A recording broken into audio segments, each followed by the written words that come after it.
Volume 6, Chapter 252 Paths. Ellie didn't find Jacob's words suspicious, or she was too proud to bother with small details. Anyhow, she answered his previous question. All right, since you joined the guild, I will naturally tell you this information is limited to Epic Plains' 3 hegemonies members. As I said before, in Epic rank, you need to decide a path of magic or combatant. You should know about the 2 categories of species, fighter and wiser. These 2 categories are the deciding factor of someone's path in Epic rank. P alpha pedi alpha Nanuyon SOM, in Epic rank. A species undergoes an evolution according to their bloodline compatibility to either combatant path or magic path.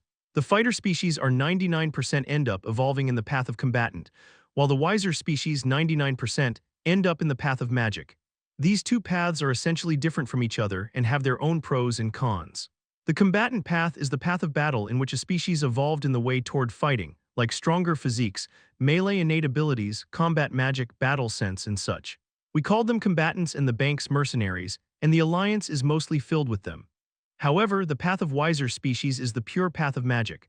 Although they didn't have strong physiques or battle sense and couldn't practice combat magic, which is only made for strong physiques, even extraordinary physiques aren't enough to practice combat magic.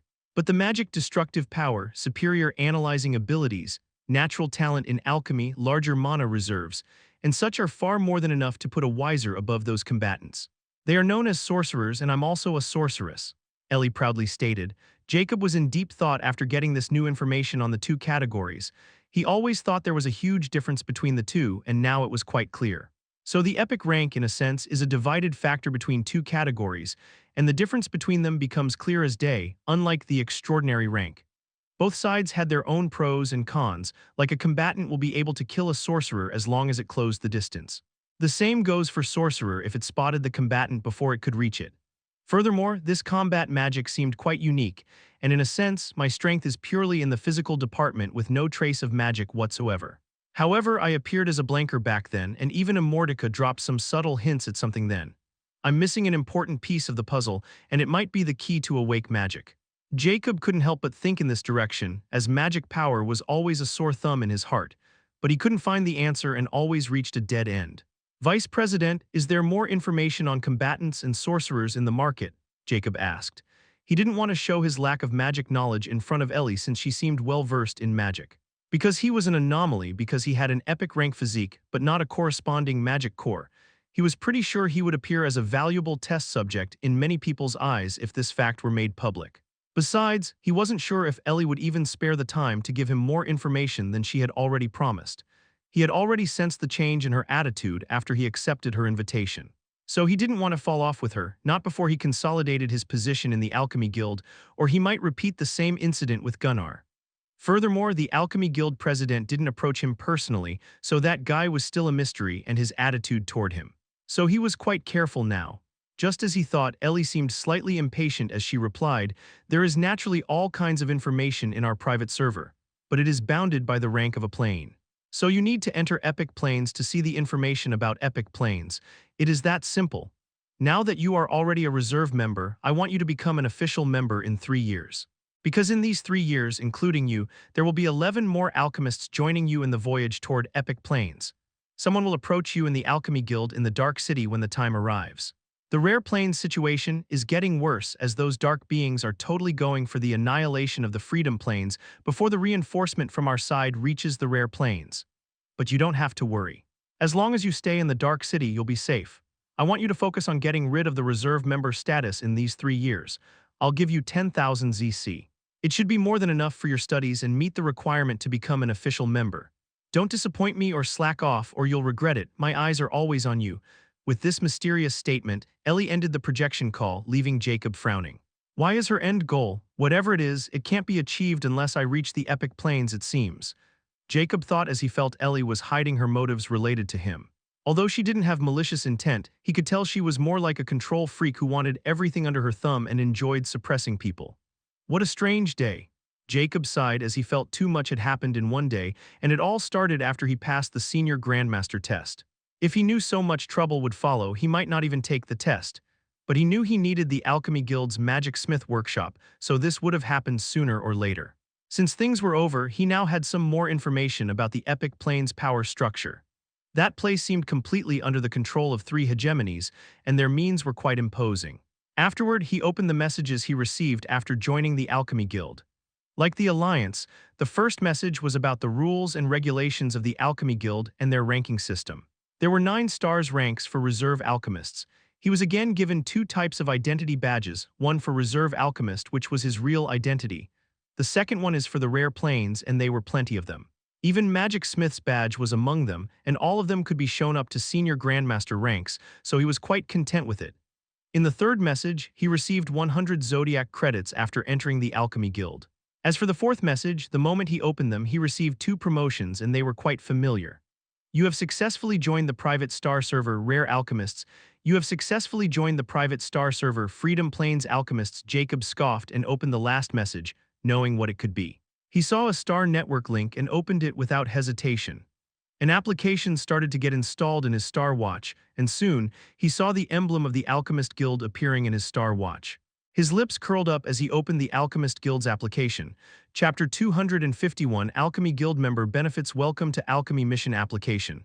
Alchemy Guild ID, Faceless Ancient. Current rank: 1-star Alchemist, Reserve Alchemist. Next rank: 2-star Alchemist, Reserve Alchemist. Mission Promotion. Mission available. 1 note: complete this mission to get promotion. 1. Send a recording of you, Faceless Ancient, creating a basic Type 0 alchemy potion/elixir. 2. Send a recording of you, Faceless Ancient, creating a basic Type 0 alchemy pill. 3. Send a recording of you, Faceless Ancient, creating a basic Type 0 magic weapon. 4. Send a recording of you, Faceless Ancient, creating a basic Type 0 mech weapon. Reward: rank promotion 100 ZC, 1 basic Type 0 medicinal alchemy related knowledge, 1 basic Type 0 medicinal alchemy related skill, 1 basic Type 0 weaponry alchemy related knowledge, 1 basic Type 0 weaponry alchemy related skill. Star recording. Note: only recordings taken with this application will be accepted. Reward missions: Rare Plains, difficulty 1-star alchemist, not available at the moment. Looking at the mission application, Jacob was in deep thought. There's only one mission, and it's divided into 4 different tasks. 2 of these tasks are related to medicinal alchemy, and the last 2 are related to weaponry alchemy. Didn't this mean that just to become a reserved alchemist, one needed to be well versed in these 2 disciplines and their branches? The Alliance really looked too simple in comparison. I can even earn money by selling my finished product to the guild. Maybe that's why there's no reward mission at all. He mused as he closed the application. Jacob knew he was lacking in pill alchemy and magic weapon department at this moment, but he was sure he could easily make up for these flaws. Especially the magic weapon, which was the whole reason he was here in the first place. As for medicinal alchemy, he can learn as long as he has the knowledge. He already had the basics down for potion alchemy, so pill alchemy shouldn't be complicated. Jacob then directly opened the Star Network. Just as he thought, the Zodiac Warrior Alliance's private servers were gone, and replaced them were the Alchemy Guild's 2 private servers. P Alpha Ped D Alpha Nanujon SOM. Without hesitation, he opened the Alchemy Market Rare Plains, and options appeared thereafter. Alchemy knowledge, alchemy skills, alchemy techniques, battle knowledge. So like the Alliance's alchemy and technology, the guild also has battle knowledge. But the difference between the 2 is quite clear. Both sides have superficial knowledge about each other department. Jacob snickered as he had already explored the alchemy-related knowledge the Alliance had, and he was pretty disappointed. So he wasn't too optimistic about the guild's battle knowledge. Still, since this place was called the Treasure Trove of Knowledge, he couldn't judge them by others' standards. However, Jacob was interested in the alchemy knowledge, the actual core of the Alchemy Guild, so he opened it. Weaponry Alchemy Rare Plains, Medicinal Alchemy Rare Plains, Languages for Alchemy Rare Plains. Jacob thought for a moment before he curiously opened the Languages section just to see what kind of language was available in the Alchemy Guild, especially their prices. Thereby a list appeared which made him astonished. Rune Language, Basic Type 0 price, 50 ZC Rune Language, Intermediate Type 0 price, 150 ZC Rune Language, Advanced Type 0 price, 300 ZC Rune Language, Basic Type -1 price, 1000 ZC Philosopher's Language, Basic Type 0 price, 10 ZC Philosopher's Language, Intermediate Type 0 price, 50 ZC Philosopher's Language. Advanced Type 0 price, 150 ZC Philosopher's Language, Basic Type -1 price, 500 ZC. Are they for real? Jacob was really shocked when he saw those prices, and he felt like he had stuck gold in the champion space. Not only the Alchemy Guild's languages were divided into different ranks, but the Type -1 rank only had its basic information. There was nothing about intermediate or advanced knowledge at all. Then the champion's shop is even more precious than I thought previously, Jacob thought as he opened the weaponry alchemy section. Forging guide, no rank price, 10 ZC magic weapon crafting guide, basic type 0 price. 100 ZC magic weapon crafting guide. Intermediate type 0 price, 1000 ZC magic weapon crafting guide, advanced type 0 price, 2000 ZC magic weapon crafting guide, basic type -1 price. 5000 ZC mech weaponry gunsmithing guide, basic type 0 price, 50 ZC mech weaponry gunsmithing, intermediate type 0 price, 250 ZC mech weaponry gunsmithing guide, advanced type 0 price. 500 ZC mech weaponry gunsmithing guide, basic type -1 price, 1500 ZC mech weaponry explosives guide, basic type 0 price. 50 ZC, the list goes on as many discipline guides were on the list, but Jacob was frowning because first, their prices were just off the charts, and second, all the available knowledge was limited to just basic type -1. I've heard those old men conversation, and they say the types ranks were for technology and materials, while the other ranking like common, rare, and such were for strength. Don't tell me even they got it wrong and just the type -1 basic is enough for the rare planes, and type -1 intermediate and type -1 advance is the ranks equivalent to epic rank. No, something is not right. A senior grandmaster's knowledge should be at least intermediate or advanced type -1 level. Could it be I'm restricted by my guild rank? It's quite possible since my organization does this to keep the members motivated to work. Jacob thought it was highly likely the case, but he still had to see for himself when he reached the higher rank. He suddenly received a notification at this moment. Amiable Monk Fish sent you 10,000 ZC in your bank account. New balance 12,670 ZC. It was the exact amount Ellie promised to give Jacob so he could practice diligently. Jacob scoffed, seeing the new balance before closing it, naive. He then tried the alchemy skills section. It was filled with all kinds of blueprints, formulas, and designs related to all the alchemy branches available in the rare planes. Jacob lost interest since he didn't need those low-level alchemy skills, especially anything related to gunsmithing. They were just too low for his standards. As for the alchemy techniques, they were techniques driven by mana and used in alchemy. Although these techniques drew Jacob's interest, but he met with a familiar blockade when he tried to open this section. You have no mana, therefore this section cannot be opened. Shit, Jacob instantly cursed with a clouded indignation expression. Chapter 252. A visitor exasperated. He closed the alliance market since there was no physical material on sale there. So, he opened the exchange market and finally saw many alchemy ingredients and finished products on sale posted by other alchemists. Although most of the alchemists sell their goods to the market, they keep precious products to themselves and then sell them to the exchange platform for ZC. Because they couldn't get ZC from the common market, and not all the customers were rich enough to cough up 1 billion gold coins. So this place was the best because any alchemist was a walking tycoon, especially reserved members of the Alchemy Guild. Moreover, only an alchemist knows the actual value of rare materials, and all of them need high-level materials to continue their research and increase their skills.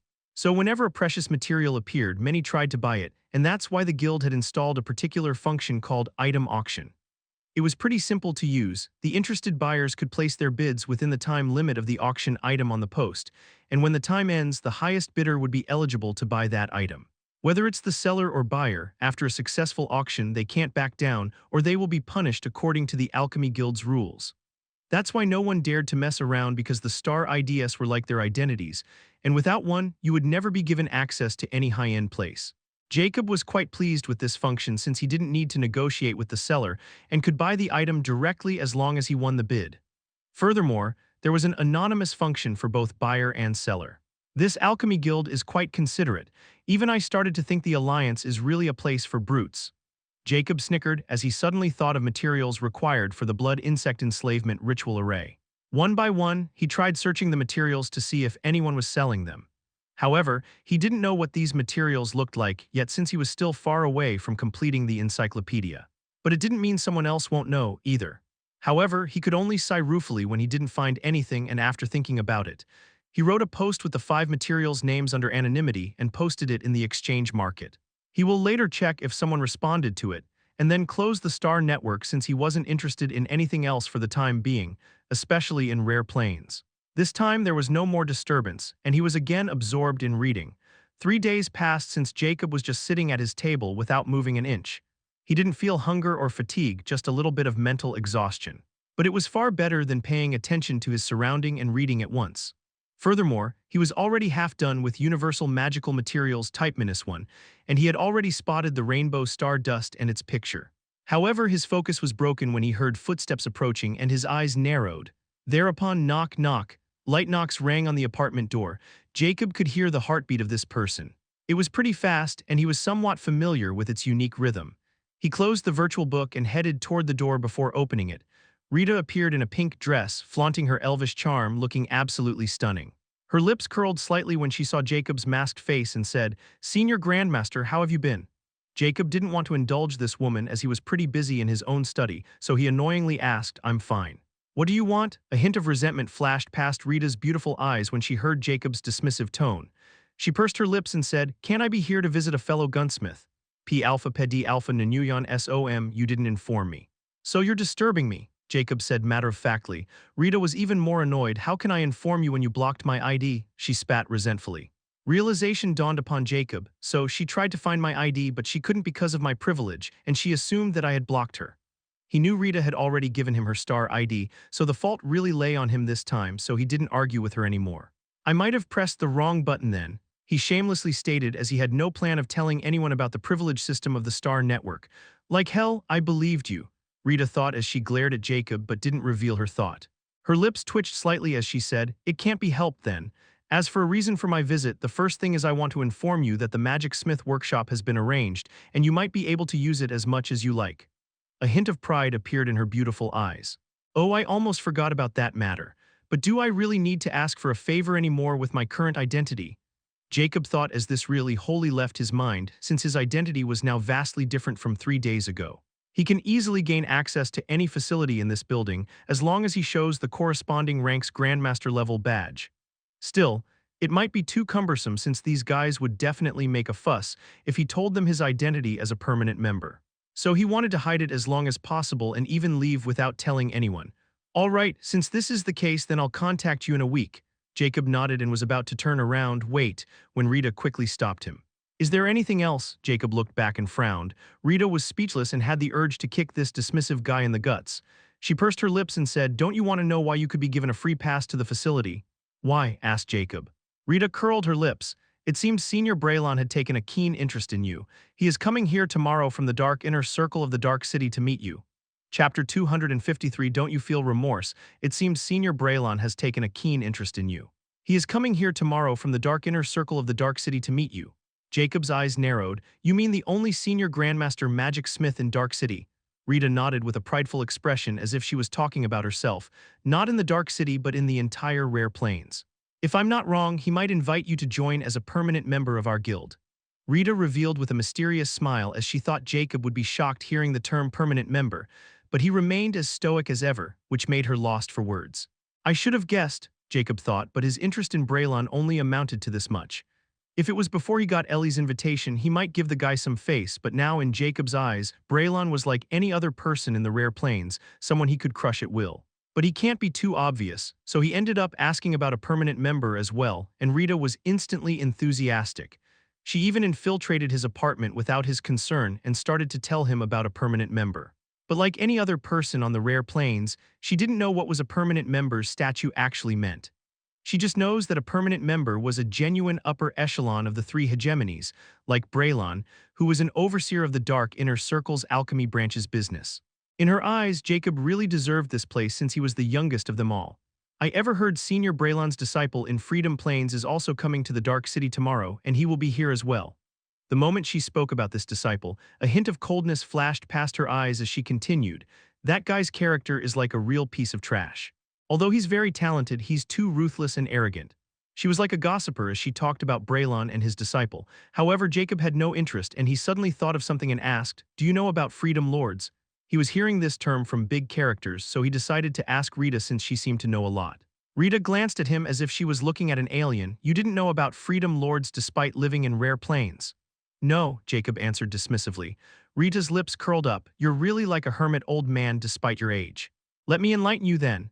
The Freedom Lords only appeared in recent years when the secret about Plain Trial surfaced. It was then that people got to know that the 4 nations of the Freedom Plains were under the command of 4 mysterious existences who called themselves Freedom Lords. They all have unique titles according to the nation behind them. However, currently we have 5 Freedom Lords. You know, the 5th Freedom Lord is actually the infamous leader of Killer Skull Society, which is now recognized as the 5th power of the Freedom Plains Skull Kingdom. In the end, Jacob was astonished because he never thought the Killer Skull Society would reach such an agreement with these 4 Freedom Lords. I really missed out on quite a lot, Jacob thought with a hint of amusement and decided to check on the Star News occasionally. Well, good for them, I guess, he coolly commented. The Killer Skull Society could be considered his enemy, and he knew those guys might come looking for him if they knew he was there, or they might already have. After all, he still has their data on the cannibal plan, and from his short interaction with Important Grace, Jacob knew that data was quite crucial to society.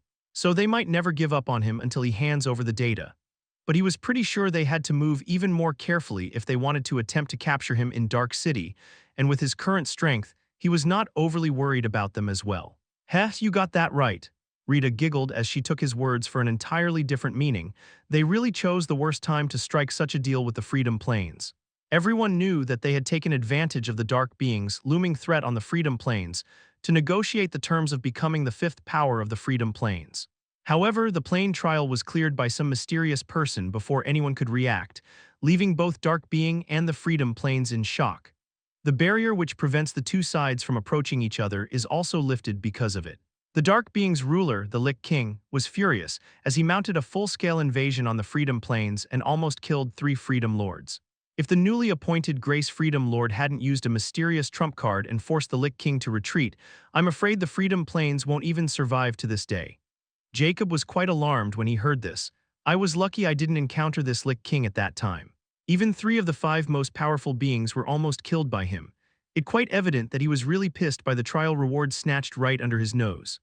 Jacob couldn't help but felt somewhat giddy when he thought about how he pulled a fast one on such a powerful guy, and the price had to be paid by someone else, including the Killer Skull Society. He couldn't help but look at Rita, who seemed to be quite happy gossiping with him like a friend, and it was indeed a long time since he had talked with someone like this. P Alpha Ped D Alpha Nanuyan SOM, don't you feel remorse for those innocent lives in the Freedom Plains who were going to be implicated by someone's selfish decision? Jacob asked Rita, or he was probably asking himself again without any emotions backing his voice. Rita was startled by this question as she looked at Jacob's profound eyes, and her lips curled up as she replied, "It's not like I don't care. But what can I do with my meager power? I may as well let them live in my memories. Besides, I wasn't the one who was responsible for their current state." Jacob was in a daze for a moment before his lips curled up, and he looked at Rita before he said something unexpected. "Want to go in my bedroom?" Chapter 254 Grandmaster Magic Smith Orville today, 5 over 6 feet tall figures followed by a figure with 5'2" height entered the Dark City. And all of them were wearing black mantles like any average person in the Dark City. Those 6 didn't seem too interested in strolling as they hailed 3 taxis, and soon arrived at the Alchemy Guild and entered it without giving another extra glance. However, at the edge of the Alchemy Guild building square, a pair of blue eyes were following their vanishing silhouettes like a hawk. He suddenly whispered, which could only be heard by him, "Those 6 seem to be not ordinary." Just as his voice was suppressed under the bustling crowd, a clear, crisp voice rang in his ear, "Who? Everyone looks the same to me." He, boss was again staring at some chick's ass. Another perverted voice chimed in, "Shut up, you still have the mood to joke around," the blue eyes boss chided in the same whispering voice. "Fuck, the boss is really serious this time. It seemed the bounty of 5,000 ZC finally made our easy-go-lucky boss serious." Another male voice rang in astonishment. A hint of helplessness flashed past the boss's blue eyes. "It's not so easy. I'm pretty sure I'm not the only one here to scout the target. I can even smell that tiger killer's nasty stench from here. This bounty won't be easy to get our hands on." "You are right about that, boss. We've been here daily, but the informative still didn't contact us despite taking our money." "Do you think he scammed us?" the crisp voice rang in the complaint. The boss's eyes narrowed dangerously. "His contact info came with the commission, so it can't be fake. We just need to be patient."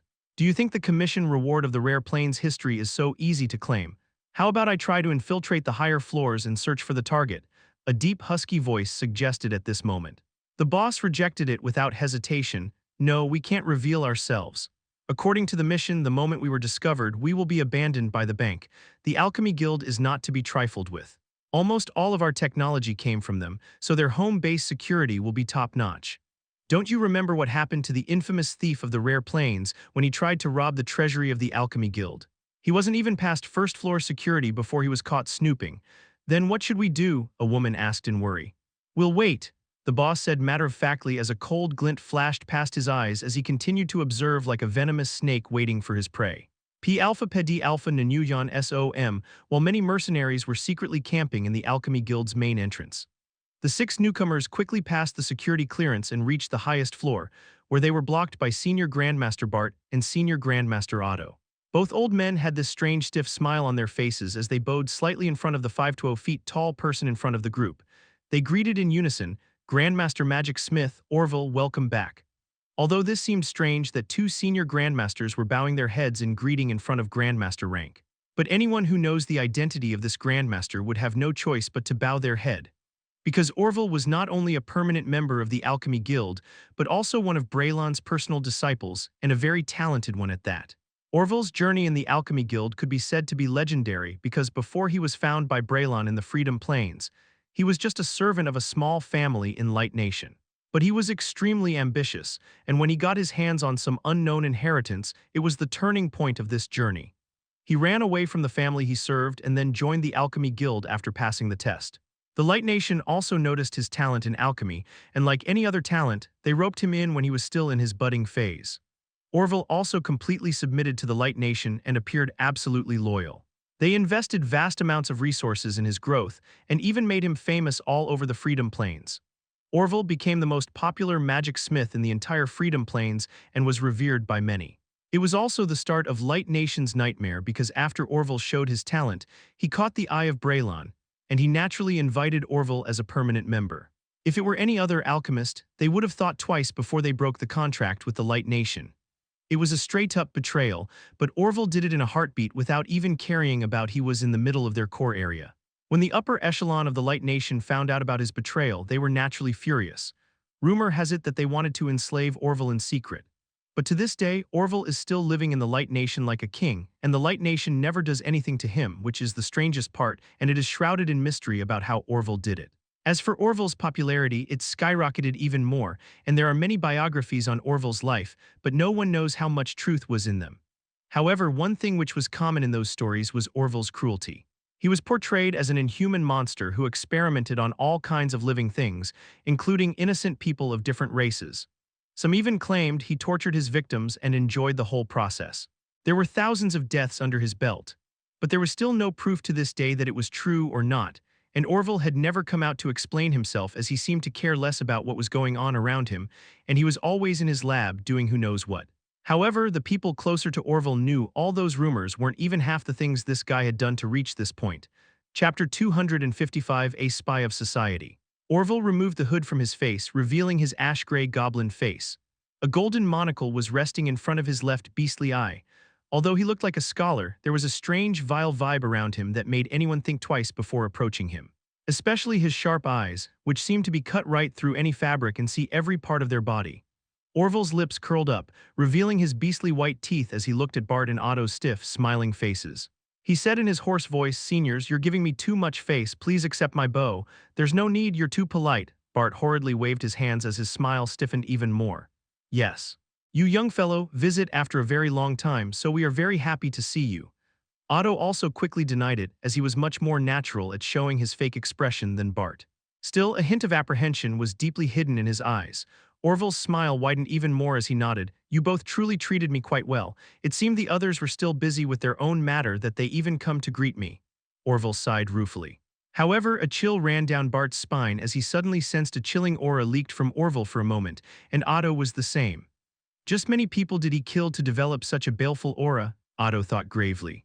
Still, he didn't dare to voice it out and pretended not to notice anything and said amiably, "Ha ha ha, young fellow, you sure miss everyone, and I would like to inform you that everyone missed you a lot as well.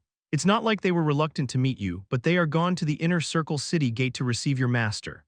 A peculiar light flashed past Orville's eyes when he heard master and said smilingly, "If that's the case, then I come at perfect timing. I should greet Mentor personally. It's been quite a while since our last face-to-face chat." He then looked back and his voice turned emotionless as he said, "You 5 will wait on my old floor meanwhile. Number 1, lead them there." The cloaked figure, who was 7 feet tall and standing in the middle of the 5, bowed in acknowledgement, and after Orville left the lift, he operated it and headed to the floors with the Magic Smith facility. Those 2 old men didn't say anything as they knew that number 1 was Orville's most precious test subject and also his bodyguard, and every time Orville's appeared here, he would bring a new guard with him. Orville turned around as his smile returned to his face. He suddenly threw an unexpected question at those two which caught them off guard. "If I'm not wrong, Mentor is coming here for the newly appointed Senior Grandmaster, right?" Otto replied without hiding it, "Yes. Senior Grandmaster Jack is really a rare genius in the mech department. It's not a surprise Senior Braylon wanted to meet him." Orville's lips curled up in a strange smile as he asked, "If I'm not wrong, his star ID is called Faceless Ancient, right?" Otto's eyes shimmered in a peculiar light as he nodded, "Indeed. It appeared you, young fellow, also interested in young friend Jack, huh? Of course, how could I not be interested in the youngest Senior Grandmaster of our Rare Plains history? Senior Faceless Ancient is worth my respect. It's just a pity that he can't join our true ranks. What a pity." Orville sighed ruefully as he shook his head as if he was feeling really regretful. Bart was startled by this sudden comment by Orville. Why would young friend Jack won't join our ranks? He's a true alchemist, and I'm sure he would be thrilled to join the guild as a permanent member. Otto, on the other hand, remained silent as a mocking sheen shines in his eyes while looking at Bart. He clearly knew what Orville was implying here. "This old idiot has nothing but pills in his head," he thought jeeringly. Just as Otto suspected, Orville dropped a bombshell on Bart.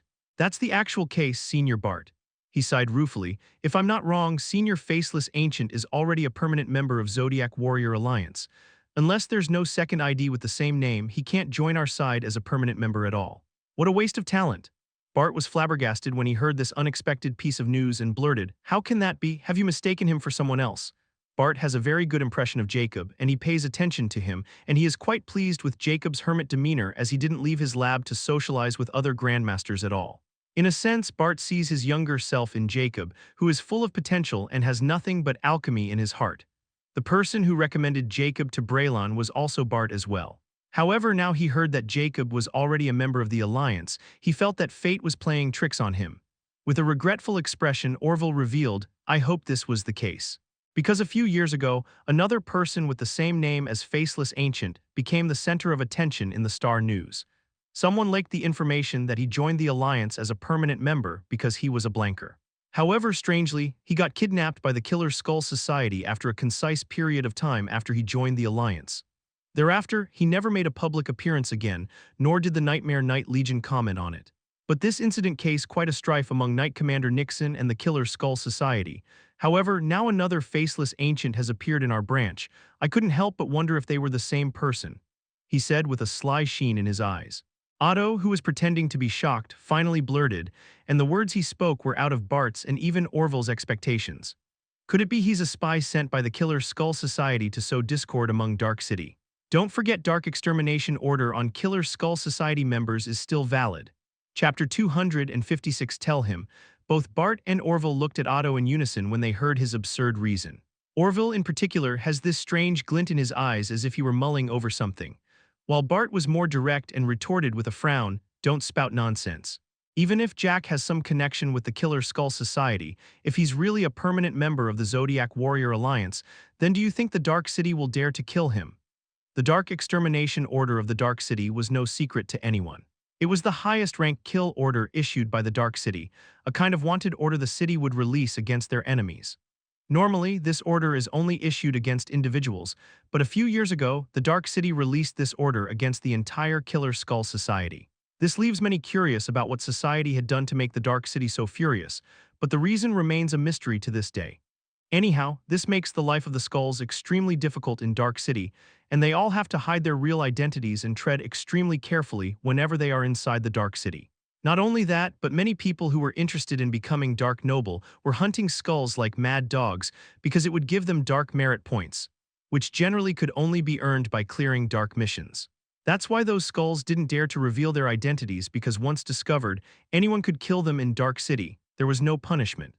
Now Otto's calling Jacob a spy from the society was putting a huge target above his head, and if this kind of rumor was spread, even the Alchemy Guild won't be able to meddle if Dark City decided to act. However, Jacob's identity as a permanent member would still give him at least a chance to come clean. Because every skull will have a brain chip inside its head, and there were many ways to detect them in the Dark City. So this accusation could be easily resolved.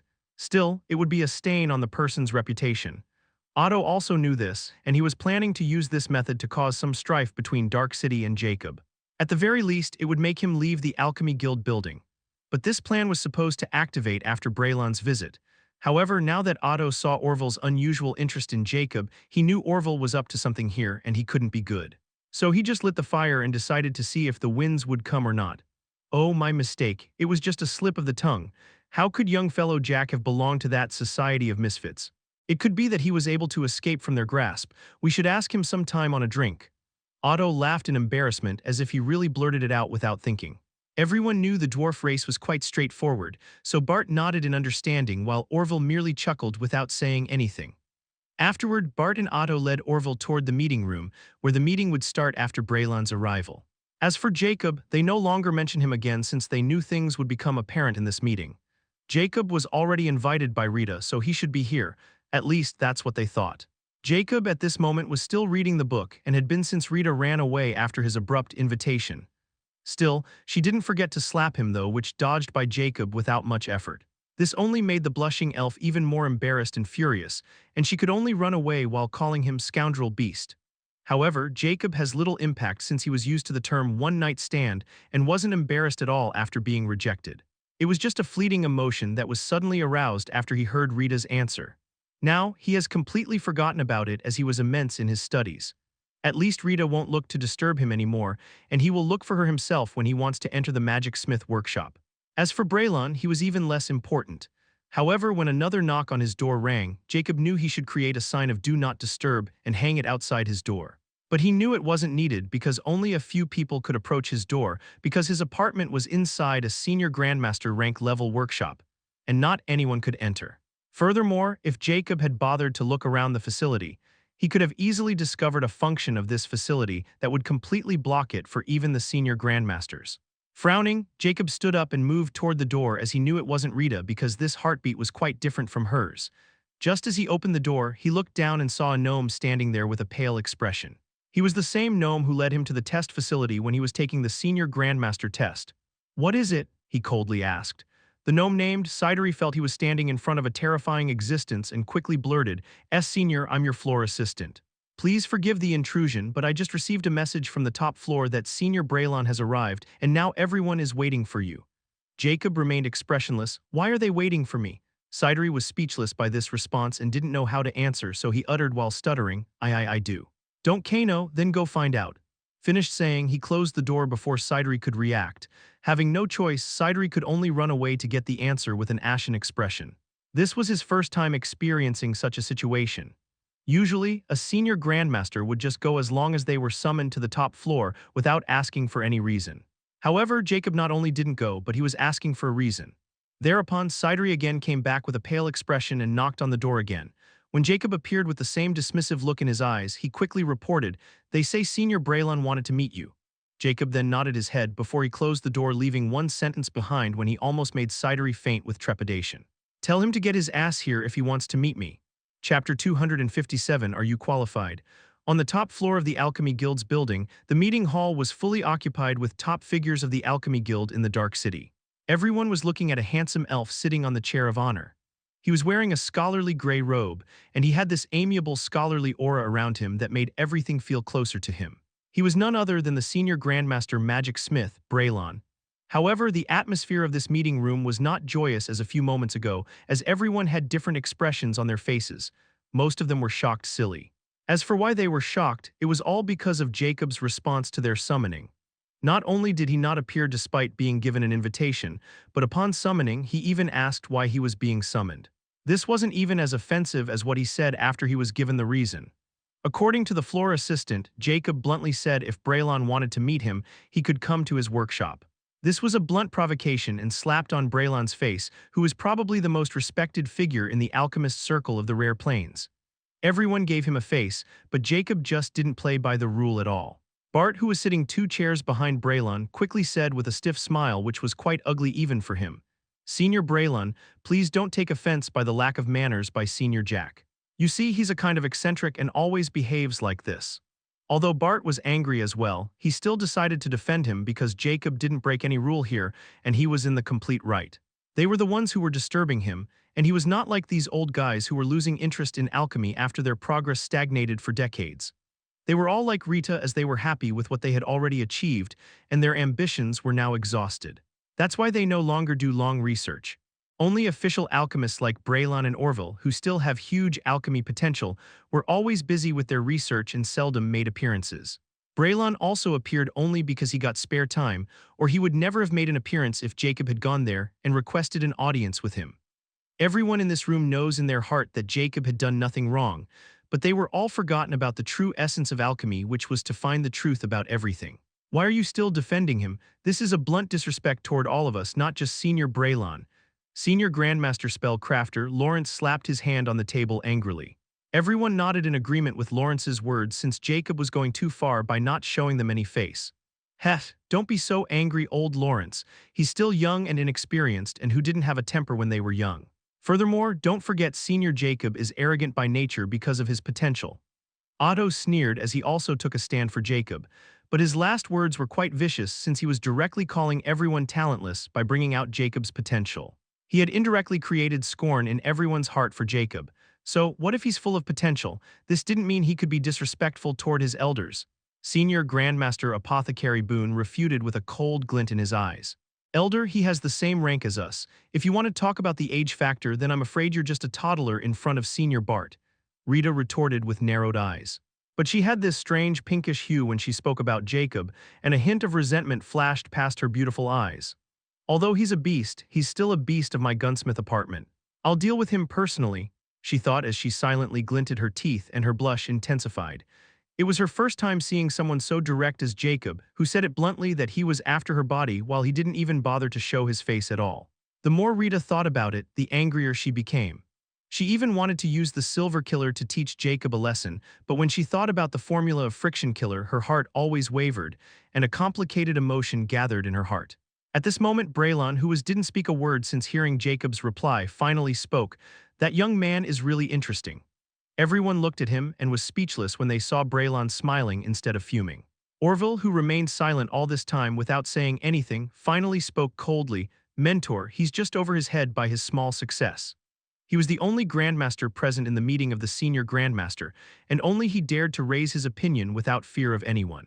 Braylon's smile suddenly vanished as he gave Orville a side glance which was somewhat cold as he said, "Do you think you, a Grandmaster, are qualified to comment on a Senior Grandmaster half of your age?" It was a simple question but sent chills down everyone's spine as they knew Braylon was taking Jacob's side and even chided Orville. Many felt better after looking at Orville's ugly expression because if they talked about seniority in front of them when he was still a Grandmaster, Orville didn't dare to retort in front of Braylon anymore. He was only afraid of Braylon in this entire building. He respectfully bowed his head toward Braylon. "I was wrong. Please forgive me, Mentor. Everyone, please forgive me.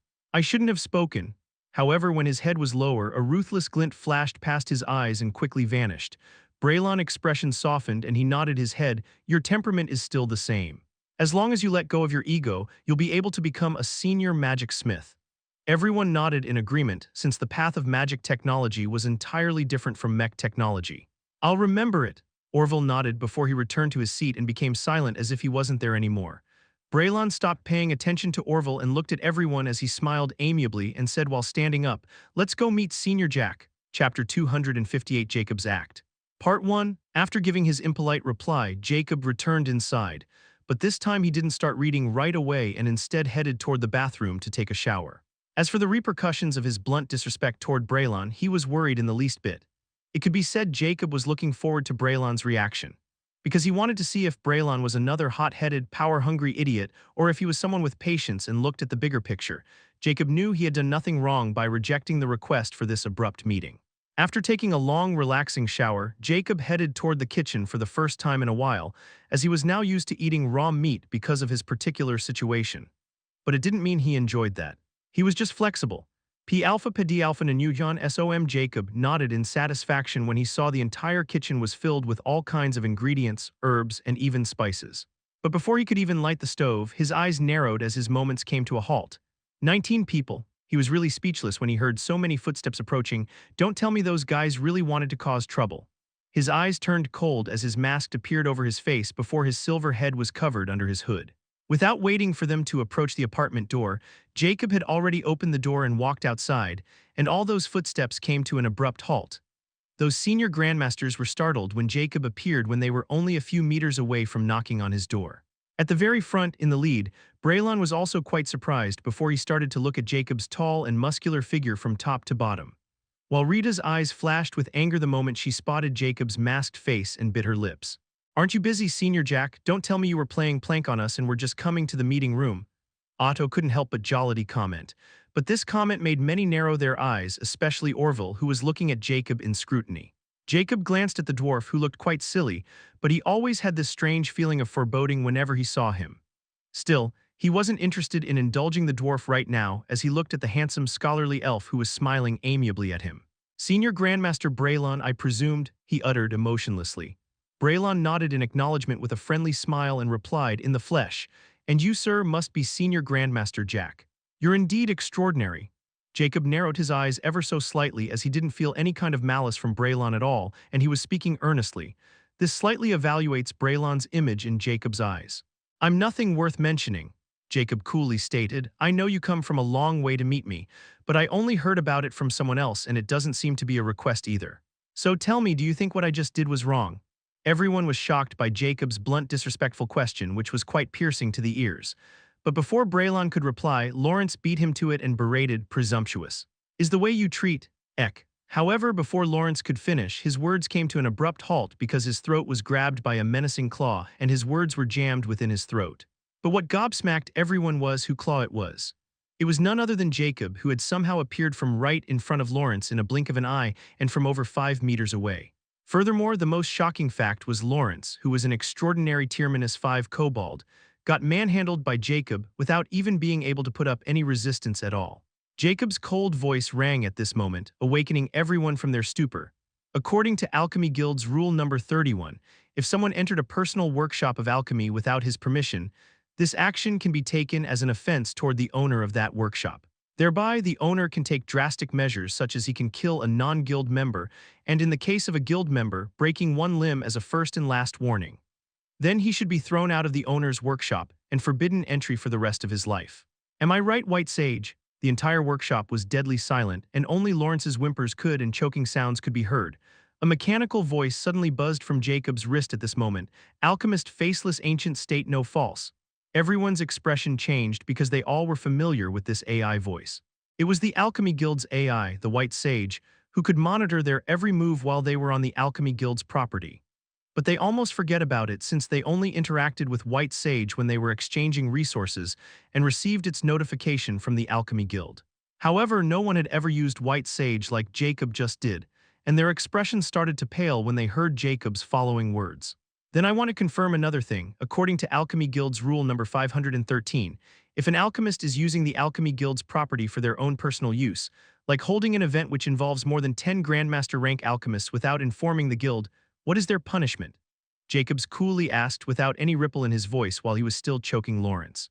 White Sage's voice rang again. "The punishment is those alchemists involved in such an event will strip off one rank from their current rank." "Then what if they have been doing it for a long time?" Jacob asked again, but this time no one was in the mood to listen. Braylon quickly spoke as his smile had now vanished, and a stern look replaced his amiable one. "Senior Jack, you stated your point. There's no need to do this anymore. Senior Lawrence, not all of us were gone too far by barging into your workshop without any prior arrangement. We'll all compensate you for your trouble."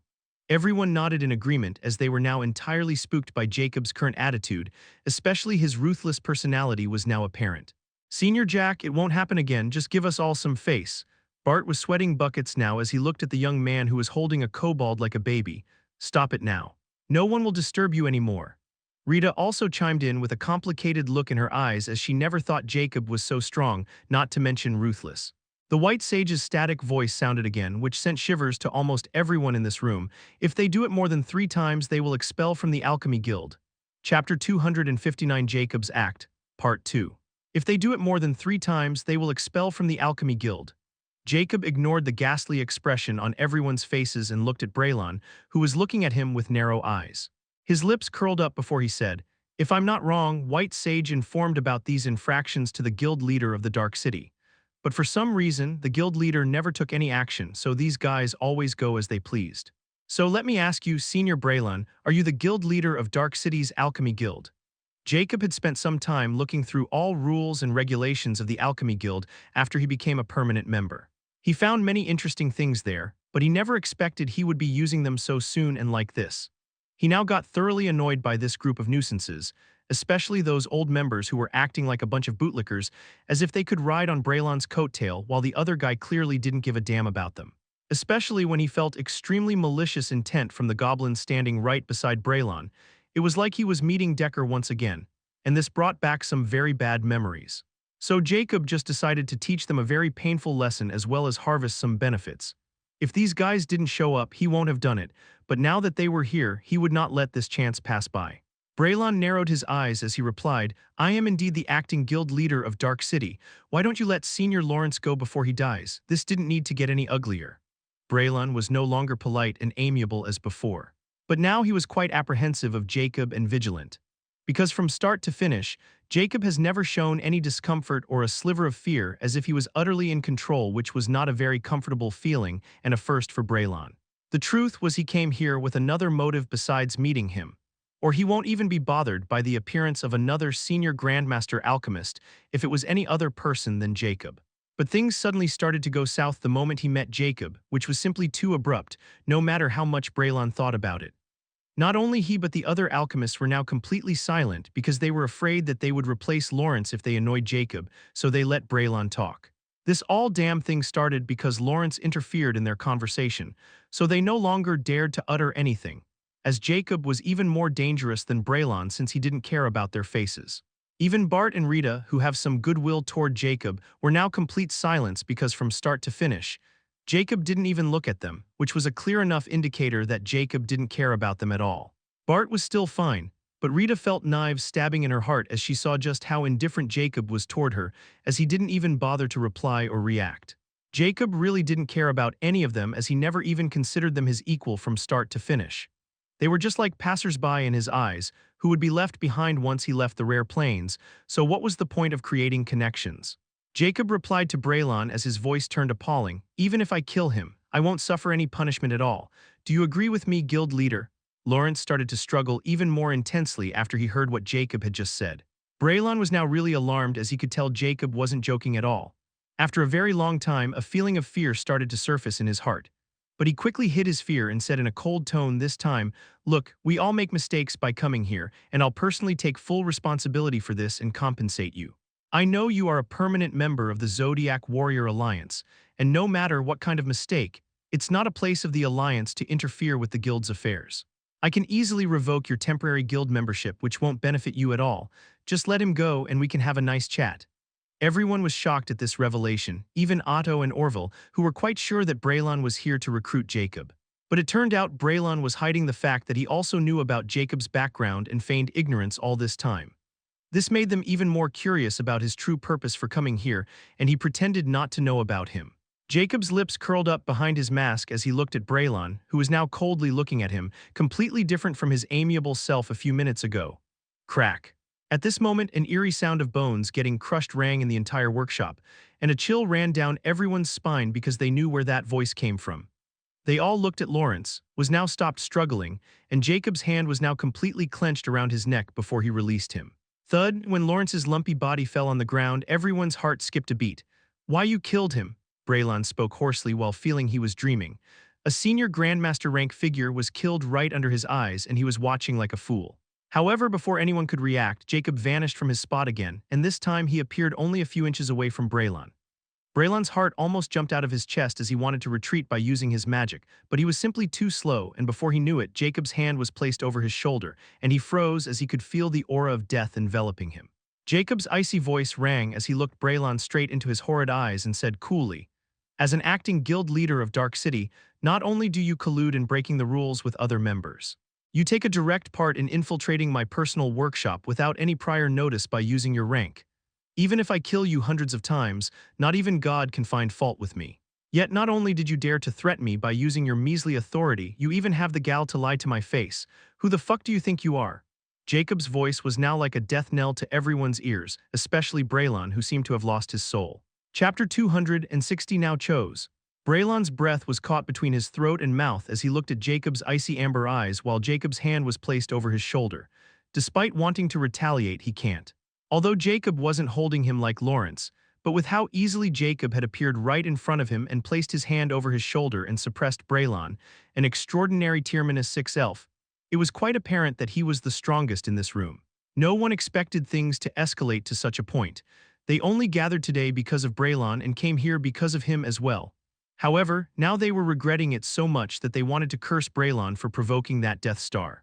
Alas, it was too late now, and even if they wanted to run after seeing Jacob's speed, they gave up on the idea and were completely silent as they didn't want to get noticed by Jacob at all. Even the usually arrogant Orville was like a timid mouse and didn't dare to look at Jacob anymore and was doing his best to hide his presence.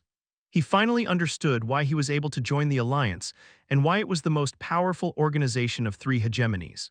Is everyone in the Alliance a monster? He thought and felt extreme fear when he thought about how he was scheming against Jacob. Otto also had the same thought trails as Orville. At this moment, a crisp voice rang in the silence, and the source of this voice was Jacob's wrist. Sir Jack, you have killed a person in the Dark City, which is a violation of the city's 3 ironclad rules. It was the voice of Dark City's AI, Dark Rose, which has the right to monitor anyone with a Dark City pass. Everyone knows this since it was written in the guidebook. Everyone's eyes shimmered as they almost forgot where they were standing, the Dark City. The rules of Dark City were not a joke, as the 3 hegemonies also had to pay the price if they dared to run rampant in the Dark City. Although Jacob killed Lawrence, who was an Alchemy Guild member, he killed him inside the Dark City. Even if he had done it according to the Alchemy Guild's laws, he had broken the Dark City law while doing so. Braylons felt a ray of hope, but he didn't dare to say anything unless Jacob decided to kill him out of annoyance. After all, Jacob's hand was inches away from his throat. But this didn't mean the others would let this chance go, especially a sly goblin like Orville. His eyes shimmered maliciously as he quickly blurted, "He's also going to kill my mentor, quickly do something. Send the inner city guards." Braylon's expression wrapped and his face turned pale like a ghost. He roared, "You beast!" He wanted to kill Orville since his cry for help was nothing but a death sentence if Jacob really decided to kill him now. "I know, but this matter has nothing to do with Dark City. He deserved to be executed, and I have the authority to execute him. I have done it according to the Alchemy Guild's rules. You can confirm it with White Sage, and if you find any fault, I'm willing to take full responsibility." Jacob coolly stated without any hint of fear. Now that he was an official member of the guild, he knew he had some authority over branch guild members. Moreover, the guild has to protect him, and since he didn't do anything wrong, even the Dark City will not find fault with him. But if he had done the same thing to any other hegemony's members without behind their permanent member, no matter how right he was, Dark Rose won't have even bothered to inform him and directly send guards to detain him. Everyone was dumbfounded by Jacob's nonchalant attitude, as he really didn't seem to be bothered by breaking Dark City's rule at all. But before they could process the entire thing, Dark Rose's voice rang again. "I have confirmed the credibility of Sir Jack's claim, but you still have to pay 100 ZC as a fine for the violation of the rule of Dark City, and you can't kill anyone anymore for 3 months, or you will no longer be welcome in the Dark City." Jacob glanced at his wrist before he said, "All right. Thank you for your understanding. Please enjoy your stay, Sir Jack." With that, the problem was solved under everyone's dumbfounded eyes, but they soon regained their sense and finally breathed in relief after hearing the last words of Dark Rose. Jacob can't kill anymore even if he is in the right. Of course, it was the condition that he cared about staying in the Dark City. But they failed to catch the fact that from start to finish, Dark Rose called Jacob with honorific and didn't even mention anything about killing him or detaining him and just said he would not be welcome in the city anymore. They didn't have time to think about it as well since Jacob again looked at Braylon, who was now looking at him with fear and hope.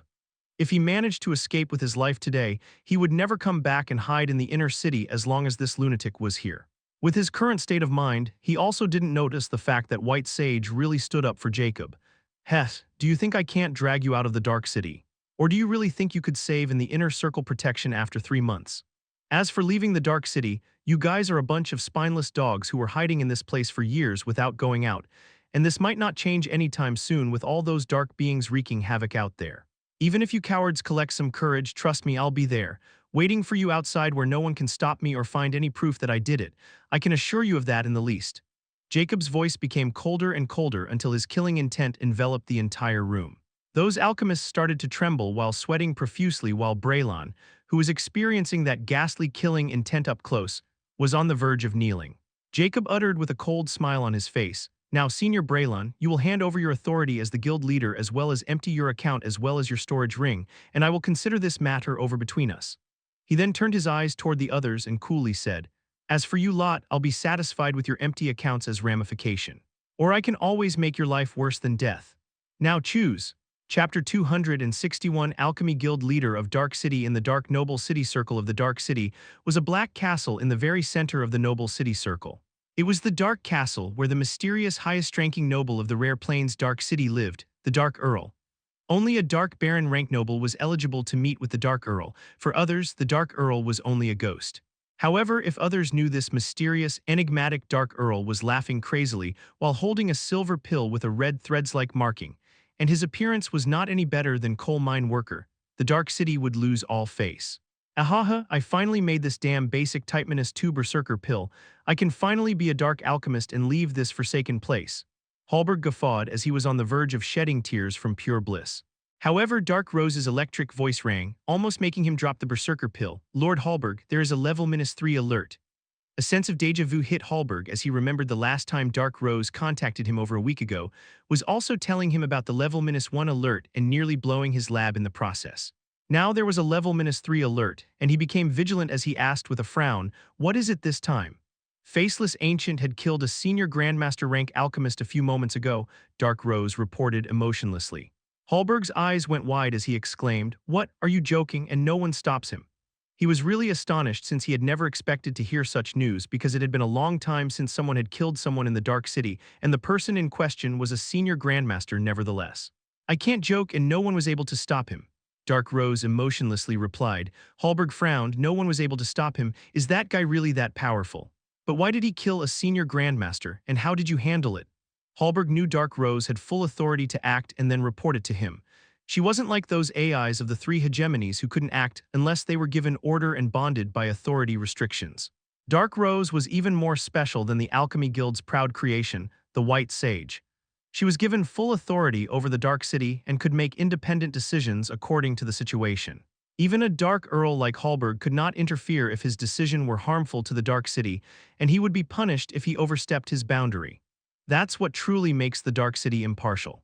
Dark Rose replied, he acted according to the Alchemy Guild's law and regulation and the Guild's AI. White Sage confirmed it, and he also has star -1 privilege. So according to clause number 884, I charged him with a fine of 100 ZC and gave him a warning.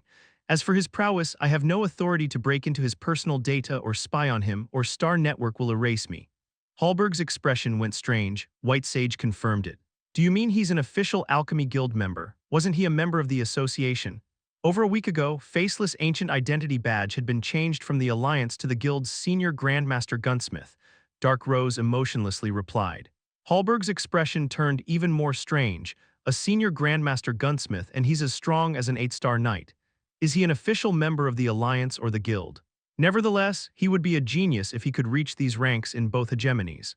That sneaky fellow Braylon might make things difficult for him since he will not sit still while his authority gets challenged by someone else.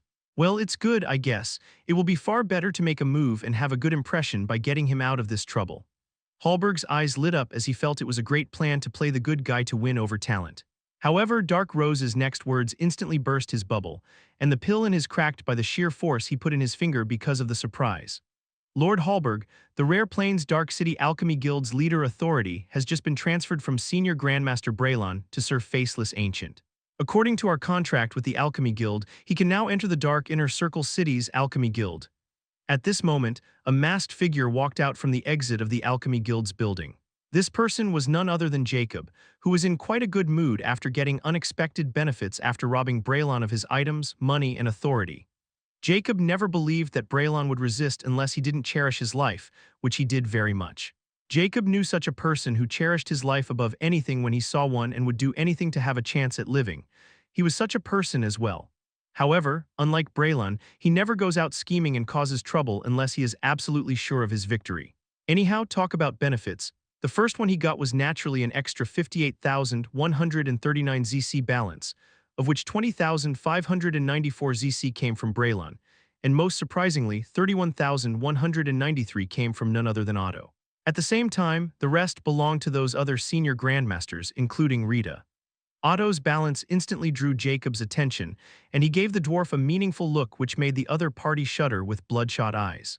Still, he didn't expose him and didn't care much where that money came from since it was now his. If he wants it back, he can look for him anytime.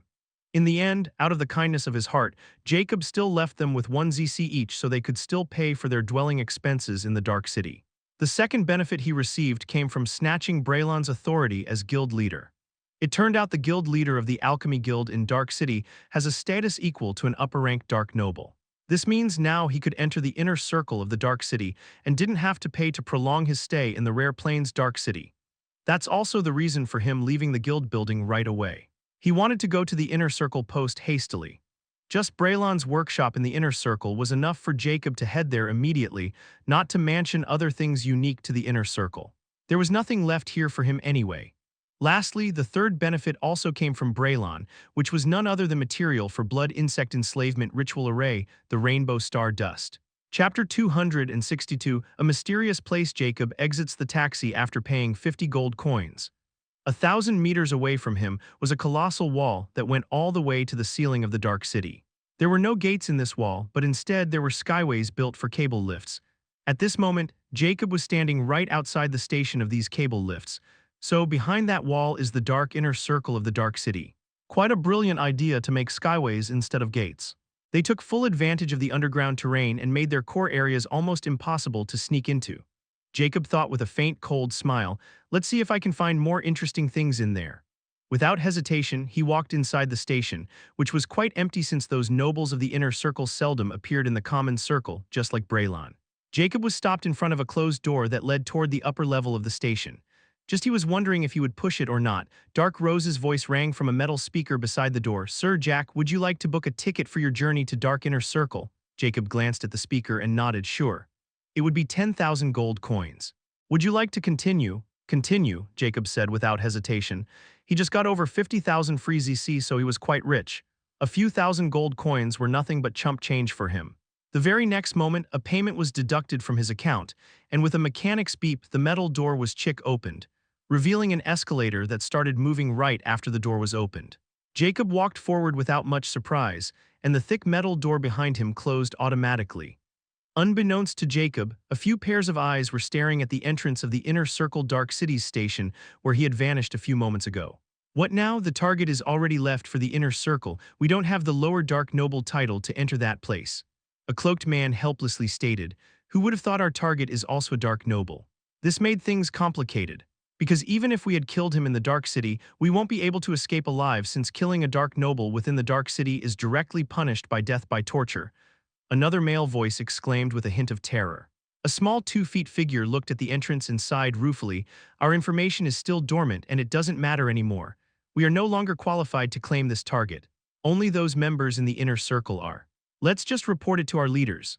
In a secluded alley of the common circle, a small cloaked figure entered with hurried steps like someone was after it. After walking to the end of the alley, which was completely blocked by a brick wall, the figure suddenly moved its hand and pressed it on a particular brick, and like a button, the brick was squeezed inside. Thereby, a faint, crisp voice rang, "Your unique password and badge number." The small figure replied faintly, "I am the Lord of Gutter and Slave of Darkness. Badge number. Iron constant minus 978,359. Just as his voice trailed off, a faint click was made. A small brown door magically materialized in the brick wall. The small figure pushed the brown door and a dark passage appeared.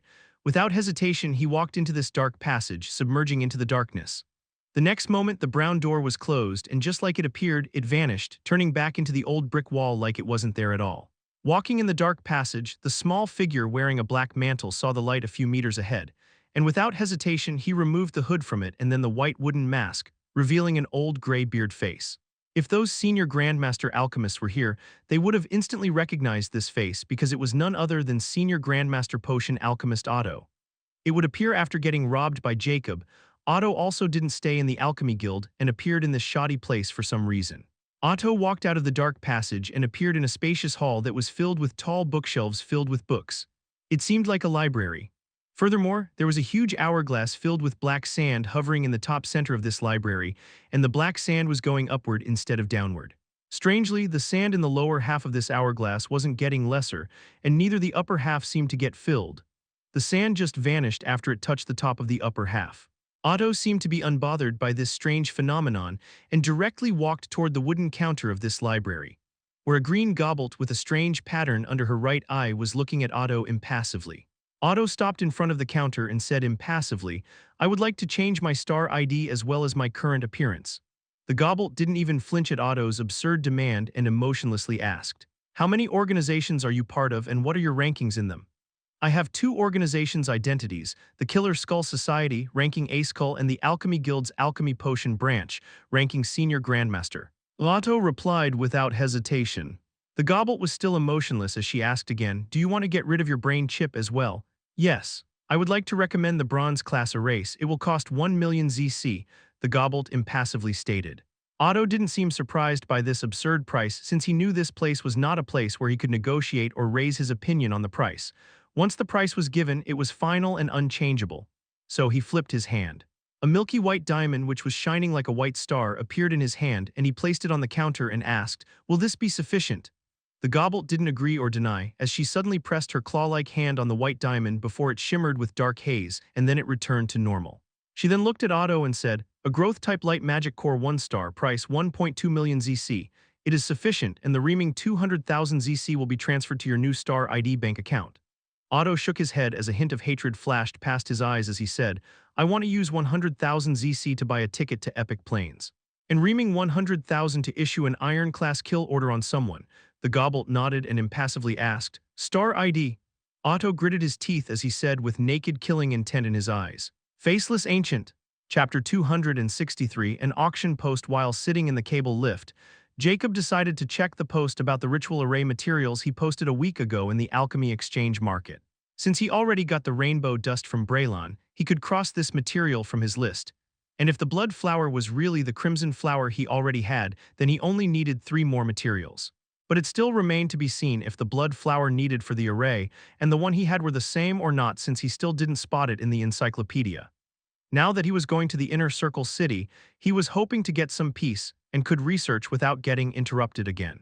As he opened the Alchemy Exchange Market interface, he saw his post about the 5 materials had 2 replies on it, which was quite still better than he was expecting, and he opened them to see if he had any luck.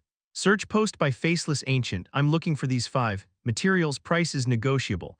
Reply 1 Black Robe Alchemist, I have Nightmare Lily, but it is 500 years old, intermediate type -1. Please contact me if you're interested. Reply 2 Flowery King 98,934, I don't have Night Salve's Poison Magic Core of 9-star, but I have Silver Rattle Viper's Poison Magic Core of 9-star. You know where to find me if you're interested. Jacob frowned as he looked at the Black Robe Alchemist's reply. There were no substitute materials written in the ink recipe, which means I can't exchange them at will. I only have one chance at this, so I better prepare all the materials according to the requirements. Although this Nightmare Lily is only at intermediate type -1 grade. But if it's still alive, I might be able to cultivate it into advanced rank. It's far better than nothing, I guess. As for this second guy, he might know the information on Night Slave. With these thoughts in mind, Jacob proceeded as he sent both of them private messages. Faceless Ancient to Black Robe Alchemist, if your Nightmare Lily is still alive, state your price. I'm also interested in its cultivation method. Faceless Ancient to Flowery King 98,934.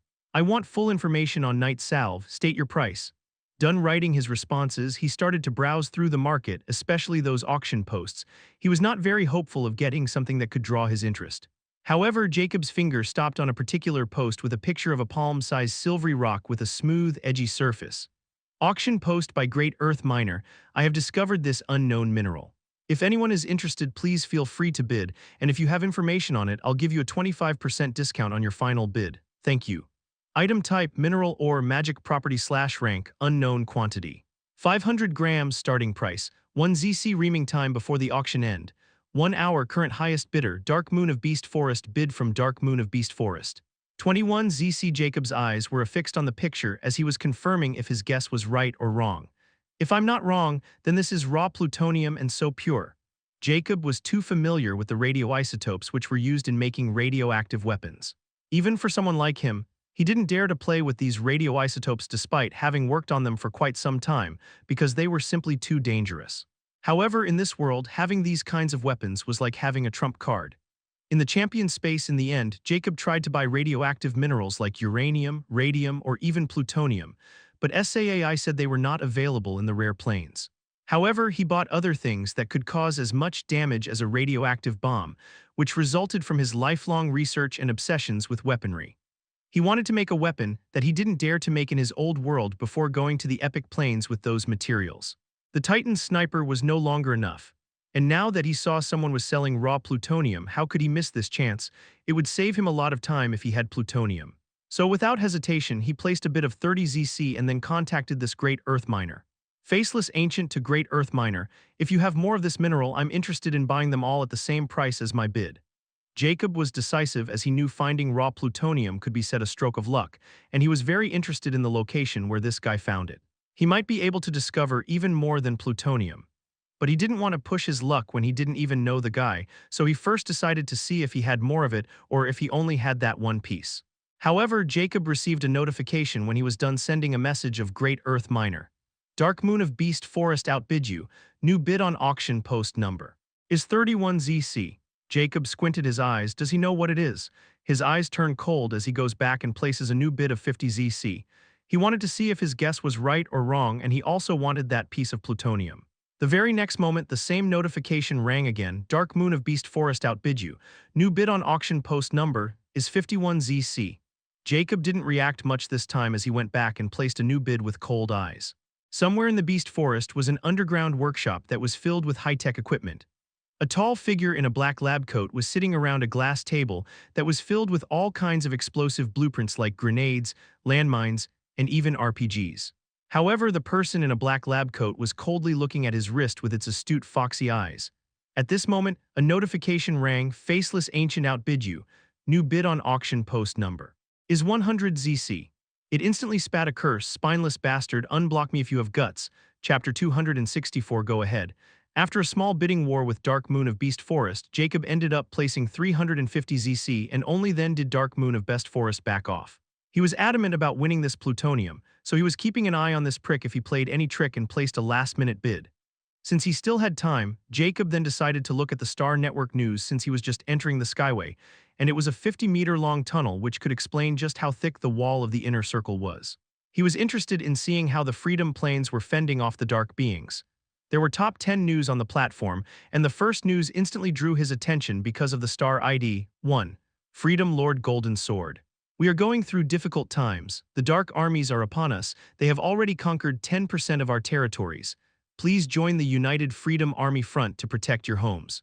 Merits will be rewarded to heroes and their families. 2. Water Farah 4434. The dark begins wreaking havoc in Ice Nation. Where is the United Freedom Army Front? 3.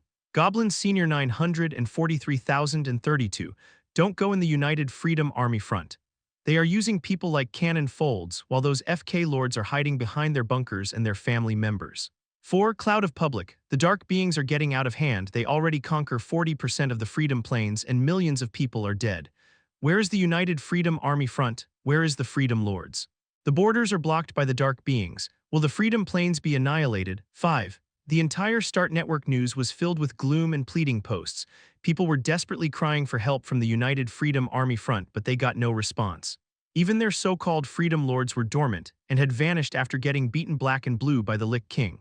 Not only them, but the entire upper echelon of the 5 nations of the Freedom Plains had gone missing, leaving those helpless natives to fend for themselves, and they were getting killed by the dark beings daily. Jacob emotionlessly looked at all that news and closed the platform since he had seen enough. Those lords, as well as their loved ones, probably escaped, leaving behind these cannon folds to slow down the dark beings. If I'm not wrong, the only way out is the Star Ocean since the dark beings are blocking their escape routes from land. They can easily take refuge in the common plains since there is no restriction there or dark beings. Or they can use the Great Star River to head toward higher plains or come here. Jacob thought impassively. However, deep down he was feeling a tingle of pain as all those posts flashed through his eyes. His heart grew colder and colder when he thought all those people were dying because he had cleared the trial. Little Jack, remember, expressing vile thing is easier, and then accomplishing it is difficult, but the true pain rose from the consequences. Jacob remembered the words he heard from the old priest before his lips rose into an icy smile as all those thoughts turned into nothingness. I'll get used to consequences then. At this moment, his star watch vibrates, snapping him out of his strange state of mind. When he saw it was a message from one of the people he had contacted, he opened it. Faceless Ancient to Flowery King 98,934. I want full information on Night Salve. State your price. Flowery King 98,934 reply. Are you sure you only want information on Night Slave but not the Silver Rattle Viper's poison magic core? Jacob coldly wrote a reply, no. Flowery King 98,934 reply. Alright, since you only want information I can give you for free. It's not like it's a secret or anything. We alchemists should stick together and help each other whenever we can. Jacob frowned, and before he could reply he received another message. Flowery King 98,934 reply. Attached file, this thing is too hard to catch, just be careful. He really sent it.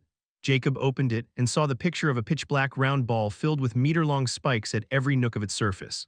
It was like a sea urchin. Night Slave marine magic beast, found in 2 miles depth of the western Star Ocean and only activate at night. Jacob's face sank when he saw it was a marine magic beast, and it was found in the western Star Ocean, which was in the direction of the Wild Nation. Still, this information was quite valuable for him, so he still sent Flower King 98,934 1ZC as he didn't want someone's charity and no longer bothered replying to him. I'll wait until I'm done here before making a trip to the Wild Nation, Jacob thought. At this moment his lift reached the end of the tunnel and large metal gates started to slide upward, revealing a large metropolis behind. But it was not as busy as the common circle of the city. However, Jacob felt refreshed when he breathed the air and was astounded by it. There is something different about this place, he thought while looking at the paved and spotlessly clean streets of the inner circle, while people walking here were mostly not wearing any cloaks like the common circle. However, Jacob's attention was drawn by his star watch again when he received another reply from the Reaming 2. Faceless Ancient to Great Earth Miner. If you have more of this mineral, I'm interested in buying them all at the same price as my bid. Great Earth Miner reply, do you know what it is and where it is used? I can give you a 25% discount as promised. Jacob frowned after reading this reply. He didn't mention anything about having more. It seemed he had more but he didn't want to sell it. So Jacob used another approach as he replied, sell me 10 kg of it and I'll tell you. Great Earth Miner reply, you're too greedy. I should make a deal with the Dark Moon of Beast Forest instead.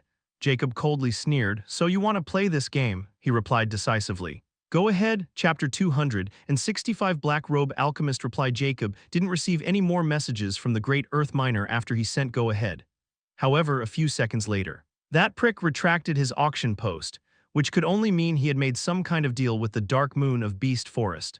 Jacob coldly chuckled when he received 175 ZC from Great Earth Miner as a ramification because he retracted the auction post with bidding. Canceling an active auction post naturally has a ramification.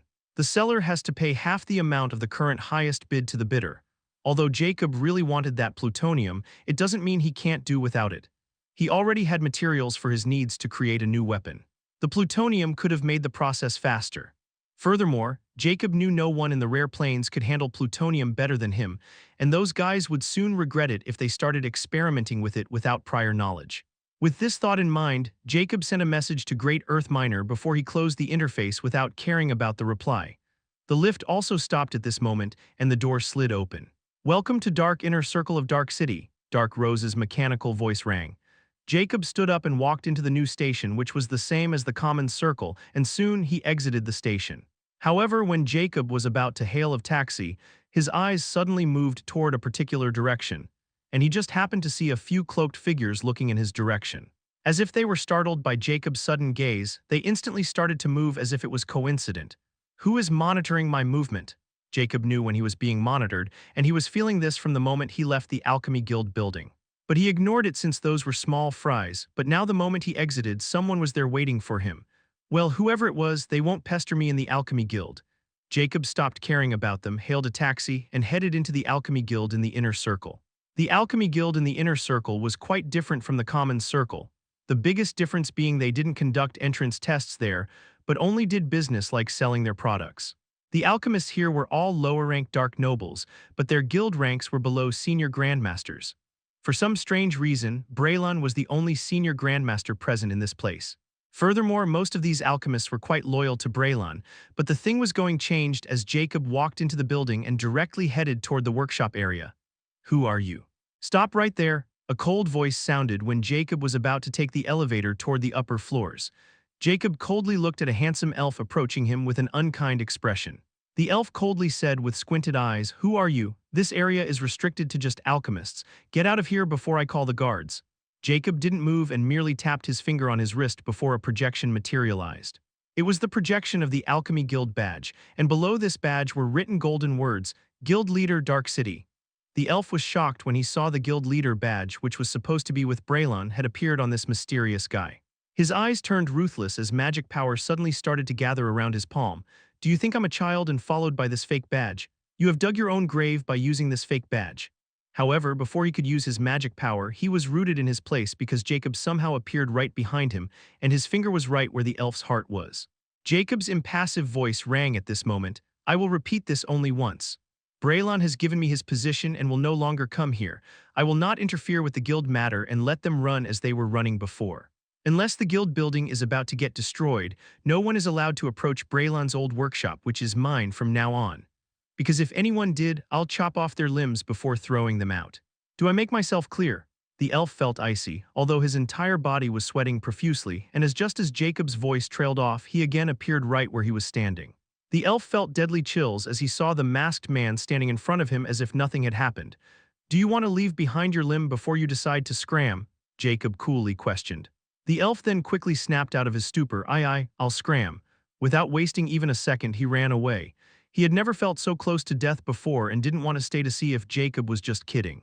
After getting rid of the imbecile, Jacob directly headed toward the top floor where the best workshop in this building was located, Braylon's Magic Smith Workshop.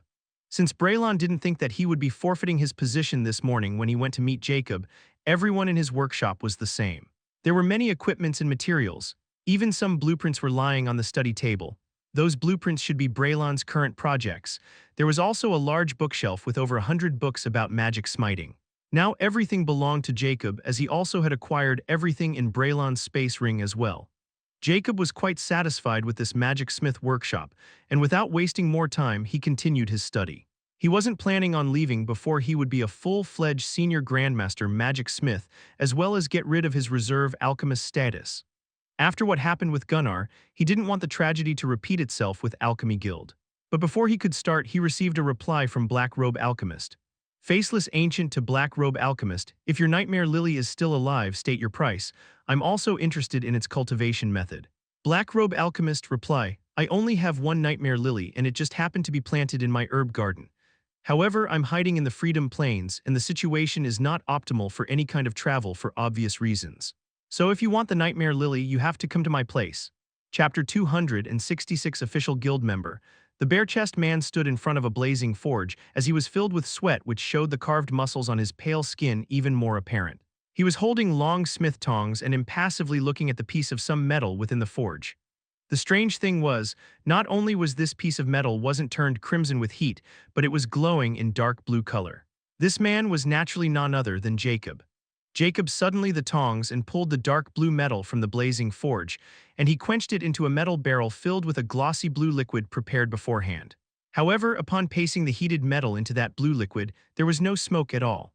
On the contrary, the entire blue liquid suddenly stirred before its quantity started to drop, as the full barrel of this blue liquid was now getting lower and lower until nothing was left. The only thing that was left was the dark blue metal, which was now not only glowing, but there were faint sky blue markings on it. Jacob didn't seem surprised as he moved the tongs and then placed the dark blue metal on the big anvil. He then picked up a black hammer which was actually filled with strange white markings, and right in the center of this hammer was embedded a small white gem. Without hesitation, he started to smith the dark blue metal, and every time he hit dark blue metal, the white gem flashed, and so the white marking on the hammer and a small shockwave was created. However, Jacob's strikes were somewhat special as they did not contain just blunt force, but precise control and focus. A different kind of shockwave was created every time his hammer hit the metal. Even the sound was somewhat different from the other strike. After smiting the dark blue metal for 15 minutes, Jacob finally stopped and looked at the long dark blue blade with sky blue patterns, which seemed like the marking on the black hammer.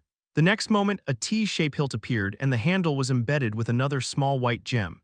This was prepared prior before he made the blade.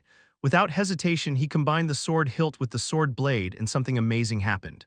Click, the white gemstone suddenly shimmered with a clicking sound, and the sky blue pattern on the blade began to glow brightly. The dark blue marking on the blade started to spread on the hilt at this moment like roots and covered it entirely. Jacob looked with great anticipation at those markings spreading on the hilt, and the white gemstone was the only place they seemed to be avoiding. At this moment, the white gem suddenly turned cracked, and within a few moments it turned into white power. However, the sky blue marking was now completely engraved on the blade and hilt, creating a strange pattern. Jacob didn't seem surprised by the white gem's current state, and he flipped his hand before another white gem appeared. He enclosed the gem in the position of the previous white gem, and like a magnet, it instantly clicked on the empty spot. End the recording and send it back for final verification. Jacob impassively commanded as the faint white glow on his arm flashed brightly before a projection appeared of an interface. Alchemy Mission Application. Alchemy Guild ID, Faceless Ancient Current Rank 9-star Alchemist Reserve Alchemist, Next Rank 1-star Epic Alchemist Official Alchemist, Mission Promotion Mission Available 1 Note. Complete this mission to get promotion.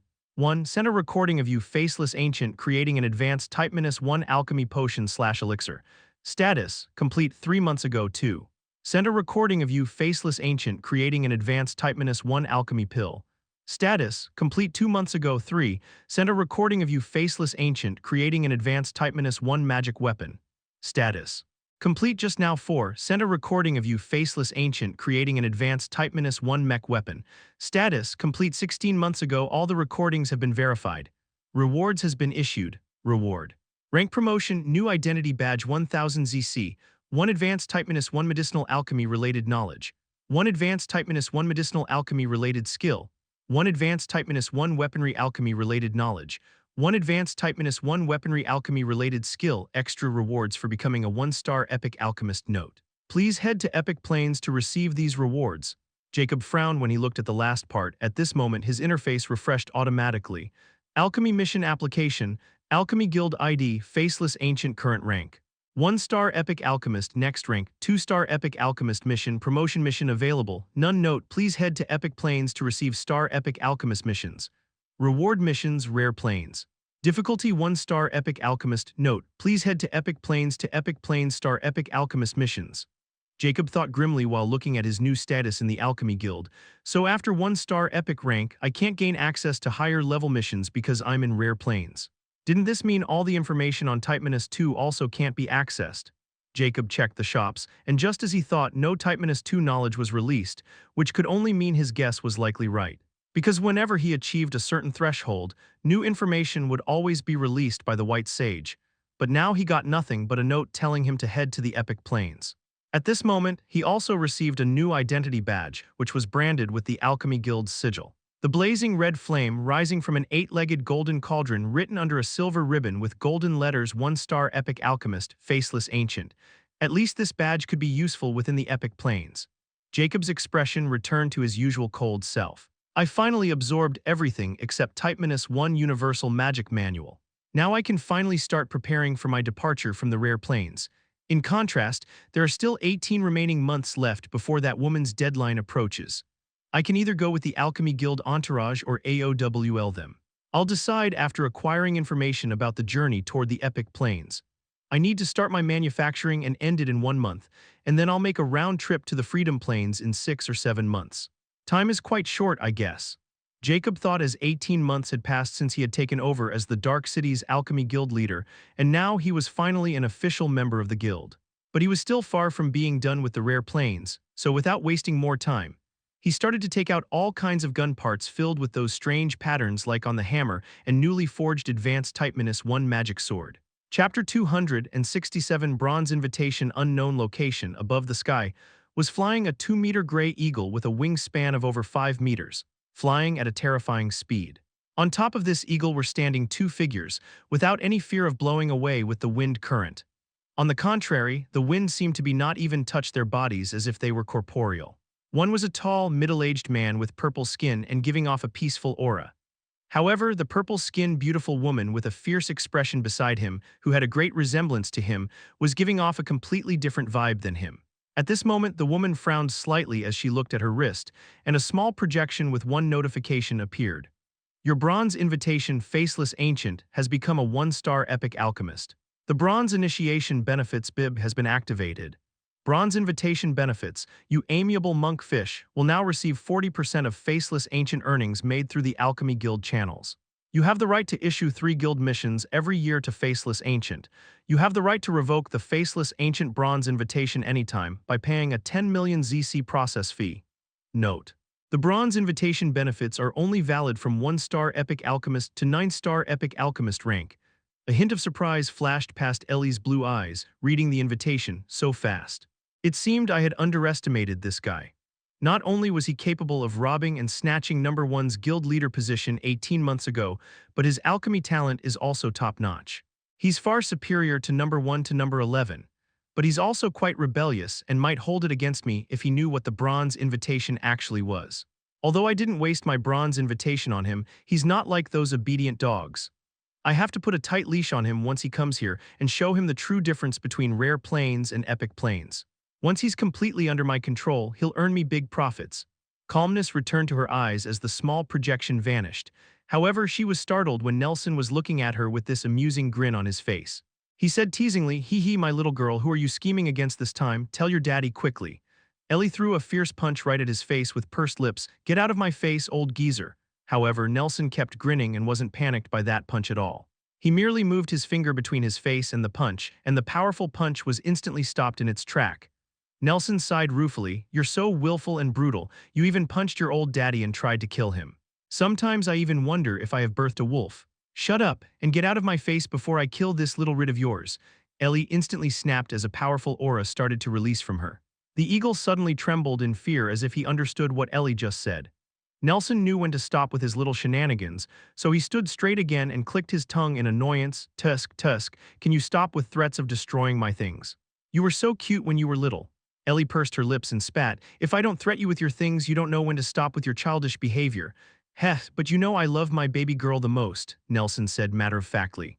"HMPH, this won't work anymore," Ellie snorted, but the coldness in her eyes visibly lessened. Nelson merely chuckled as he knew Ellie the best. "All right, tell me, is that really bib there? And you used it on that faceless ancient you were telling me about?" Ellie didn't hide it since she knew there was no point in hiding it since Nelson wasn't a fool as he always pretended to be, and he could easily see through her. "Yes, it is the same person. Did he ask you what a bronze invitation was or just accept it without asking any questions?" he asked again. "He asked me and I didn't tell him what it was."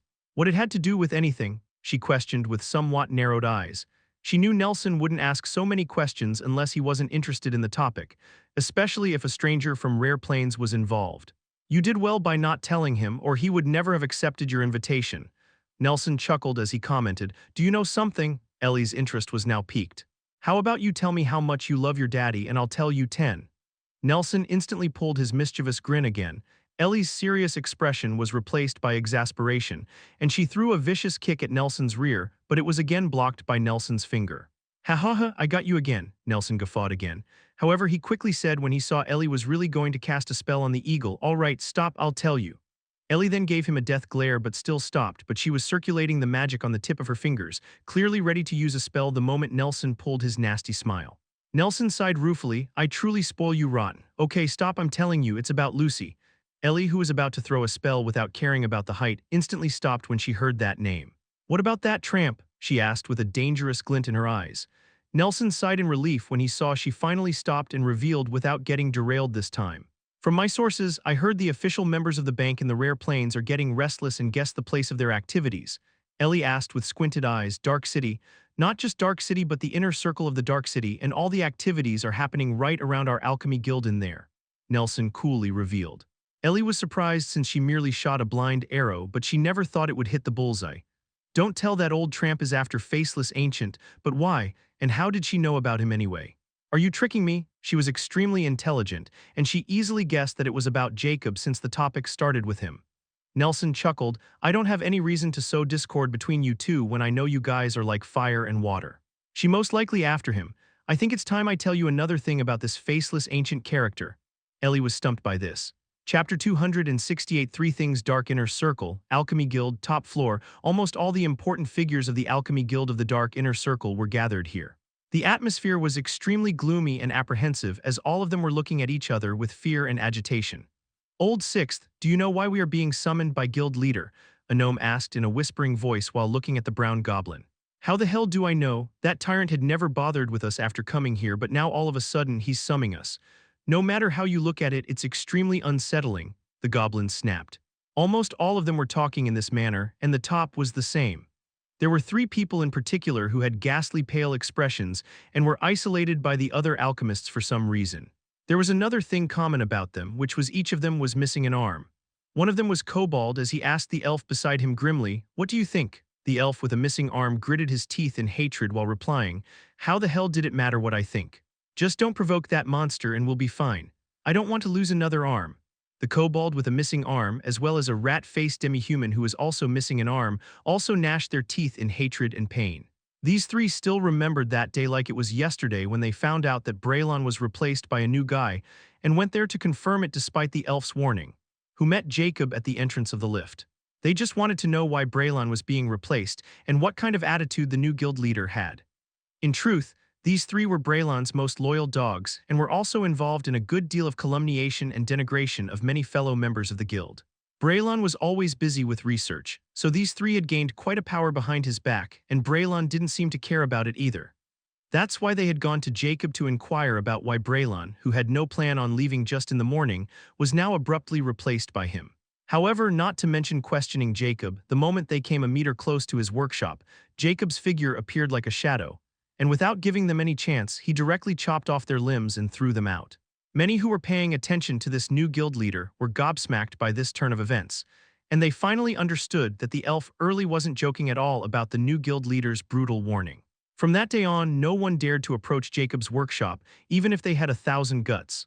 As for these three guys, they became the beaten dogs and were instantly isolated by all of them because of their past conduct. Since their limbs were cut off, they knew their life as an alchemist was as good as over, and they couldn't leave the place either since they were too used to the comfortable life of the Inner Circle's alchemy guild. Now 20 months had passed since Jacob closed himself in the workshop, but today they all received summon from him which made almost everyone scared. Still, they didn't dare to ignore his summoning.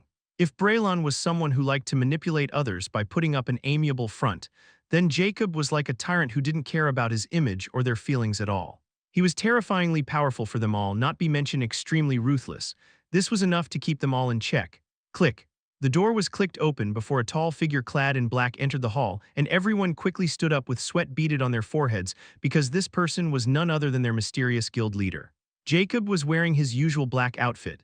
However, if someone looked closely, there were jet black markings all over his long black windbreaker. Only someone with extremely good sight could tell the difference between the faint shade of the color. Furthermore, Jacob was wearing a faceless black mask, and not even his amber eyes weren't visible to anyone, as if he was completely blind. Not even his skin was visible, as his hands were now covered with the same kind of gloves as his windbreaker. Lastly, his head was covered by a long hood, and he looked just like a mysterious killer. Everyone felt chills just seeing him walking toward the high chair at the very front of the table. They were all used to not wearing any mask in this place, but Jacob was simply too mysterious. Jacob walked onto his chair and sat down before his impassive voice rang, "Sit." Everyone bowed their head first before they sat down on their chairs, but their heart rate was wild, and no one knew who Jacob was looking at right now since his eyes were no longer visible. Even his face mask was barely visible under that long hood. "Today, I summon everyone to discuss three things." Jacob spoke again and didn't mind their lack of response. He actually liked this silent environment. "First, I will be leaving the Dark City soon, which means the guild leader position will be vacant. So I will give you guys 1 week to become a senior grandmaster. I will invigilate the test personally. Or I'll choose someone else from the Common Circle branch if none of you manage to pass. Is that clear?" Everyone was dumbfounded by this revelation and looked at Jacob with disbelief. No. I mean, why did you want to leave?" A wolf-face orc stuttered and asked with great difficulty. "Do I need to answer you about my matter?" Jacob coolly asked without any intent behind his words. But to the orc he nearly kneeled down to beg for forgiveness. Forgive me, guild leader." He lowered his head and didn't dare to raise it anymore. The others also kept their curiosity to themselves now and didn't ask for the reason. A goblin spoke at this moment. "See, can I ask if there are any particular requirements for the position like our professions?" This question did not pry into any of Jacob's matters, so everyone was hoping to get an answer for this and also looked at the goblin in admiration to be able to speak in front of this scary guy. Jacob wasn't unreasonable and he answered, "There are none. I don't know why there hadn't been any vice guild leader in this place or any senior grandmaster, but I'm pretty sure it has something to do with that prick Braylon. I'm not like him and I think it's time for guild to return to its track. I have 100 permanent member slots. You guys are 59 grandmasters, and the first one to achieve senior grandmaster rank will be the guild and get 1 slot. The second one will be the vice guild leader and also receive 1 slot. As for the remaining 98 slots, if all of you guys are able to become senior grandmasters in a week, I'll give you 1 each. You guys can think of it as a competition." Everyone's eyes brightened, and their heart raced when they heard what Jacob was planning to do. Jacob's image instantly raised in their heart. Although he was tyrannical, he wasn't petty like Braylon. Just as he said, Braylon never allowed them to enter senior grandmaster ranks because they were all lower-ranked dark nobles and very young, nor he ever gave them any permanent member slot. In comparison, the Common Circle Guild was filled with old guys who had no potential at all. He even threatened them ambiguously that they were not ready to be senior grandmasters and might lose their membership if they tried to take that step. It was probably the reason that there were so few permanent members in Rare Plains. Braylon probably has an influence on the other guilds in the Freedom Plains as well. However, Jacob was now telling them to become one, and he was even giving them the positions they deserved. So they were quite grateful and thrilled to go prepared for the test. Even if they were not confident, they would still try it since it was a very precious opportunity. Only those three armless idiots were filled with regret. Jacob then speaks again, not caring about their enthusiastic expressions. Second, I want you guys to use your connection and search for 3 types of materials for me. Anyone who found any one of these materials will get 3 permanent member slots, which means you can use them on yourself or your friends. I won't care. The hall regained deadly silence again as they looked at Jacob as if he was a god of fortune. Jacob continued as he expected this much. Third, I want information about Star Ocean, especially beyond the southern Star Ocean, which is the uncharted territory. If I deem your information useful, I'll give you 1 slot as a reward. But you only have 1 week to do these 3 things before I leave the Dark City.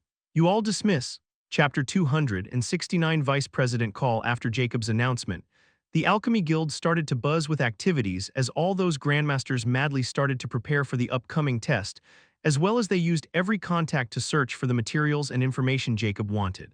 The 3 types of materials Jacob made them search were naturally the white, assassin parasite bug's blood, night salve's poison magic core, and nightmare lily. The blood flower turned out to be the same blood flower required for the enslavement ritual array. So Jacob now already has 2 materials, and as long as he gets his hand on the remaining 3, he will start the process of taming the brain hunter. Jacob knew these dark nobles were not without connections, so he decided to use them by giving them enough motivation. The permanent member slots cost him nothing, and they were useless once he exited the Rare Plains. So he wasn't losing anything by giving those useless slots as rewards to them, and he didn't care about controlling those useless guys like Braylon. Even if they didn't manage to get their hands on any of the materials, he already knows where to find 2 of them, while the assassin parasite bug could pose some problems. But he was confident in finding it since he knew what environment they resided in. He would at least get information on the Star Ocean from all of this, which was as important as those materials. He still wanted to avoid traveling with the Alchemy Guild entourage if he could. At this moment, Jacob was sitting in his workshop, which was now clean and spotless, as if it were not in use for 20 months.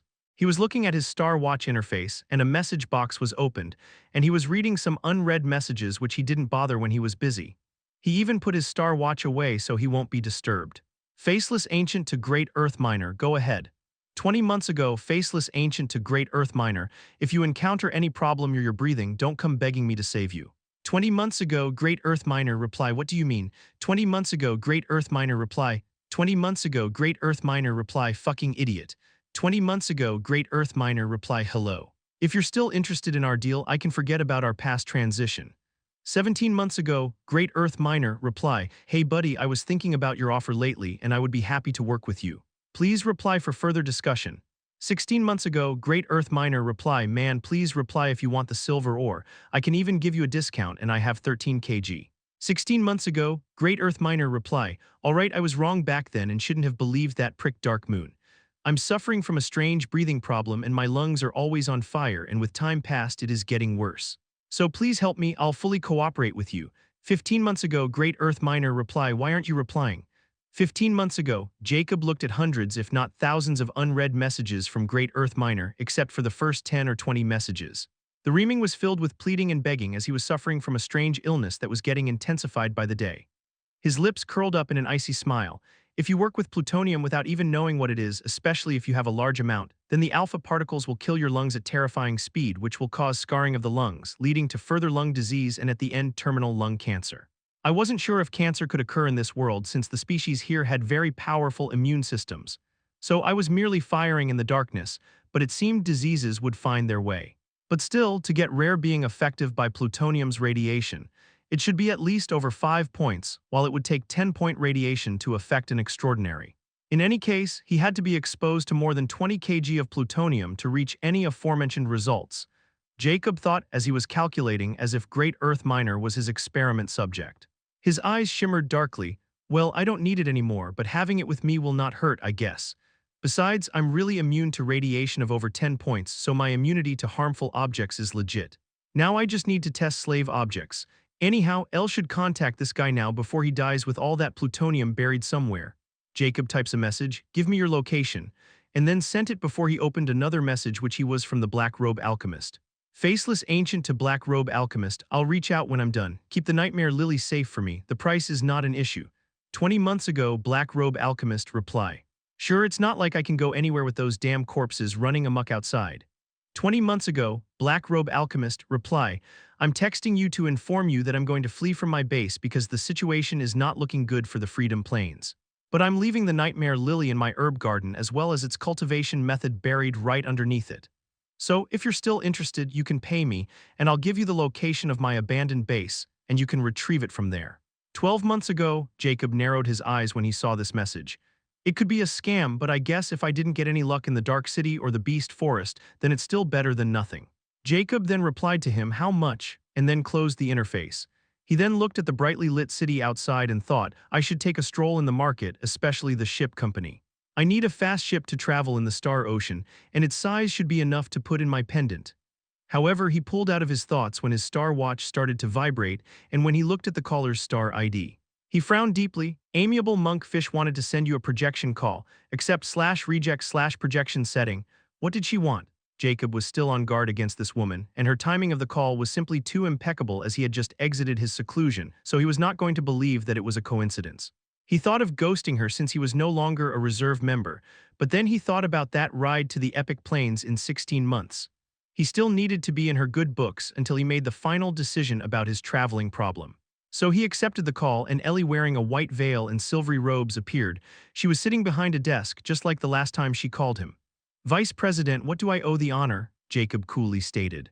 Ellie looked at Jacob's same outfit as the last time and her eyes shimmered strangely, but she wasn't in the mood to have a chit-chat after talking to her father, so she got straight to business. Foremost, congratulations on becoming an epic alchemist in such a short amount of time. Consider the 10,000 ZC before you reward, and you can spend them freely now. Jacob scoffed in his heart, hearing this with coldness creeping in his eyes, so she was keeping an eye on me, huh? As for that ZC, if I hadn't robbed Braylon, I'm afraid those 10,000 was only enough to practice either potion, pill, or magic smiting to senior grandmaster rank. Yet she had the nerve to said I can use it as I pleased. Still, he impassively replied, thank you for your generosity, Vice President. Ellie nodded before her eyes turned sharp. Second, when were you going to tell me that you were the champion of the rare plains? Jacob wasn't the least shocked by this, as he already knew this woman could learn this from the guild president as well since a gun can. But it was also quite clear that the president only decided to reveal it to her now, which means the president had some motive to hide it from her before. What would you do if you knew?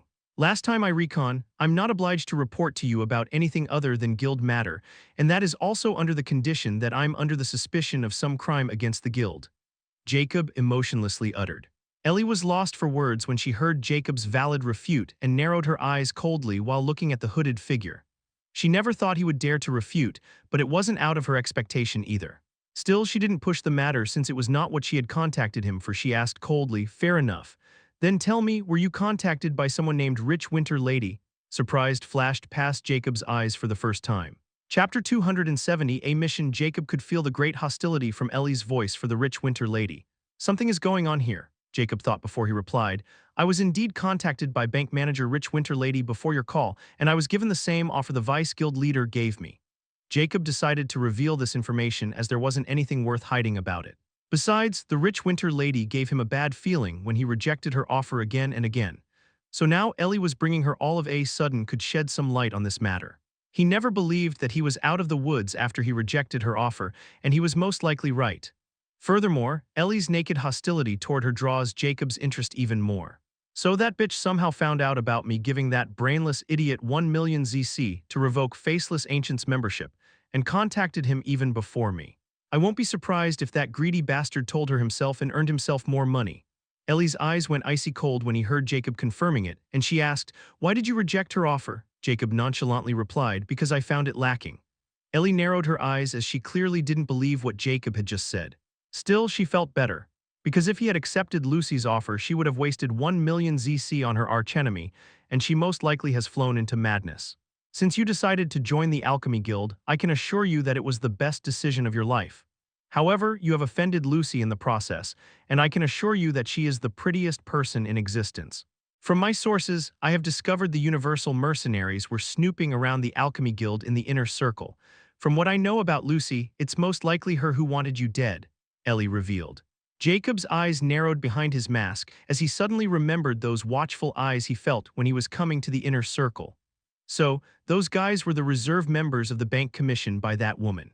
She must have put a lavish reward on my head to compel so many people to take risks in the Dark City, he thought, but he wasn't worried about it as well. Right now, he was afraid of no one in the Rare Plains, and only epic tier beings could pose a threat to him or the Star Ocean. If he wanted to massacre in the Dark City and then leave, he knew no one was capable of stopping him. But he won't be going to tell Ellie about it because he could tell she had something else in mind, as she won't be contacting him just to warn him out of the kindness of her heart. He said, "What should I do then? I'm sure Vice Leader has some good suggestions for me." Ellie was somewhat surprised when she heard Jacob's voice contain no anxiety despite knowing he was being targeted by the bank manager of the Epic Plains. Dad was right, someone who can pass a plain trial alone can indeed not be so simple, and I need to be more careful when dealing with him, she thought gravely. Ellie then finally spoke. "If it were someone else, I would have suggested they remain in the guild building. But you are someone who can complete a plain trial, so I have a different suggestion for you. No, this is not a suggestion, but consider it a personal mission from me. If you choose to accept it, you will get half of your reward first, but if you reject it, I won't hold it against you. Here it comes." Jacob's eyes shimmered in derision, but his voice was impassive when he asked, "I would like to hear about the mission and the rewards before making my decision." Ellie nodded in understanding before she stated, "It's quite simple. I want you to kill as many reserve or official universal members as possible. With each head, I will reward you with 1000 ZC. You just need to send me the video to claim the reward. As for the other half of the reward, which I will give you if you decide to accept the mission, it is a basic Type-2 magic rifle blueprint. The choice is yours now." Ellie was full of confidence when she offered the blueprint of a basic Type-2 magic rifle because she thought Jacob wouldn't be able to resist it since he was an alchemist. However, Jacob's words made her confident expression clouded as he coldly said, "I can't use basic Type-2 magic rifle blueprint since the Rare Plains lack materials, so it would be useless to me. I'm a very practical person, Vice Leader, so how about you send me the map of Star Ocean which has the routes to Rare Plains and Epic Plains, as well as the map of the Epic Plains, and I'll accept this mission." Ellie squinted her eyes as she instantly understood what Jacob was after. "Do you want to travel in toward the Epic Plains alone?" "No, I just want to have such an option. Because if I start killing mercenaries, especially the permanent members, bank manager Lucy might not take it kindly if she found out it was me. Besides, I need to leave the protection of Dark City if I want to kill those mercenaries, and I can't leave Rare Plains instantly either. In contrast, your voyage is still 16 months far. I just want to have another way out, and I don't think these maps would cost you anything at all," Jacob said matter-of-factly. Now that he got the chance to exploit the vendetta between Ellie and Lucy, he won't hesitate to ask for what he really needs. If he could get the map of Star Ocean routes that lead to the Epic Plains as he got in the Common Plains, he doesn't have to wait for anyone or rush things or even collect any information at all. He can leave whenever he wants to leave. Now the question was if Ellie's vendetta was deep enough with Lucy that she could allow this to happen or not. Ellie was quite astute, so she also guessed Jacob's motives, but she knew she was still in control as long as she had a bronze invitation in place, so Jacob couldn't escape her grasp as long as he didn't want to get kicked out of the guild. But she won't tell him that yet and hold this trump card hidden for as long as she can. Right now, she wanted to make Lucy indignant, and Jacob could really achieve it. So she nodded in agreement. "All right, I'll give you both maps." Chapter 271 Black Sea Company. Jacob looked at the map in front of him with shining eyes and a faint smile. Who would have thought I would get this map so easily? Now I don't have to worry about my traveling problem, but now I have to kill those guys since that woman still has some use. He muttered with derision. Although this mission seemed quite deadly, killing a mercenary who could become a permanent member of the bank won't be someone easy to kill. But for Jacob, he just needed to lure them outside the Dark City before turning them into ZC. Not only he profited from this, but he also got 2 important maps from a reliable source. Now the question is, when should I get rid of those guys? Killing intent flashed past his eyes. Since Lucy wanted to kill him, he won't show mercy as well. The next day, Jacob left the Alchemy Guild after 20 months and headed toward the market of the inner circle for a stroll. The moment he started walking on the street, Jacob instantly felt multiple eyes on him, but he didn't react and pretended to be ignorant. Jacob was heading toward a special building with a black sailboat logo on its front, and written under the logo was Black Sea Company. The reason he came to this place was naturally to buy a ship, and another reason being he was quite familiar with their product as well. Because he used the black ship of their company to travel in the rare plains as well, but it was stolen goods, so he had to return it back. Furthermore, since this company can open in the inner circle of the Dark City, then it couldn't be normal at all. That's why after asking around, he found this place, and he must say it was only inferior to 3 hegemonies buildings. Without hesitation, he walked within the building and entered a large expansion, lavishly decorated with different ship statues. An elvish woman approached Jacob with a smile as she greeted him. "Welcome, gentlemen, how may I help you today?" "I want a treasure ship," Jacob impassively answered. "Do you have any rank preferences?" asked the elf without hiding her elation. She knew the treasure ship Jacob was referring to were ranked ships that were made of treasure materials. Anyone who could buy a treasure ship in this place had to be a big shot, so she could get a large commission if she managed to sell a high-quality, expensive product. "I want at least an advanced Type-1 treasure ship, but I want it small, around the range of 10 meters. "Money is not a problem," Jacob stated as he had already thought about what kind of ship he wanted. The biggest requirement was that the ship should be able to fit in his pendant. The elf woman's eyes lit up as she instantly knew it was going to be her lucky day. "Please follow me. I'll inform the manager." Jacob nodded and followed her into a private room. He didn't have to wait before a demi-human with foxy features entered the room wearing a white suit, followed by the same elf woman who brought him here. "My name is Reuben, and I'm the manager of this branch. How may I address esteemed sir?" Reuben politely introduced himself to Jacob. "Jack," Jacob plainly answered. Reuben wasn't bothered by Jacob's lack of response since everyone in this place was mostly eccentrics. "My associate here told me you want a treasure ship with at least advanced Type-1 rank," he asked with a big smile. And when Jacob nodded in affirmation, he quickly said, "In that case, I would like to confirm one thing. Which type of payment are you going to use?" "I must inform you, sir, advanced Type-1 ships only sell using a special type of currency, and without it, I'm afraid I can't sell you intermediate or advanced Type-1 ships. It's Star Network's policy. I hope you won't take offense." Reuben was telling the truth. In fact, any treasure above basic Type-1 could not be bought by using only gold coins, no matter how much someone had. This rule was implanted because these treasures were too powerful, not to mention very difficult to make. So the Star Network created this policy so only someone with ZC could buy them, not just any random Tom, Dick, or Harry. Jacob also knew what this guy was asking by not speaking the name out loud, so he coolly replied, "Zodiac credit." Reuben's smile widened. "In that case, I have 3 ships that suit your demand, sir. Please have a look." He quickly activated his Star Watch before 3 ships' projections materialized in the air. He pointed at the white ship and said, "This white ship, size 9.6 meters, is an advanced Type-1 treasure ship, and its speed is 500 mph, with an advanced Type-1 magic barrier function, autopilot, Star Watch controller, navigation, and advanced Type-1 sea scanner. Its price is 900 ZC. Then he pointed at the golden ship, which had silver markings on it. This golden ship, size 10.2 meters, not only has all the white ship functions, but it also has advanced Type-1 magic scanner as well, and a magic cannon which could be controlled manually by Star Watch controller. Its price is 1,500 ZC. Lastly, he pointed at the dark blue ship with black markings, but this ship looked like a flat triangle, not a ship. This stealth triangle, size 5.9 meters, is 2-passenger ship, and it has every function of the aforementioned ships except the magic cannon. But it was done because this ship's true specialty lies within its stealth function and speed. The stealth function can make it hide under the detection of extraordinary creatures and any advanced Type-1 scanners. At the same time, its speed is Mach 1. The price of the stealth triangle is 3,000 ZC, Reuben stated as he looked at Jacob, who was silently listening to his introduction. Jacob looked at all 3 ships before his eyes stopped at the stealth triangle eventually. Not only was this ship small, but its size was also quite to his liking. Furthermore, he didn't need any cannons as long as he could remain hidden. The Star Ocean was too dangerous, so having stealth was more important than having firepower. So he impassively stated, "I will take this stealth triangle and make it black if you could."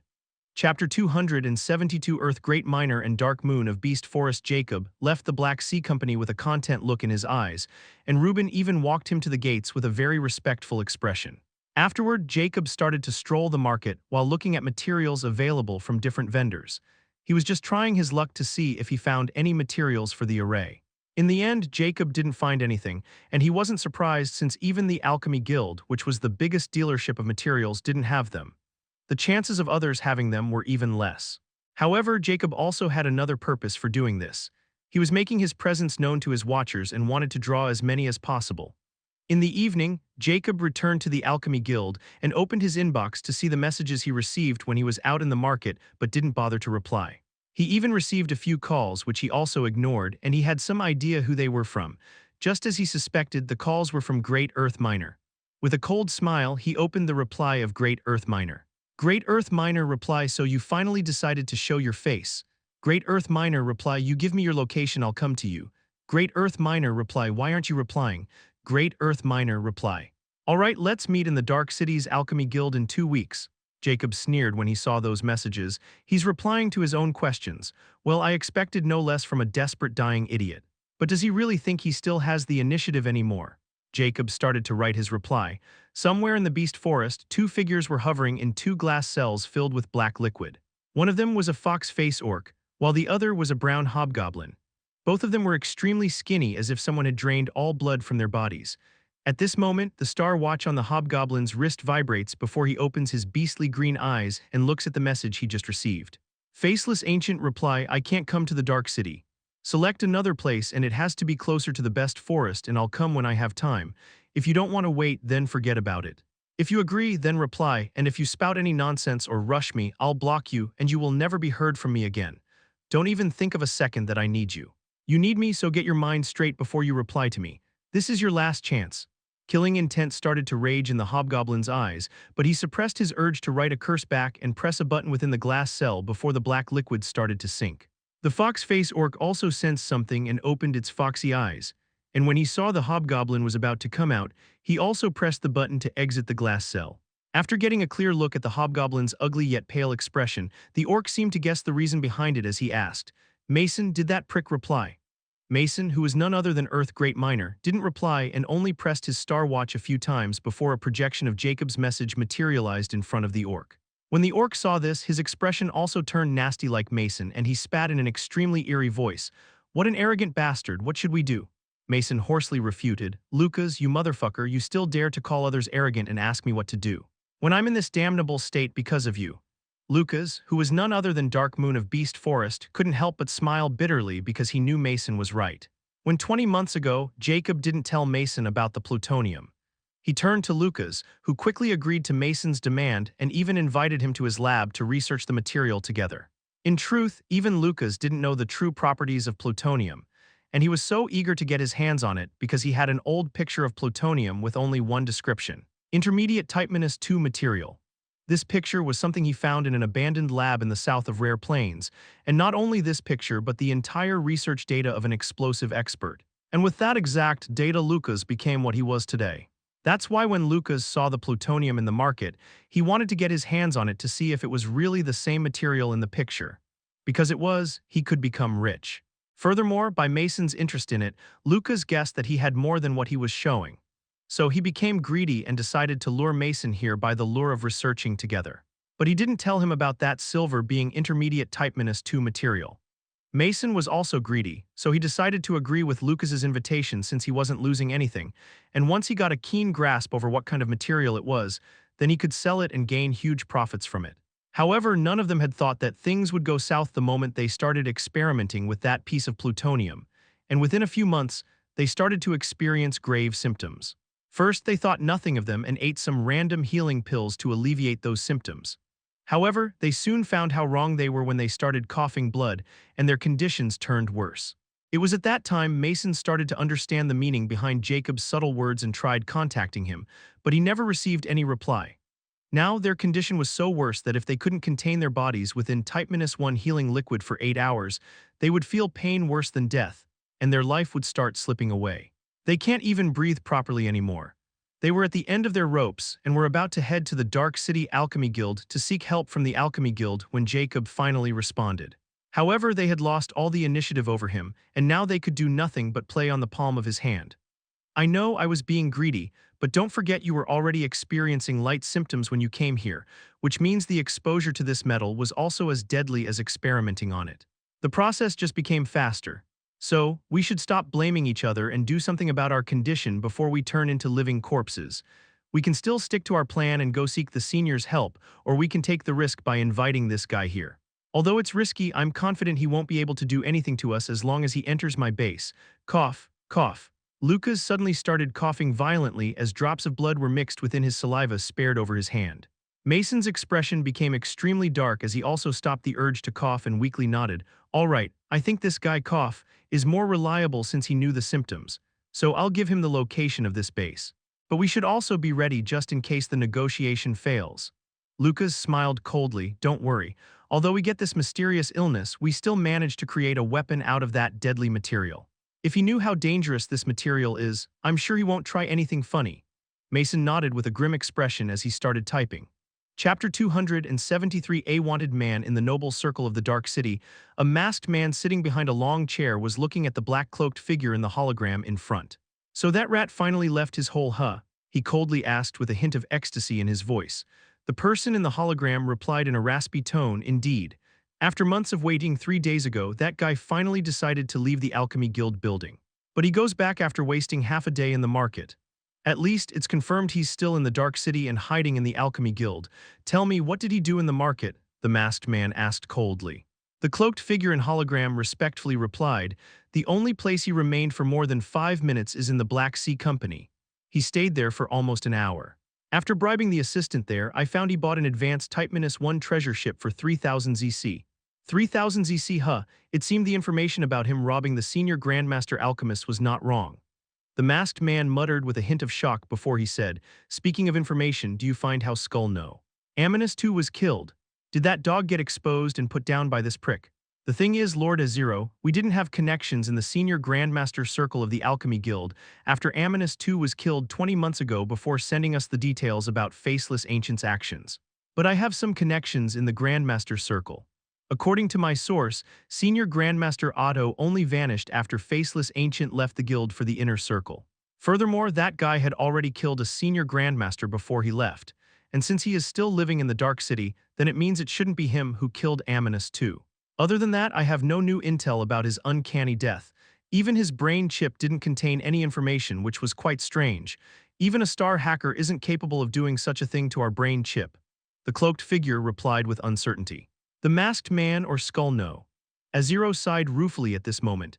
After our hasty retreat from the Freedom Plains while leaving our investment behind, the death of a single-digit A-rank Skull has made the higher-ups in the Epic Plains furious. We are not allowed to enter the Epic Plains without getting our hands on the research data from that hateful rat. So I don't need to tell you just how important this mission is for both of our futures, right, Amanus 1? Asked Azero meaningfully. Amanus 1 nodded his cloaked head and gravely said, don't worry, Lord Azero, I have put all the 2-digit agents in the Dark City in this mission. The moment we get the chance, I, as well as the other 9, will personally take action and get the data back. No. Azero nodded his head in acknowledgement. Very well, I will wait for your good news. Just don't underestimate that rat. He's too strange and always manages to surprise us. I don't want any mishap this time, or you and I both won't be able to handle the consequences. Understood, Amanus 1 solemnly uttered before his figure vanished from the projection. Azero then connected another call, and a dark projection materialized, and a melodious yet icy voice rang. You better be calling me to tell me that you have recovered the data. Madam, please rest assured everything is under control now. As long as that Faceless Ancient leaves the Dark City, he will not be able to escape. Azero no longer appeared arrogant as he spoke with this madam. I've been hearing this excuse for about 2 years now, the woman tonelessly remarked. But madam, this time, I think he's going to leave the Dark City. We just discovered that Target had bought a treasure ship from the Black Sea Company, so this could only mean he was going to the Great Star River or Star Ocean. As long as he leaves the Dark City, it doesn't matter where he goes. He won't escape our grasp, he quickly assured. The woman remained silent for a moment before she coldly spoke. For what you've done in the Freedom Plains, I will give you 2 more years to retrieve the date. If you fail, then you have to return with all the acquired assets. But you won't be rewarded as handsomely as it was originally planned, and someone else might not let off this chance to take your position as Zero. Done stating her piece, she disconnected the call without waiting for Azero's reply. Azero was momentarily stunned. An extremely sinister aura flashed over his person before it vanished. His hands were clenched so tightly that his bloodlessness was on the verge of exploding. Taking a deep sharp breath, he calmed himself and unclenched his hands, leaving bloody imprints of his sharp nails on his palms. This damn bitch wanted to claim all my achievements for herself while using me as a scapegoat. If she really thinks I will let that happen without fighting back, then she got another thing coming for her. As long as I get my hands on that slippery rat, I'll let her know I'm no longer just a pawn. His eyes turned extremely malicious and glowed with a tint of crimson. I need to oversee this entire operation myself. There's no room for messing up. A day later, in a lavishly designed hall, a few figures were sitting around a round table. All of them have terrifying murderous auras like beasts. Right in the center of the round table was a hologram of a man wearing a long black windbreaker with a hood, and his face was covered with a faceless mask. It was none other than Jacob. Did you hear in 3 days there is going to be a competition in the Alchemy Guild which is held by none other than our target? Not only that, but there is a rumor going in the Alchemy Guild that the new guild leader will leave right after this competition. A bull-face orc uttered. I heard about the former news. It is confirmed, but how reliable is this rumor? A demi-human woman with lion-like features questioned with a growl. No one knows the reliability since this rumor just started spreading among the guild members. The source is unknown, but if there is even a vague possibility that it's true, then we can't miss this chance. This guy has been a pain in all of our asses. The secret commission is no longer a commission but has become an order from the higher plane. Now, if we don't kill him, we can't leave this place with the incoming reinforcement from the higher plane. An elf with a deep scar over his right eye coldly uttered in a rageful voice. There were 5 giants sitting behind the table like small hills. One of these giants spoke sinisterly in his mountainous voice. All right, inform all of our men. If this guy is really going to leave, we can react at a moment's notice. From our new orders, we need to go in full force. The others nodded their head in agreement as they all looked at the hologram with killing intent in their eyes. Chapter 274. A possibility in Dark Noble Circle today. The atmosphere of the Alchemy Guild in the inner circle has been quite subtle. All the Grandmaster rank alchemists have been missing from their posts and weren't in their research labs either. However, no one seemed to surprise because they had some idea about where they had gone. According to the announcement made 3 days ago, today was going to be a big event for all the Grandmaster rank alchemists, and this event was held by none other than their new tyrannical guild leader. There were also rumors that this was going to be the guild leader's last day, and a new guild leader and vice guild leader will take his place. But it still remained to be seen if this mysterious rumor was true or not. But one thing was sure, many people were paying attention to the Alchemist Guild today. As for the people in question, they were all gathered on the 99th floor of the building, where 59 Grandmaster alchemists were standing in front of their own workstations, while facing Jacob standing on the platform right ahead. Jacob was looking at those 59 Grandmaster alchemists standing in rows, looking at him with excitement, anxiety, perplexion, and such emotions. All right, today, as promised, I will invigilate all of your ranking tests. You guys might be wondering why I'm taking tests not in your profession-related workshops, but in this place. The reason being extremely simple. If I were to invigilate all of your tests one by one, then it would take too much time, and I don't even have knowledge about some of your unique professions. The other alchemists' expressions turned grim as many of them were wondering about this exact same thing after they had time to mull over it. Normally, a senior Grandmaster level test was conducted by a senior Grandmaster of the same profession and judged by 4 others judges. But in their case, the only senior Grandmaster available was Jacob, and they didn't even know his profession. Still, they were sure that he was the only Grandmaster of a single profession, since they had no idea about how a reserve alchemist has to be proficient in 4 different professions. Some of them even thought that Jacob would take them to the Common Circle branch and have their tests taken by those old alchemists all at once, so they were not worried. However, when they were summoned here and saw the setup of those workstations which were used to teach novices, and then Jacob had them choose one each, they were no longer sure about this anymore. They even think Jacob was messing with them, but no one had the guts to raise their indignation. Jacob didn't care about their reaction as he knew what he was doing. All right, before I continue, I want to inquire about the 2 other tasks I have handed to you guys. First, if any of you found the materials I have requested, then raise your hands. Even information about those materials will be helpful, and I will give ZC for it. But if you know the exact location, just tell me about it, and I will reward you with a permanent member slot. But if you lie, then just know that you can't hide from me. Some of the alchemists' eyes brightened, and some were dimmed while some of them appeared helpless. Jacob saw 8 people raise their hands, which was quite a good result in his opinion. You, wolf face, speak first, Jacob declared while looking at the wolf face orc standing in the first row. The orc quickly spoke, Guild leader, I didn't manage to get any of the materials, but I do know the information about the Night Salve's location. Jacob coldly said, let me guess, it resides in the Western Star Ocean at 2 miles depth. The orc's happy expression wrapped as he dryly nodded, why yes. Jacob snorted coldly. By the exact location, I mean if a person had them. As for the locations of their inhabited areas, I know as much.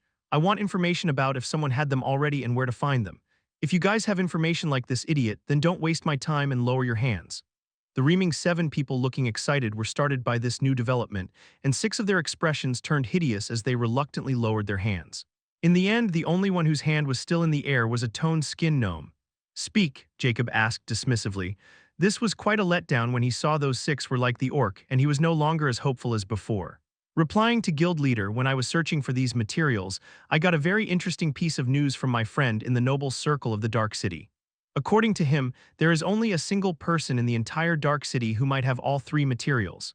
His tone too extremely respectful as he spoke. Who might that be? Jacob's interest was finally piqued. The gnome quickly replied, "It's the Dark City Administrator, the Dark Earl." According to him, the Dark Earl is also a pill alchemist, and his rank far surpasses Senior Grandmaster rank. He owns a pill shop in the Noble Circle which only opened once a month. But that shop only sold 10 pills refined by the Dark Earl himself, and all those pills were auctioned, not sold like normal. Furthermore, every Dark Noble fought for those pills in that auction with everything they had. The auction items can be bought by either ZC or alchemy materials above Type 0. Just 3 months ago, someone had bought a pill with materials, and one of those materials happened to be the 5 carcasses of extraordinary Tier 6 assassin parasite bugs. And this is just a drop in the wealth of Dark Earl's ocean-like wealth, which he had been accumulating for who knows when. Everyone in the room was looking at the gnome as if he was a monster, because none of them had any connection to the noble circle of the Dark City, since those dark nobles of barren ranks were simply too arrogant. In their eyes, the rank of lower and upper dark nobles were like commoners, and only those barons or higher-ranked dark nobles were true nobles. Furthermore, everyone knew just how mysterious the enigmatic Dark Earl was. After hearing this piece of information about him, these lower and upper-ranked dark nobles were even more awed by Dark Earl. Even Jacob's eyes contained a hint of astonishment after he heard about this Dark Earl. If this gnome was telling the truth about this shop of Dark Earl, then he might really get everything without searching for those materials himself. Especially the assassin parasite bug, which was the most difficult to find because they only exist in poisonous swamps, and not just any poisonous swamps but poisonous swamps with at least an extraordinary tier poison effect. In the entire rare plains, only one poisonous swamp met this requirement, and it was right in the heart of the wild nation. Chapter 275 Magic Gem. Jacob looked at the gnome, who was looking at him anxiously. "Tell me your name and your alchemy professing." "It's Dilly and I'm a Grandmaster Potion Alchemist," Dilly replied apprehensively. Jacob didn't reply as he suddenly tapped over his wrist, and a projection appeared soon. He opened the Guild Leader interface, which he received with the badge. "I want to send Grandmaster Potion Alchemist Dilly an official member invitation." Jacob coldly spoke, and his words shocked everyone. White Sage's electric voice rang at this moment. "The invitation has been sent, and as long as Grandmaster Potion Alchemist Dilly completes a prerequisite, he will be able to become an official member successfully." The Alchemy Guild official member slot was not easy to earn as the Alliance or the Bank. Without skills, Jacob's invitation would be wasted the moment Dilly failed the prerequisite imposed by the Alchemy Guild. This was also the reason why the Alchemist Guild had quite a few permanent members in the Rare Plains. Only invitations like bronze invitations were exempt from any prerequisites. "All right, Dilly, your information is really what I needed it to be. You have earned yourself 1 permanent member spot, and now it's up to you if you were able to pass the test by the guild or not." Jacob's impassive voice woke everyone from their stupor as they looked at Dilly in unison. Dilly was also standing in a daze as if he was in a dream, and when the star watch on his wrist vibrated, he was snapped out of his stupor and quickly opened the mail in front of everyone. They all saw Dilly really received a chance to become a permanent member as long as he completed the prerequisite, and he could take this test within 1 year before this invitation expired. "Thank you, Guild Leader," Dilly quickly bowed in gratitude. He never thought Jacob would really give away a precious slot for a small piece of information. This was also proof that Jacob wasn't lying, and he was a man of his word and really wasn't a selfish prick like Braylon. "No need, you've earned it," Jacob coolly stated. "Now I'm giving you another chance to earn yourself another invitation, which means even if you failed your test once, you could try again. Tell me if your contact can arrange a meeting with Dark Earl or his star ID, or at least contact him to deliver my message. Naturally, I won't ask him to do it for free. 5,000 ZC if he can arrange a meeting or give me his star ID, and 500 ZC if he can really deliver my message," Jacob declared tonelessly. Jacob knew he needed to get hold of that enigmatic Dark Earl first if he wanted to inquire about the materials. He knew he couldn't enter the noble circle without being a Dark Baron, which would take too much time. He starts completely the dark missions. So using Dilly's contact was the easy way, but it would be quite difficult even if the other party really accepted it. He might outright take his money in the sham of delivering his message and then just pretend to deliver his message. He won't even know if he was telling the truth, since afterward, it would be upon the Dark Earl to contact him, not the other way around. Jacob won't be able to blame the other party at all. Still, he was just fishing, and if there wasn't any way, Jacob didn't mind trying some other method. Everyone looked at Dilly enviously. When Jacob offered him another slot, Dilly was so happy he almost jumped. Still, he suppressed the urge in front of Jacob and quickly replied, "I will make contact with him today and report to you as soon as I get the answer." Jacob nodded and said, "All right, it seems I need to stay for more days now." Many alchemists' expressions changed when they heard his words, and it finally dawned upon them. If Jacob wanted to contact Dark Earl, he needed to be in the Dark City, so why the hell would he leave and hand over his position before he gets what he wants?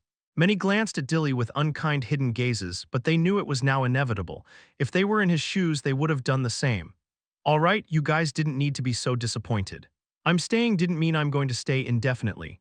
I'll select a guild leader and vice guild leader in this test as promised, and they will hold the command after I'm done with the Dark City," Jacob coolly declared, as he could easily sense some guy's apprehensive heartbeats. But he couldn't care less about those hidden snakes. Now on the second task, Jacob changed the topic, which brought joy to many eyes as they were motivated to try their luck. Since Dilly can get a slot, they can as well. Furthermore, the matters of the Star Ocean couldn't be confirmed, so Jacob won't have to know about the authority of their information. However, Jacob's next words threw those guys from the sky to the shit pool. "Let's forget about the information on Star Ocean. I've acquired what I need, and I'm pretty sure you guys' information won't outmatch mine. So let's start the test, shall we?" Jacob dismissively declared. Despite wanting to question Jacob's integrity, they knew they would only make him unhappy or even offend him, and they didn't want to do it, especially since this test was more important. Jacob then suddenly took something out of his pocket. It was a small diamond-shaped white gemstone. "You guys should be familiar with this gemstone, am I right?" he questioned. Everyone nodded without hesitation. "Still, for the records, I'll explain briefly. This gem in my hand is a one-star magic gem, which contains unrefined mana equivalent to a one-star mage, basic mage. But to refine one one-star magic gem, 10 one-star magic cores are required. And most importantly, an alchemist needed to have very keen mastery over their refinement skills. Only master rank or above alchemists could refine a magic gem of one-star rank. And the method to refine a magic gem is not a secret either, since they could be used in numerous weapons, or some mages can even absorb the magic powers contained in them to recover their magic power. But as an alchemist, we all know that there is a certain purity level of these magic gems, which showed by their transparency, and we also have a device to measure it. This pure white magic gem in my hand is refined by me, and its purity is 94%. However, I can only achieve this much purity on a one-star magic gem, and as I try to refine a higher rank magic gem, the purity would plummet greatly. And we should all know that an over 90% pure one-star magic gem contains more potent mana than a 1% pure 9-star magic gem. So my test is simple. It is the test of your refinement skills, since we all need them at our current levels, especially at the senior grandmaster rank. If you can refine a one-star magic gem with over 90% purity, you are qualified to become a senior grandmaster," Jacob declared while scanning the dumbfounded crowd. This task was easy, but as well as difficult if it wasn't properly done, and it all comes down to their focus and refinement skills. Jacob then stated coldly, "Since it's a ranking test of a Grandmaster rank alchemist, you guys will only get one try, and you have 3 hours to complete it. The materials are under our workstations. Don't try anything funny, since this test is being recorded by me, and the moment I spot something, I will be free to impose any punishment on you as your invigilator, even torture." His icy cold words sent chills down everyone's spines. Now start, Chapter 276. End of the test. 3 hours passed in a flash, and all those grandmasters were sweating profusely. They could refine a one-star magic gem within 15 minutes if it were any other time. However, today, they all took 3 entire hours to carefully combine the magic cores and then purify them while refining the final product. To refine a high-quality magic gem, it was an essential step to eliminate all the impurities within magic cores, which were mostly collected from magic beasts or some wild races living in the wilderness. Those impurities include the element of a magic core, because if the element were left alone, the magic gem would remain the same as a magic core, non-absorbable. Meaning the element mana within a magic core couldn't be absorbed by someone else with another element. Even if someone had the same magic element, the mana they could absorb from a raw magic core is 10% before the magic core would turn into dust, and remaining 90% will go to waste. Furthermore, the mana contained within a raw magic core usually is tyrannical, and it would do more harm than good to recover one mana with it. That's why the magic gem was invented. Not only the magic gem's mana was gentle and could absorb by anyone, but it could also be used on a magic weapon as a mana battery, so even those without magic could also use a magic weapon. The biggest benefits were the higher the purity rate, the faster the mana absorption and potency. However, just a one-star magic gem was sold for 50 million gold coins, and their purity rate is also between 40% to 49% low quality.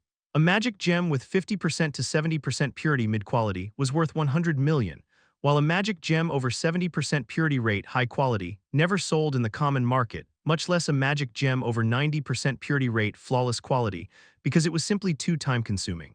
But these flawless quality magic gems were only used as a precious recovery mana source in very grave situations. No one uses a flawless quality mana gem as a power source on their weapon. However, if they all knew that Jacob had been using flawless quality mana gems on magic weapon crafting to create finished products, everyone would go insane from his wastefulness.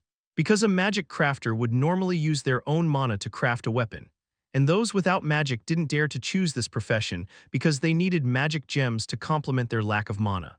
Jacob was also doing the same, and he knew he was being too wasteful, but did he care? The answer was no. Because Jacob didn't care about money when he could make more, he only cared about the result he would obtain from spending that money. Furthermore, he has developed a habit of using the finest materials for his research or experiments, especially when he can afford them. Although this habit of his has cost much, even in his past life, he always ends up obtaining far more than he lost. It was the same here. He had become an Elder Grandmaster rank magic smith in 18 months and even developed his own unique insight on the path of a magic smith. It could also be the result of the unique traits he got with cursed immortality, but his own personality played the biggest part in it as well. Right now, Jacob was testing, looking at those alchemists holding magic gems, and with a glance, he could tell just what kind of quality they had. Because he himself had spent 3 whole months to achieve over 95% purity rate in 1-star magic gems. Although it was only a 1-star magic gem, he knew this gem was far better than any trash quality, less than 40% purity 9-star magic gem. Even if the mana within them was limited, he could always use more to fulfill the demand for mana. Alright, let's start with the first row. You guys can come one by one, and I'll examine the quality rate of your magic gem. As for who will be the guild leader and vice guild leader, it's simple. The person with the highest quality rate will be the guild leader, and the second person will be the vice guild leader. This way, everyone has a fair chance and only the best among you will prevail. Now, without wasting more time, you cripple, come. Jacob pointed at the elf with a missing arm. The elf was none other than the one who had been brave enough to confront Jacob and then lost his arm. The elf's face instantly went white and then black when he heard Jacob calling him cripple. If he had more power than Jacob, he might have started fighting him, but now he can only ground his teeth in hatred and move his ass obediently. Jacob didn't even remember the guy's face, as in his eyes the elves were all the same, good-looking with pointy ears, long heights, long hair, and arrogant personalities. They mostly resembled humans like giants and dwarfs. Jacob then took something out from under the table where he was sitting. It was a 10 square inches white flat plate. At its one end there was a small black rectangle. Everyone knew it was the magic purity scale, used to measure a magic gem's purity rate. Furthermore, the one in Jacob's hand was an advanced type-1 grade, and it was something he got from Braylon's workshop, and now it was Jacob's. Jacob then pressed his finger over the black rectangle, and a mechanical beep rang before a white 0% appeared with that rectangle. Now place it on it. If you have any doubts about the scale, you can use your own, I don't mind. Jacob coolly stated before he leaned back on his long chair, giving the cripple elf full access to the magic purity scale. I know guild leader won't stoop to such a level to scheme against a nobody like me. The elf stiffly smiled in flattery. With a glance, he knew that the scale was an advanced type-1 grade, and all this thing was getting recorded, so Jacob won't try anything funny on a nobody like him. So he took a deep breath and placed the diamond-shaped white gemstone on the scale's smooth surface. Beep. Everyone was scrutinizing him while the elf was holding his breath, and when he saw the number change and a new number appeared, he almost fainted. 82.97%, how is that possible? He exclaimed in disbelief. Alright, you failed, next. Jacob's dismissive voice sent the elf into an abyss. The elf found his courage as he knew this kind of chance would only appear once in a blue moon and said with a pale face, "See, can I try it on my scale?" Everyone looked at the elf disdainfully, and some even gloated at his audacity. He was asking to lose another arm. Go ahead, you have 1 minute. However, Jacob didn't care about this as he knew these kinds of doubts would appear, so he just let them be. The elf didn't dare to waste even a second as he quickly took out a 4 inches small red magic purity scale, which was only a basic type -1 grade. Furthermore, when he activated it, only 0% appeared, unlike 0% on Jacob's scale. He quickly placed his gem on it, and it took 10 whole seconds to give the final result, which only made his expression paler. 81%. When he saw the number, he felt like crying, but he knew he might lose another arm if he dared to say anything anymore. So he listlessly picked up his gem and scale and left the hall. No one felt pity for him since they were too busy worrying about themselves. They never thought grandmasters like them would fail over this simple task. It was simply too humiliating. All right, next, Jacob speak again. This time it was a demi-human with fox-like features, and he was covered in sweat and his hands were trembling when he placed the gem over the scale. Beep. His heart skipped a beat with that beep, and when he saw the number, 86.08%, you failed, Jacob coolly stated. Despair filled his heart, but unlike the cripple elf, he knew how to accept reality, so he bowed toward Jacob and left the hall. Next, Chapter 277, The Walking Disaster, Part 1. It took less than an hour to filter through all the 59 grandmasters and test their magic gem's purity rate. Now only 13 alchemists were present in the hall, which makes them the past contestants, and they were all ecstatic about their future prospects. Especially the violent scale kobold named Clayton and a tigress face orc female named Audrey. They were smiling ear to ear as if they had won some huge lottery. Jacob spoke dismissively at this moment. All right, I've sent your recordings with your names to the higher-ups. You'll receive your senior grandmaster badges within a week, and I've also sent you guys invitations as promised. Now being a permanent member depends on your own skills. Lastly, the next guild leader will be Clayton. He had refined a magic gem with a purity rate of 92.69%, and the vice guild leader will be Audrey as her magic gem was 91.93%. I might not be available in the guild for a few days, but I'm not leaving yet. Now you guys are dismissive, and Dilly, you have only a week to give me an answer. I have already added you so you can contact me anytime. Dilly, who was also involved in the group and managed to pass Jacob's test and managed to receive another invitation, quickly nodded. I won't disappoint, guild leader. A light go, Jacob nodded. Thank you, guild leader.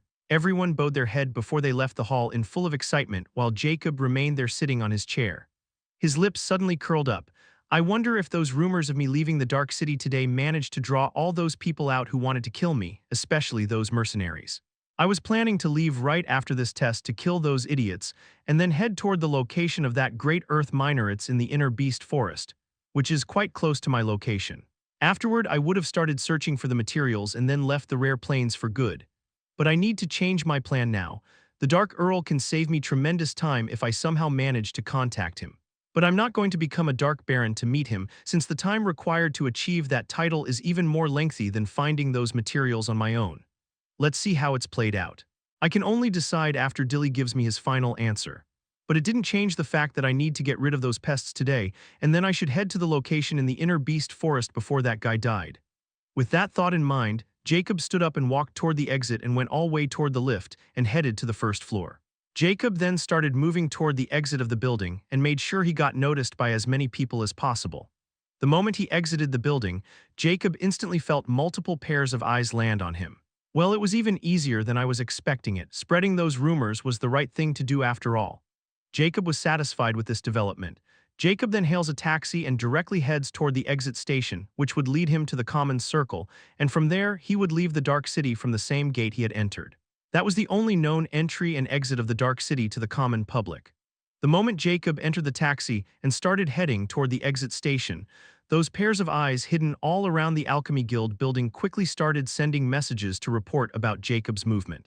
Within the Star Mercenary Agency in the inner circle of the Dark City, a hobgoblin looked at his wrist and his lips curled up in a cruel smile. He's really leaving the Dark City. What an idiot. The higher-ups clearly overestimated this guy to tell us to use full force against him. Heh, what a joke. Within the noble circle of the Dark City, Skull No, Azero was looking at a projection of Skull No. Aminous one with somewhat disbelief, did that really leave? Yes, it's completely confirmed, it's 99% our target. He's now already entering the exit station of the inner circle. Those rumors spreading in the inner circle of the Alchemy Guild might not be baseless after all. As for who spread them, it doesn't matter anymore. I've already contacted the other nines, and they are moving according to the plan as we speak. I'll give you good news in 3 days. Aminus One confidently assured. A peculiar glint flashed past Azero's eyes before he said, "There is something wrong with all this. I want you to send a probe to the Alchemy Guild building. Send 2 or 3 if you have to. I want this confirmed faceless ancient really left the building, or if this is just a decoy. If that's really him, then inform me before you take any action. We might not get another chance if we let him escape this time. If he really made a mistake, then let's make it his last." Understood. Aminus One quickly agreed before the call was disconnected. Why did he leave like those rumors stated he would? There is something fishy about all this situation. Azero muttered gravely, "If it's a decoy, I have to find the real one, but if it is not, then I need to be extremely careful. This guy is too mysterious and astute unless he's not confident. He won't make a move like this." With a grim look in his eyes, Azero stood up and walked toward the door. With Jacob's single move, the entire Dark City seemed to come alive, as the normally barren exit station of the Inner Circle started to greet many visitors who wanted to leave the Inner Circle of the Dark City. Not only that, but even the outer Dark City experienced the same thing as hundreds of cloaked figures embarked on the exit lifts, which led to the only exit of the Dark City. Only if those guys had known they were walking straight toward their funerals, and this would also start a terrifying storm. Alas, no one can escape fate. Chapter 278, The Walking Disaster, Part 2. A week before everything went down. After Ellie disconnected the call with Jacob, her lips curled up as she muttered in disdain, "Although he's ambitious and vigilant, but it also made him predictable." Dad already predicted that he might want something like a route map toward the Epic Plains or an Epic Rank Magic Evolution Manual, or even knowledge about the rank Epic Alchemist tiers. In the end, he was just content with maps. I guess a lowborn will remain a lowborn no matter how high they can climb the ladder. Since he wanted to be a dog without a leash, he could be one. I just need him to direct him in a certain direction then. Coldness crept into her eyes as her Star Watch's interface started to before a contact appeared, and then a voice call request was sent, and soon it got connected. A melodious voice with a hint of surprise exclaimed, "Oh, tell me if it's really my little darling Elle, or did some star hacker manage to hack my Star Watch?" Ellie instantly snapped with a hint of killing intent in her eyes. "Lucy, you bitch, cut the nonsense and tell me if you're interested in making a bet with me or not." Lucy's playful voice rang again. "Long time no see, Elle. I was just making sure you are the real deal since the star hackers are getting out of hand lately as the trial is upon us. As for the bet, if you need money, then just ask. You know I won't reject you even if I have to sell my body for you." Ellie gritted her teeth in indignation. "Bitch, if you don't want to talk properly, I'll cut the call." "Hee hee, how cute, you're just making me more excited." "All right, I'll bite." Lucy giggled without any hint of seriousness. This made Ellie even more rageful, but she didn't lose her calm as she said icily, "I recently discovered that you tried to undermine me regarding the matter of Faceless Ancient. Don't worry, I won't hold it against you, but this matter also involved Faceless Ancient, so it was necessary to mention him. I know you put some kind of commission on him. So I want to bet on this exact thing since the stage is already set. Do you dare?" "Oh, it seemed that old pervert finally had his way with you, huh?" Lucy chortled wickedly. "Do you believe I'll raise your bank branches in Alchemy region into the ground if you dare to spout any more nonsense?" Ellie nefariously questioned. "All right, you know we are best friends and best friends joke all the time. Tell me what you suggest." Lucy coolly changed the subject. Ellie controlled the urge to cut the call and revealed, "I want to bet whether Faceless Ancient could come to Epic Plains alive or not." Lucy remained silent for a moment before her intrigued voice rang again. "Are you betting on?" "He can, yes," Ellie answered without hesitation. "I know it won't be so simple with you, so what will be the conditions?" Lucy questioned. "I only have one condition, and that if he is stopped or dies at the hand of any epic level being or anything epic as a matter of fact or type -2 or above treasures poisons mech, this bet will be voided," Ellie answered coldly.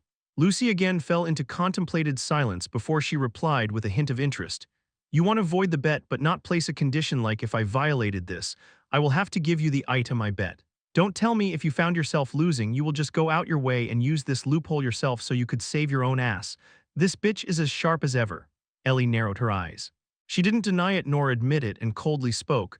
"I'm placing this condition only because if I didn't place, you would never bet the item I want." "Then you should have tried to ask me." "I might have fell for your trap, you know," Lucy mockingly replied. "Are you betting or not?" Ellie snapped. "I want to add another condition then. If you accept, then let's talk about what we're betting," said Lucy. "Here it's come." Ellie took a deep breath. "Tell me."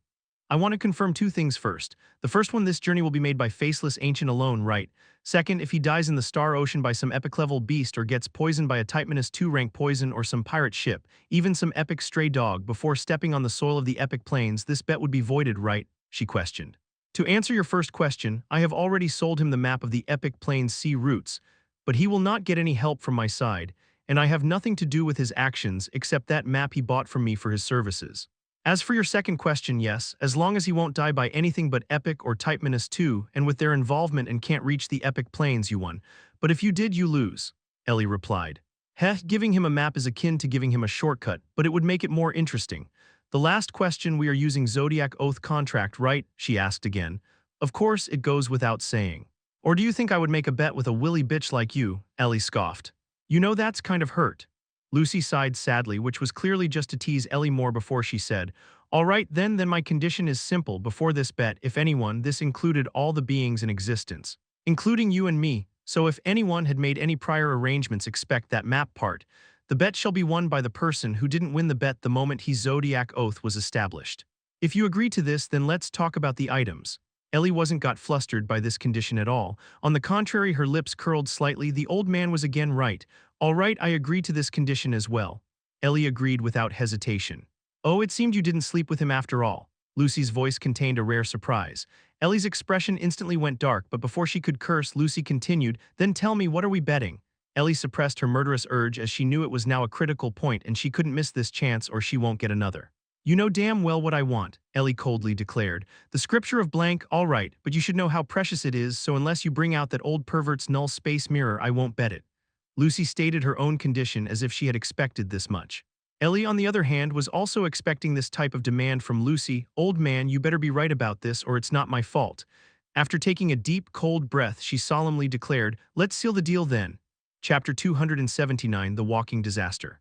Part 3, Present Nighttime under the starry sky between the canyon around a massive waterfall. The 50 cubic meter, glistering black block, which was the entrance of the dark city, revealed an opening on its one side and a tall hooded figure clad in black walked out. Jacob saw the night sky filled with stars and down below was the raging water stream from the massive waterfall. Goodbye, Sir Faceless Ancient. The Dark City hopes your stay here was pleasant and Dark City will always welcome you anytime. Dark Rose's electric voice rang at this moment. Glad to hear that, Jacob impassively commented with a chuck before he glanced back at the closing door and an icy smile appeared on his face. Without wasting more time, he walked to the edge of the platform and without hesitation he dived into the water stream. Just 5 minutes passed after Jacob exited the Dark City. The small opening appeared again, and this time there were many figures appearing one after another. Some of them used their star watches before they also dived, and this kind of scene was being played for almost an hour as today many people were leaving the Dark City, which hadn't happened for a long time. At this moment, Jacob was calmly running into the dense magic beast forest, slowly making his way toward the inner region. But his speed was only average as he ran between trees. Just how many people are after my life? Don't tell me the entire mercenary agency was put on the task to kill me, or are there more hidden enemies that I was unaware of? Well, let them come then. I'll get rid of them in one fell swoop, Jacob thought maliciously. Although it looked like he wasn't paying attention and was going on his merry way, in truth, Jacob was on full-time high alert. From the moment he exited the canyon, he knew he was being watched. After he entered the forest, those guys who were lying waiting in the forest started following him, and slowly but surely their numbers started to climb as time went by. Jacob guessed that those guys who were present in the beast forest before he left the Dark City were only scouts, and the true force was the guys joining them, and they most likely came from the Dark City. But Jacob was still quite astounded when he found that the numbers of his pursuers kept increasing, and not only that, but it was more than one group. He didn't know if those guys were together or knew about each other's existence, but he was pretty sure that they all had one common goal: him. If he wanted, he could start acting right away, but he didn't do so because he wanted to see just how many guys were after him and get rid of them all at once. Although this action of his was dangerous and filled with uncertainties, Jacob was quite confident in preserving his life unless there were epic beings present among those guys or they had Type -2 treasures, which was nigh impossible in his knowledge. Even if, by some bad luck, any of those possible scenarios came true, Jacob wasn't like 20 months ago. He was as ready as he could get to start the voyage to the Epic Plains. The rare plains were now just like a backyard to him, which he could leave on a whim. Nobody could stop him. Jacob then thought of something as he thought, cursed immortality. Cursed immortality instantly appeared, hovering in front of him as the pages started to turn and he read words written by Immortica. You finally decided to summon me after 2 years. I was getting bored out of my mind. Those words were filled with resentment. But Jacob wasn't the one to fall for them. If you're doing whaling, then help me find if there is anyone here with a heart worth of cursed blood condensing.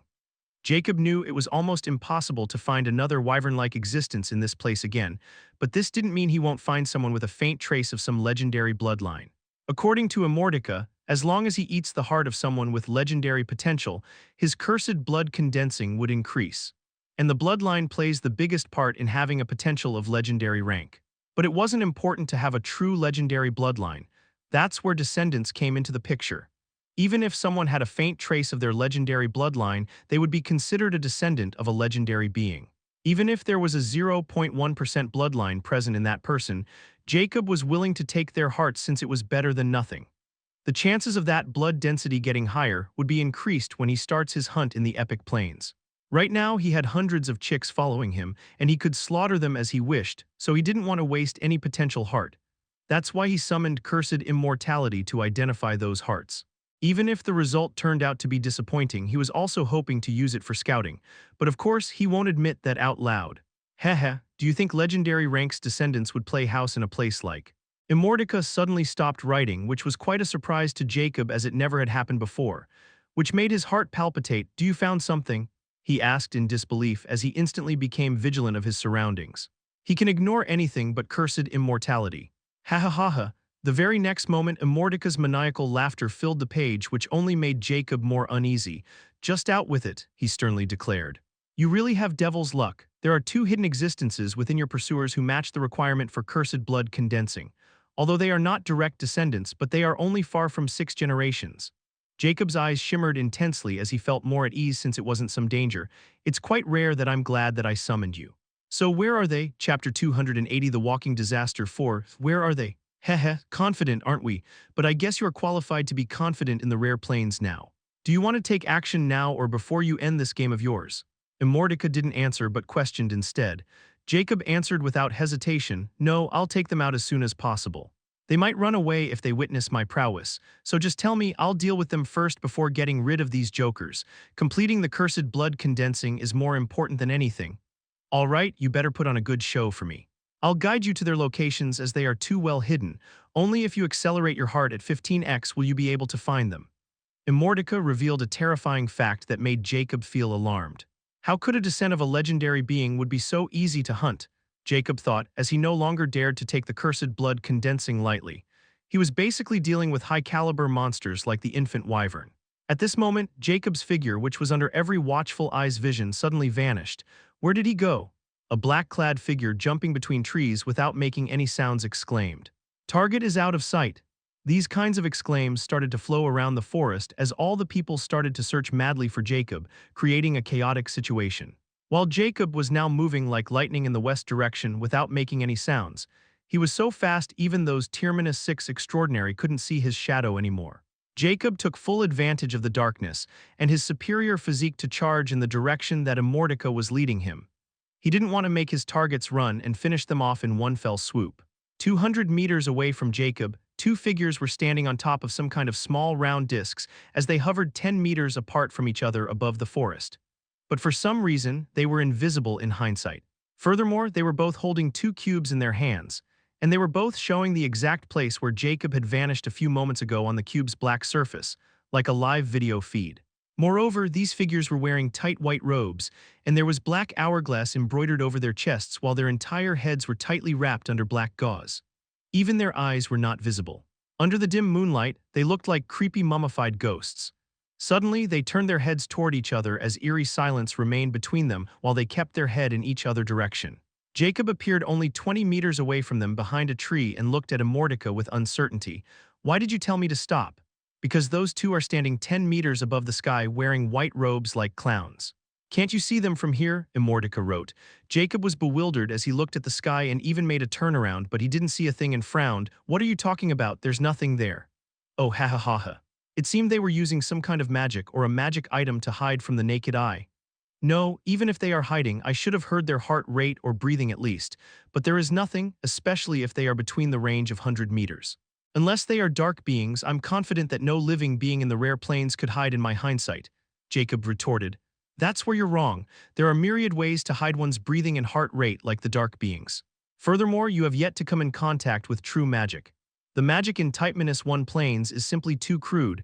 They don't even have proper magic scriptures to cultivate it, so you naturally underestimate the use of magic. Anyhow, you will be able to detect them as long as you use your fluid acceleration at 15x.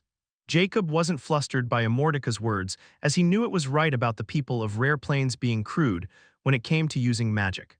Although he had yet to read the Type-1 Universal Magic Manual fully, he had already read the introduction, and he knew it was a basic magic scripture of basic elements.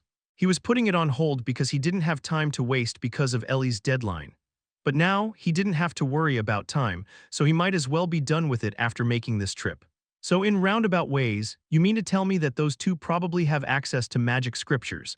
I won't be surprised if they are some high-ranking members of the Killer Skull Society or some high-ranking member of the bank. Jacob coldly stated as his heart rate suddenly started to increase at a terrifying speed. When his heart rate crossed the 10x threshold, faint smoke started to rise from Jacob's person as his senses started to enhance. Even his vision became so clear in the night as he was looking at everything in plain daylight. His hearing also increased as it rang, instantly breaking the 1-mile radius barrier. And now he could hear all those people who were now searching for him high and low, even their heartbeats and bloodstream were clear as day. Not even those tiny crawling insects were hidden from his hearing. However, to his surprise, he still didn't find those two standing right above the sky, according to Immortality. Jacob's fluid acceleration with his epic body was not like what it used to be when he merely had a rare rank physique. He knew his strength too well. If he wasn't wrong, then with every 5x acceleration, he could fight a higher tier being than him without breaking a sweat, not to mention his senses were even stronger than some epic being who didn't have connate high physique senses. So Immortality probably wasn't joking when it said he could not find them without using 15x acceleration, because once he enters that state, he can hear and see the invisible electromagnetic waves in the human eye. Chapter 281, The Walking Disaster, 5. The two ghostly figures standing on top of the discs were still looking at each other while the cubes in their hands were blinking, as they showed images of different areas in the beast forest at terrifying speed. However, it was at this moment they suddenly jolted as they both twisted their head in one peculiar direction. The discs under their feet suddenly shimmered before they started to move. But right at this moment, something terrifying happened when out of the blue, splash, one of the figures' heads suddenly blew like watermelon before the disc under his feet could even pick up speed to evade. Boom. It was at this moment. A sonic boom rang in the silent vicinity of the beast forest, and the reaming white robes person was completely caught off guard by his companion's uncanny death. Before he knew it, the disc and the headless corpse were already falling down the sky while his disc was still picking up speed. He was only snapped out of his stupor when he heard the thunderous sonic boom. The disc under his feet suddenly shimmered in purple light as it started to descend. He clearly wanted to use the trees to disrupt the attacker's vision, but he was too slow as by the time he managed to process what happened, bang. His head also blasted apart like a balloon. Boom! Another sonic boom rang at this moment in the vicinity, and two bodies started to fall from the sky. This entire scene only took about 5 seconds before the two ghostly figures were dead without even knowing how. Jacob stood holding a 2-meter black sniper rifle which was filled with gray stripes, and smoke was rising from its muzzle. Furthermore, those gray strips were shimmering in garish light, and the magic gem embedded in its grip was shining brightly. But the very next moment, the magic gem suddenly cracked before it turned into dust. Jacob wasn't fazed by it as his eyes at this moment were shining in rainbow color before they slowly returned to being amber again, and the smoke rising from his figure also cooled down. Jacob looked at the black sniper rifle with a content look. As he turned his hand, a magic gem appeared, and he clicked it in the empty chamber where the old gem was embedded a moment ago. These enhanced shock absorber magic patterns are really what I needed to control the recoil of my new Iron Titan sniper, but the magic gem is only enough to sustain 2 bullets recoils. Sigh, it's too costly. If only I could use magic. If I want to recreate the quantum sniper and then use it without losing a limb, then I need at least top-tier epic magic patterns and epic-tier magic gems. Jacob lamented as he didn't care about the fact that he had managed to kill 2 terrifying existents like it wasn't news to him. Jacob knew the moment he took out the Iron Titan sniper, which was the name he had given it after turning it into a magic weapon. Those guys won't stand a chance against him. Now he can use Iron Titan sniper without worrying about suffering a recoil from it. He didn't dare to use it even with his epic physique because he knew his arm would be shattered, just like he ended up in that almost dead state when he used it against the White Minister. Although he won't be left in that dead state, it was a wound he wanted to avoid at all costs. That's why he was so hellbent on learning the magic smithing to find a way to avoid such a situation, and he did. The magic patterns were something only a magic smith could create with unique magic smiting techniques. Different magic smiting techniques result in different magic patterns. Like the enhanced shock absorber, magic patterns were Jacob's favorite, and he got the technique for them in the manual bought from the champion's space. Even the Alchemy Guild's shop didn't have them.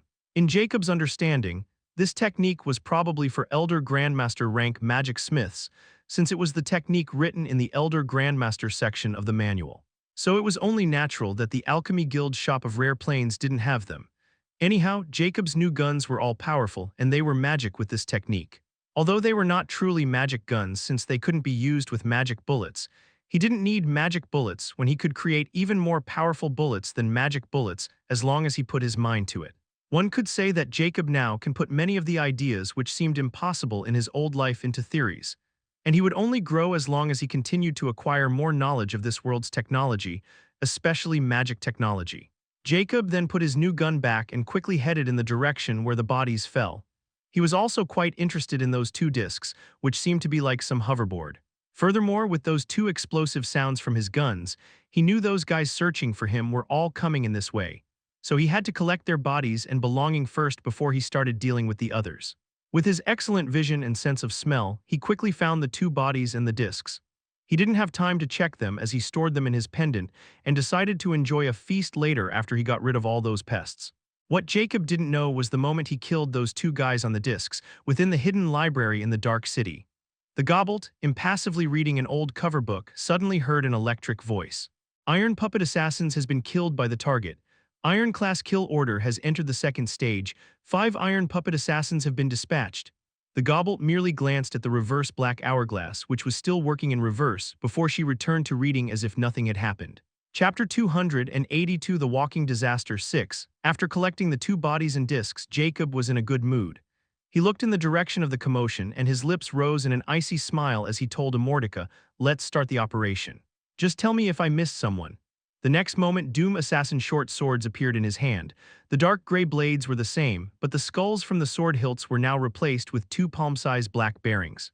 Jacob felt the Doom Assassin short sword's weight, which was 1 ton each, and then started to spin them agilely like they were nothing but feathers. And the next moment, he vanished, leaving behind a blur. "Captain, we are only 100 meters away from the explosion area." A black-clad figure spoke in his star watch while he nimbly moved between trees, and he was heading straight in Jacob's direction. "Good, keep your guard up. There is more than one group in this place, and they are probably after our target. As long as they are here to kill him, don't get in their way. Let them take the lead even to probe and wear out the target. We'll get the rewards as long as he dies. It matters not if someone else kills him. What matter is he's dead tonight." A raspy voice rang in reply.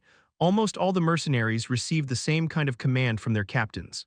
If it were 2 years ago, they would have all been fighting for the kill, but now it was completely different. Their commission has been changed from a bounty to must-kill order, and rewards will be given to everyone who participates in this hunt and manages to get rid of the target. At a mile in the northeast direction, Skull No. Aminus One stood with a party of 9, and they were also listening to a report from his scout. "There are over 300 unknown personnel, and they are all after our target."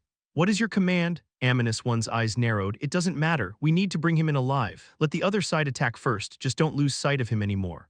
As long as the other side draw out all his trump card, we'll interfere." "Unders, kick." The voice suddenly cut abruptly with a strange cry. "What happens?" Aminus One was bewildered as he asked, but no reply came as the connection was completely lost. "I think he's been killed." A heavy voice rang from one of the 4-meter-tall giant figures. "The question is by whom?" Another giant figure coldly chuckled. Aminus One's grim voice rang. "It seemed we needed to step in sooner, gentlemen. We can't let the target get away today, or we'll never get a chance to go into higher planes, so I need everyone to use your full power today." Boom. His voice was disrupted by a huge explosion over 600 meters away from their position, and a huge fire could be raised. "Oh, someone already used an explosive magic spell of 9-star rank."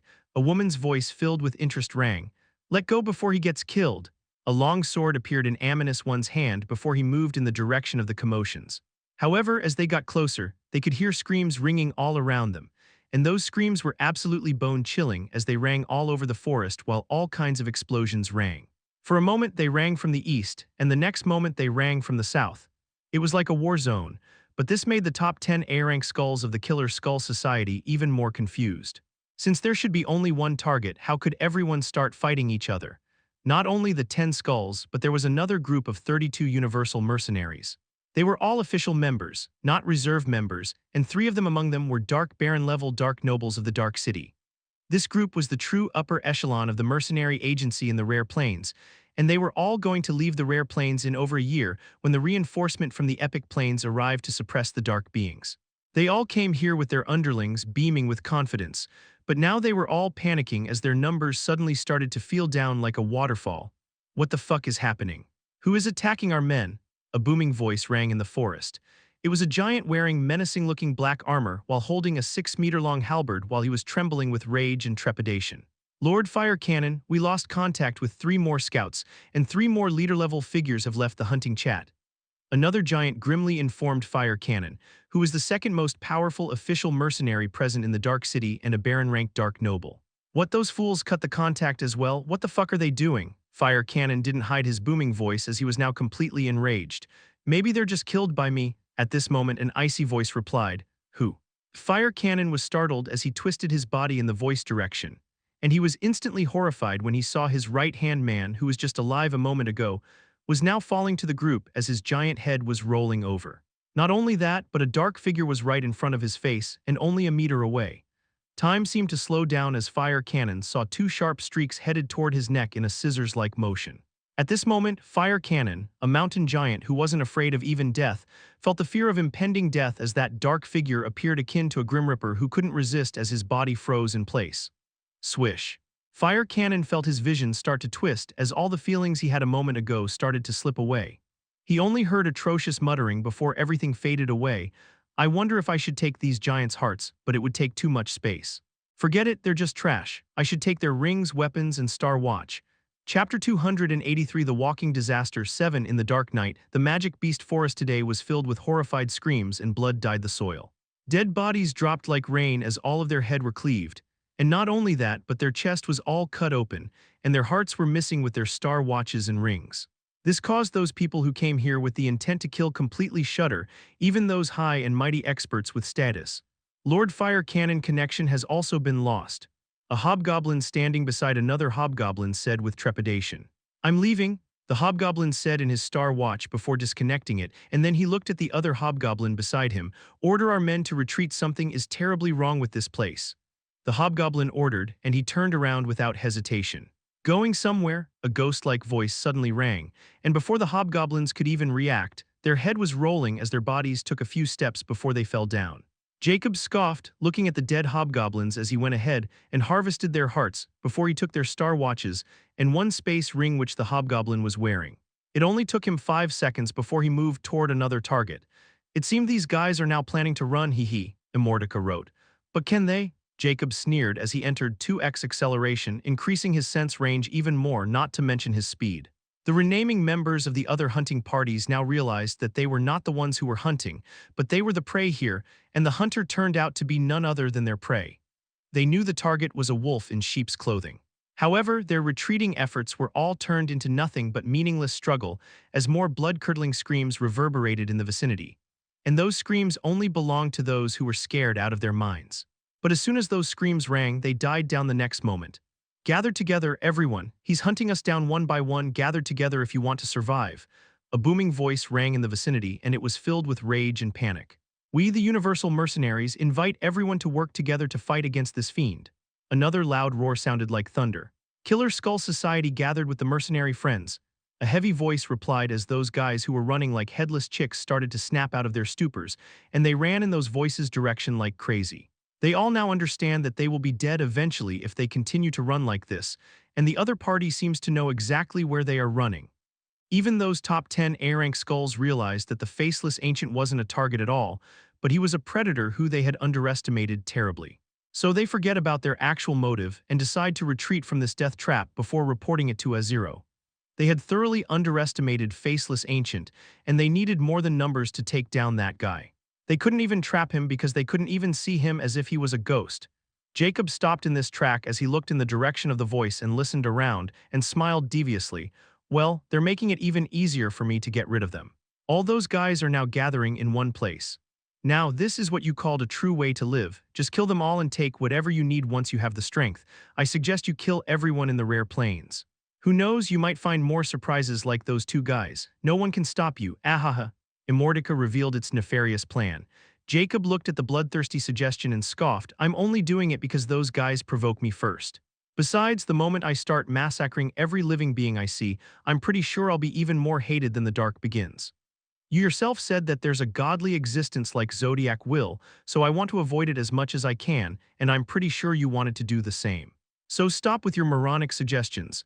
How do you know I want to avoid it, hehe? Immortality questioned. That's something I want to know as well, Jacob candidly replied. Curiosity killed the cat, it wrote ambiguously. There's not an option when curiosity is part of the cat. So as long as you are on my side, I hope you will eventually reveal the problems, especially those that could get me killed. Jacob honestly stated, and he got no reply, which he was not surprised about. 5 minutes later, did all of them gather? He then asked, as he didn't sense any more scattered mob, and all of them were gathered in one place. 128 extraordinary tier -6 and 219 ranks not worth mentioning have been gathered together in a large group. What are you going to do? It better be entertaining, hehe. I have collected enough hearts and some high-tier meat for a meal, so I don't think I need their hearts anymore. The only thing they have valuable is their star watches, and some high-ranking members wore space rings, so I can kill them without being worried about damaging their bodies anymore. Jacob ambiguously replied before the swords in his hands vanished. He then started moving in a particular direction and stopped when he was only 200 meters away from the gathered mob. The next moment, he took out a 2-meter weapon. He placed it on the ground. This weapon consisted of 4 main components: a barrel, a base plate, a bipod, and a sight. That was a freaking mortar with magic markings all over it. Jacob then took out a 120 blue mortar round with propellant rings, and it was a spin-stabilized bomb. He then loaded it in its muzzle, and then set the barrel at a general angle between 45 and 85 degrees. Jacob then placed his hands on the trigger and pulled a murderous smile. Let's hope they won't be blasted apart by this basic Type -1 mortar round.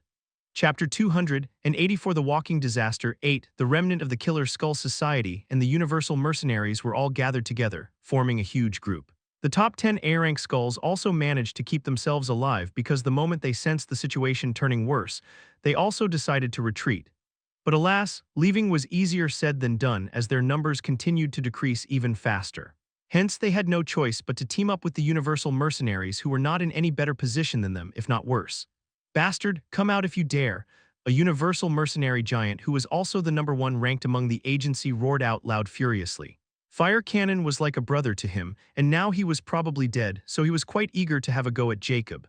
But he was rational enough not to go out alone, since even he, as a giant, could tell the other party was not any less strong than a giant like him. A strange voice suddenly rang in the vicinity, drawing everyone's attention, and in unison they all looked in the direction of this voice. They only saw an object like a shooting star, and the next moment that shooting star suddenly started to descend right in their direction with terrifying speed. What is? Run, someone roared, but alas, the shooting star was simply too fast and no one was able to react fast enough as it landed right in the middle of their gathering point, and the next moment, boom! A terrifying explosion occurred, making the ground shake as if a terrifying earthquake just came out of nowhere. A mushroom cloud rose within the vicinity. Everyone in the vicinity of 100 meters rises to the ground, and a terrifying shock wave blows away all the trees. Jacob, who had already collected the mortar, stood while leaning with a thick tree without having any intention to move despite the incoming shockwave with a dust cloud. Swish! A terrifying wind blew past his position, mixed with dust and heat from the explosion, but it wasn't able to move the thick tree or Jacob, who just stood there. He looked at the book and asked dismissively, how many managed to survive? Those 128 extraordinary tier -6 are still breathing, but barely, I guess. While those 219 small fries are raised down to 18, and they are all giants, as expected from those big logs. Jacob nodded. I suspected as much. I never intended to kill 128 extraordinary tier 6s since they are the richest of the bunch. Let's collect. However, before Jacob could speak, he saw the writing on the book suddenly change. Oh. Someone is coming in this way, and that person's heart matches what you need. I never thought so many guys would be wasting their potential in this shitty place. Well, you can make their life worth it. Ha ha ha, Immortality suddenly wrote. Jacob's eyes flashed with brilliance, and he only asked one word before the Iron Titan sniper appeared in his hand. Where? What the hell is going on in this place? Azero, clad in black body armor while his face was hidden under a mantle, looked in the direction of the dust cloud with a grim expression. He exited the Dark City and wanted to oversee the entire operation himself, but for some reason, he lost contact with Ammonus a couple of minutes ago. Not only he but even everyone involved in the mission couldn't be contacted. However, he got the general location from Ammonus 1 before the contact was lost, so he was rushing in this direction when he heard that terrifying explosion and started to feel something was amiss. Don't tell me they can't even apprehend one fucking rat, he muttered in indignation. However, when Azero was only over a mile away from the explosion focal point, he suddenly felt his heart palpitate and the fine hair on his body stood with goosebumps. His unique racial danger sense roared in alarm. This ability was something that he depended on most, and he knew it couldn't be wrong as it had saved him thousands of times from life-threatening dangers. Without hesitation, he gave in to his instincts and twisted his body and lunged with a sidestep and smacked into a 3. But the moment he just sidestepped, an object at a terrifying speed suddenly brushed past his mantle and barely missed his head and landed on the trees behind and blew it away like it was a water balloon, and only just one tree anything that came in that object way blew like that for hundreds of meters. Azero finally stabilized himself and looked at the damage behind him with a horrified expression, and his heart sank to rock bottom. However, his heart skipped a beat again and his legs moved on their own. But this time he wasn't as lucky as before. Even though he managed to dodge the bullet from blowing his head, it still managed to graze his left cheekbone and even blow away his left ear. At this moment, the mantle and mask on his face crumbled, revealing Azero's ghastly face. He had a lion-like face, but his skin was pale yellow, but the most eye-catching feature was his chameleon-like eyes. He looked extremely pale as half of his face was almost blown just now as blood was gushing from the wound, dyeing his face and neck crimson, giving him a ghostly appearance. In his entire life, Azero probably had never come this close to dying, nor did he dream that someone was capable of pushing him to this kind of state, especially in this place, not by a long shot. He never thought the small chore would turn out to be a deadly mistake. But the impossible had happened, and now he was facing the threat of dying, and he was stunned because his head was ringing from the last brush of the deadly bullet. However, his survival instincts kicked in, and he ran on pure grit to live while trying to regain his senses and calm his nerves. Nothing made sense anymore to him as he just wanted to live. Chapter 285 The Walking Disaster 9 Lunging on Trees. Jacob, holding the black sniper rifle, was looking at Azero, who was wobbling around the trees while running, and there was a hint of shock in his eyes. He managed to dodge 2 bullets from my Iron Titan sniper. Just what kind of species he belonged to? Jacob asked. He's a mix between a high orc and a stealth chameleon. You can say he's a demi-high orc, and high orc is a proactive war legendary race, so it's only natural he had their survival instincts. He had the potential to be unique, Immortality revealed. Jacob was astonished as he looked at Azero, who was slowly regaining his senses and wasn't giving Jacob's chance to take a shot at him anymore as he moved in a zigzag pattern. His speed was not any slower than his when he wasn't using fluid acceleration. But Jacob was already using 5x acceleration, and he was quickly closing in.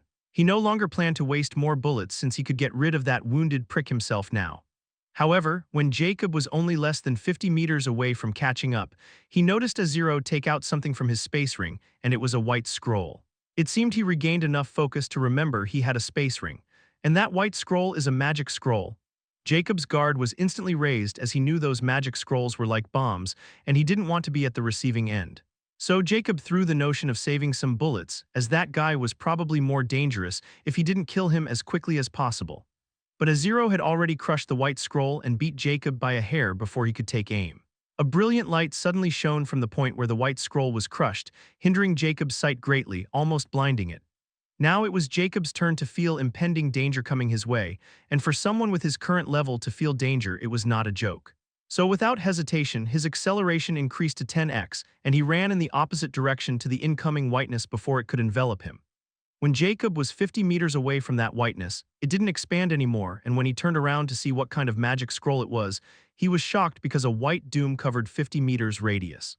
A magic barrier, Jacob instantly guessed.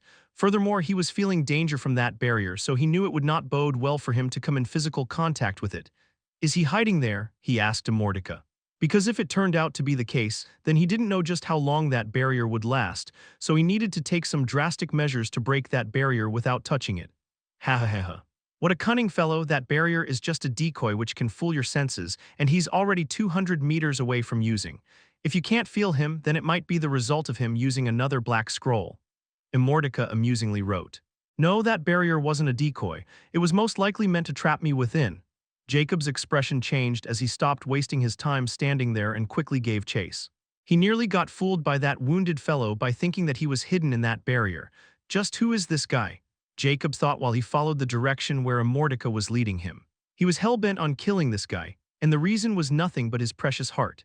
Azero, who was chucking down vial after vial of crystal green liquid as his wounds were starting to mend, couldn't get rid of that dangerous sensation even after using that precious 9-star blind barrier magic scroll and another 9-star shadow magic scroll. Why is he so strong? Who is he? Could it be he's an epic? No, impossible. Nobody can go against the restriction of a plane. Just who is he? However, the feeling of dead enveloping him rose again and he jumped down. K-boom! Ah! He screamed when he saw his leg had been blown off despite his managing to save his head. He can see me. No, no, I'm going to die. I don't want to die. Azero felt his mind on the verge of a breakdown, and with the pain it started getting worse. He never thought he would die like this, and he didn't even have a chance to retaliate as the other party was simply too terrifying to track him down. But he knew the true reason for his demise was that weapon which was even faster than his danger sense. His reaction speed, which should be around epic tier -1, was nothing in front of the bullet speed, and this type of weapon shouldn't exist on the rare planes. Stop, please stop, I. Why are you attacking me? He roared with an appalled expression while surpassing his pain. At this time, Jacob finally landed a few meters in front of Azero, who looked like a mess with his leg blown and his face still filled with blood. Because I like your heart. Jacob dismissively replied before he left an afterimage and appeared right in front of Azero, and his short sword had already appeared in his hand. Appalled, Azero never thought this guy would be so decisive as he didn't even wait for him to react. Wait, I'm D. Kick. The sword blade passed through his throat before he could even complete his words, and the light in his eyes dimmed down as his head rolled on the group within his own blood. I don't care who you are, Jacob scoffed as he stowed away Azero's entire body, leaving behind his mingled head. Jacob had already felt Azero's movement of hand when he tried to talk with him, and he knew he was up to no good. He had seen and heard too many scenarios when giving a chance to your enemy to talk could be fatal. Jacob hadn't killed Azero because he was his enemy. He didn't even know if he was an enemy or just a passerby or someone who was drawn in by that explosion. The guy didn't even attack him first. Jacob killed Azero because he had something he needed and he couldn't stop him from taking it. It was that simple. Chapter 286. How sad. Ellie sat in front of a jade table, and there was a palm-sized rectangular white sheet placed on it. She held a long, thin brush which was shimmering in a purplish hue as she elegantly made strokes on the white paper. With every stroke, a purplish line would appear on the paper despite there wasn't any sort of ink, and thereby it turned into a rune symbol.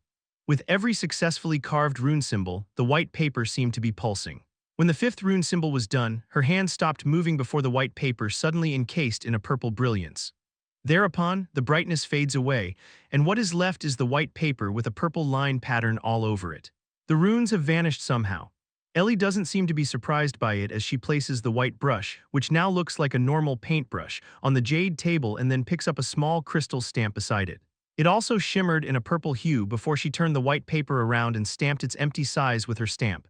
And when she removed it, a beautiful symbol of a purple eagle which looked extremely vivid appeared on it. She muttered with a hint of satisfaction, I can finally create an intermediate type -2 talisman on my first try. I am getting closer to reaching the intermediate stage of the Rune Artificer Elder Grandmaster rank. At this moment, she suddenly frowned as she looked at her wrist before a projection appeared, and the next moment a hint of shock flashed past her eyes when she was a message, and there was a video file attached to it.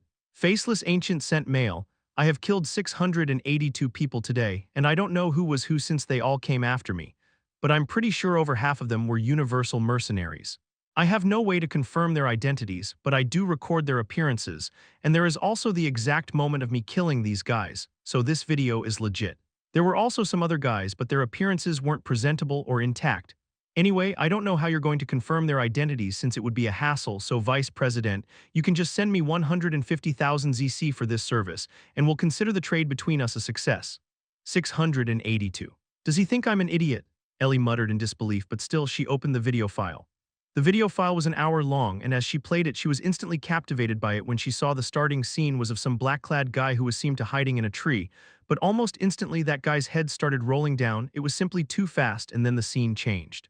What? Ellie was bewildered as her disbelief expression turned solemn. She then activates the 360-degree video mode, as any video recorded by a Type-1 one-star watch was a 360-degree video by default. Furthermore, the video quality was like a movie, and everything was clear as day.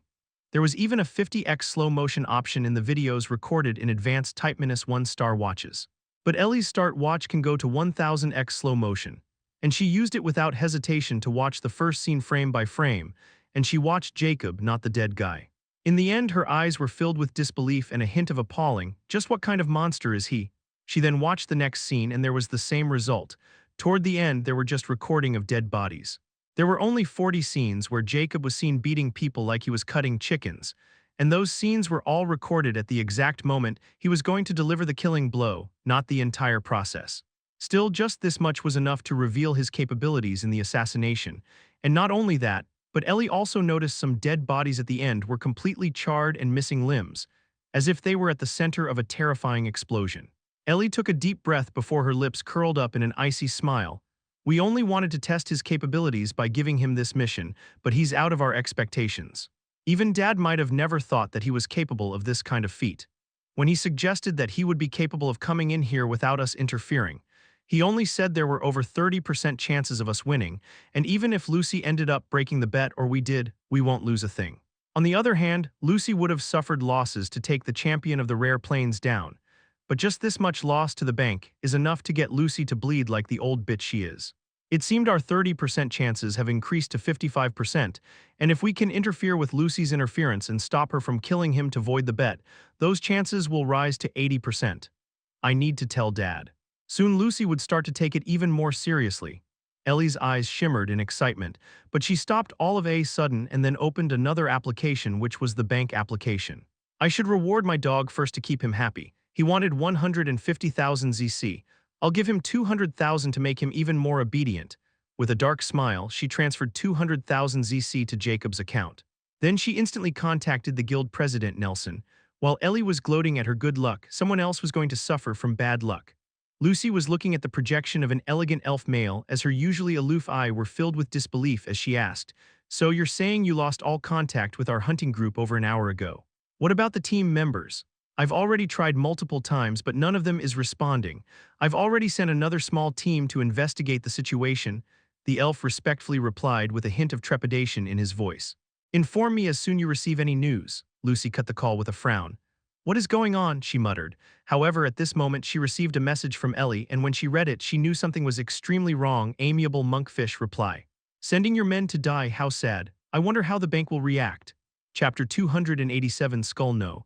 Shiro at an unknown place. Dark miasma covered the horizon as if nothing was visible in this strange, mysterious place.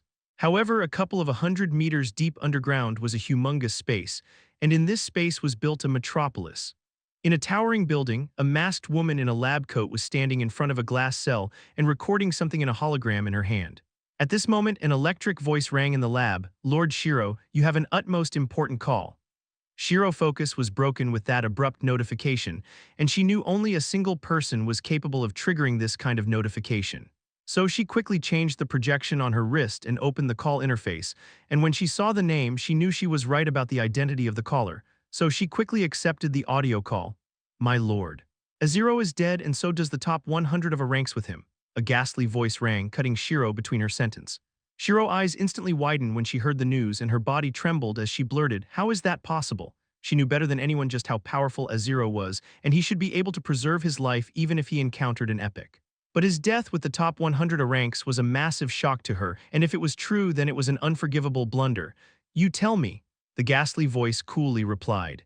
The voice may sound indifferent, but there was a clear, frigid intent laced within. Shiro was lost for words as she herself couldn't wrap her head around this abrupt turn of events. My lord, give me some time to investigate." He might have been sieged by some hidden enemy, and in the process, his brain chip might have been damaged, so there's still a chance he's not dead. Shiro refused to believe that Azero could die in the rare plains. "Hee, do you think I would have called you if I hadn't confirmed it? You know quite well a skull with the number 0 has a special brain chip implanted in their brains that can send us video feedback for 1 minute before a number 0 dies. So are you getting retard, or are you suggesting I'm a retard?" the ghastly voice asked in derision. Shiro instantly kneeled down as her entire body was feeling goosebumps despite the fact that she was only talking with a voice. It was a kind of fear that simmered into her very being. I didn't dare, it was me who lost my rationality, please forgive my lord, please forgive me, she started to plead. Enough with this nonsense. Tell me, how are you going to retrieve our assets on A0 and the data from the cannibal plan? The ghastly voice sternly questioned. Shiro quickly replied, I'll go myself to complete this mission. Humph. I'm giving you one more chance to make everything right. I want the assets and data before the epic trial begins, or you will be demoted to -1 rank and you will have to complete a Dark Skull mission to make amends. Done saying its piece, the voice ended the call without waiting for any reply. Shiro's eyes were filled with despair when she heard the punishment. A few moments later, she finally managed to collect herself. An eerie voice of teeth grounding rang at this moment in the silence lab before Shiro furiously roared, Who did this? Show me A0 last vision. Her eyes were bloodshot as she saw a video appear on her Star Watch interface and started to play. When she saw how almost all the video was A0, running for his life, and then he was maimed by some extremely fast projectile towards the end, she was dumbfounded.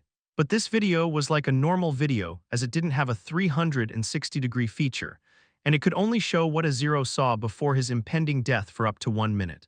So she didn't have any clue what kind of thing hit him that tore apart his leg or how he was wounded before. Stop, please stop, why are you attacking me? At this time, Jacob finally landed a few meters in front of A0, and Shiro's eyes instantly widened as she knew who this guy might be. Faceless ancient, but how? She blurted in disbelief as she watched with hatred in her eyes. Because I like your heart. Jacob dismissively replied before he left an afterimage and appeared right in front of A0, and his short sword moved, wait. I'm D, kick. This was the end of the video. Just how can he be so powerful? Didn't that bastard say the target was only from the common plains, and he was only a rare rank species when he appeared in the rare plains? Then how could he have the strength to corner and kill A0? Then there is that weapon which maimed A0 while running. It has to be a gun, but that wasn't a Type -2 magic bullet, or his entire torso would have been blown by that shot, not just his leg. So it was not a magic bullet, but a mech bullet. The real question is, how in the world did he manage to get his hands on a Type -2 gun and its bullets? Shiro muttered like crazy. She was still finding it hard to believe that A0 was killed by a single person, not an entire army, and that person happened to be the one she had sent A0 to apprehend herself. In a sense, A0 was also under Shiro's pressure, so he had no choice but to move out himself, but he never thought he could get killed so easily by Jacob. Now Shiro was in an even worse situation, and she knew if she didn't do something, she might never be able to enjoy the life of luxury anymore, and her high status would be stripped. But what she was most afraid of was the Dark Skull mission, which is a kind of suicide mission that the Killer Skull Society only gives those skulls who were incompetent and had messed up big time. Now it was a life or death situation for Shiro. Chapter 288 Big Accumulation. After dealing with the massive mob of enemies, Jacob was feeling somewhat lethargic. He knew he had exhausted a massive amount of energy in a couple of hours of running around while using fluid acceleration and pinpoint focus. If he didn't have the unique endurance of a wyvern, he might have never kept up with this many enemies, and energy consumption was already hungry beyond salvation, not just lethargic. However, he wasn't worried about it in the least bit since he had already collected his dinner. Right now, he was in some cavern of magic beast forest that he snatched from an extraordinary Tier -6 spike bear after killing it. There was a large bonfire, and 3 skewered bodies were roasting over the fire while Jacob was busy gutting the reaming bodies he collected from the mob. As for the 3 bodies already on the skewered, they were the 3 bodies of the legendary decadents. He knew once he consumed their hearts raw, he needed to consume high-grade nutrition to make his body compatible. That's why he's been collecting all the bodies he deemed satisfactory to his need. However, deep down, he knew these extraordinary beings were no longer enough for his epic body. If his cursed blood condensing percentage increased by a large amount, all this meat, including those 3 legendary descendants, won't be enough to quench his hunger. Still, he knew it was likely to be impossible for his cursed blood condensing percentage to increase by a large margin. Even a direct legendary bloodline, the Fire Wyvern, only provides him with 4.9%. So these 3, who were not even the 2nd or 3rd generation, would likely only provide him with 1% or even less. That's why he wasn't worried about not being able to quench his hunger. In any blue moon chance, even if that happened, it wasn't like he wasn't ready. Jacob then skewered 10 more bodies around the bonfire before he sat down on the corner, leaning against the wall. Well, Immortality's time for today has ended, so I won't be able to keep track of my cursed blood condensing percentage. Anyhow, I have collected 3 optimal hearts for cursed blood condensing, while I have 389 hearts of extraordinary tier 6s. Although they are not optimal for cursed blood condensing, if I eat them all, they might leave me zero point 0.1, or if not, they will be my nutrition.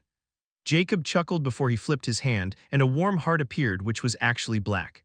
This heart belongs to one of the two guys he killed at the start, and strangely their hearts were black. Furthermore, when Jacob unwrapped those black clothes from their bodies, he was shocked when he saw they didn't have faces nor eye sockets or mouths, meaning their face were completely made with skin, and there were only 2 holes for nostrils in the middle of their face and 2 small ear holes. They didn't even have hair on their head or their entire body, as a matter of fact. The strangest thing was their bodies were spotless, as if they were born this way. They also didn't wear any star watches or have any space rings. They didn't even carry small bags. All he got was 2 cubes and 2 discs, and that's it. Their appearances made even Jacob uncomfortable, and if Immortality hadn't assured him they were both eatable, he might not even wanted to eat their meat. Last but not least, as Zero, that guy's heart was normal and only slightly a bit bigger than a human heart by 3 inches. Not only that, but he collected 10 space rings from Azero's hands, and from the look, he could tell they were all at least advanced Type-1 space rings. This discovery made Jacob shocked, and he guessed this guy's identity had to be quite startling. He still didn't have any clue that he was the important Grassa 34 he had few unpleasant interactions with, or he might have already been grinning. Except for those rings, he also managed to collect 52 space rings and 603 star watches, and they were the ones he could find. He knew there were some star watches missing under that explosion, but he wasn't bothered by them. If he sold all those star watches, he would make a huge profit, and that's why he's been collecting them. As for the space rings, they were still useless to him since he couldn't open them, which was quite frustrating. But Jacob had a plan for solving this problem of his. But the solution can't be used right now, and it was a long shot, so he still has to bear with it. Without hesitation, he removed his mask, revealing his peerless face, and started to eat those hearts one after another. As he ate the 3 hearts, he felt his veins start to heat up, but not as much when he ate the fire wyvern heart. This feeling was quite vague and vanished by the time he finished eating his 32nd heart. That feeling of heat was then replaced with the feeling of warmth as he ate more hearts. Not only was he recovering, but he was also slowly becoming stronger. He was too familiar with this feeling and couldn't have enough of it. Just like that, 2 hours passed and Jacob was still feeling lethargic, but not as much as when he started eating those hearts. Sigh, this is becoming more and more absurd. He sighed in exasperation and was about to turn his focus on the skewered bodies which should have been cooked by now when his star watch vibrated. He frowned as he opened the interface and saw it was a notification. Amiable Monkfish sent 200,000 ZC to your bank account. New balance, 277,738 ZC. Didn't I ask for 150,000? Why did she send me 200,000? Jacob muttered with a hint of wariness. He wasn't a fool who would believe that Ellie sent him 50,000 ZC out of the kindness of her heart. However, his focus was broken when the star watch vibrated again, and the interface changed on its own. Jacob knew his interface could only be changed on its own when someone sent him an unignorable call request, and he was right. Chapter 289, I'll wait for you. Apocalypticus wanted to send you a voice call. Except, note, Apocalypticus has used star privilege to send an unignorable call request. Apocalypticus star privilege is higher than you, faceless ancient. Notification can't be ignored, star ID can't be blocked. Frowning, Jacob thought it was quite strange to receive a call from a new big boss-level character at a time like this, so he was quite sure it had something to do with what he did. For some reason, he thought about the last guy he killed. Nevertheless, he would find out once he accepted the call, and this was just a voice call, so it was clear that the other part also didn't want to show its pace nor wanted to see his. So he accepted the call without hesitation. Apocalypticus's crisp voice sounded at this moment, and it was icy cold. Mr. Faceless Ancient, do you know what you have done? Jacob was speechless hearing this woman's ambiguous words and retorted coldly, I have no idea who you are and what I have done to you.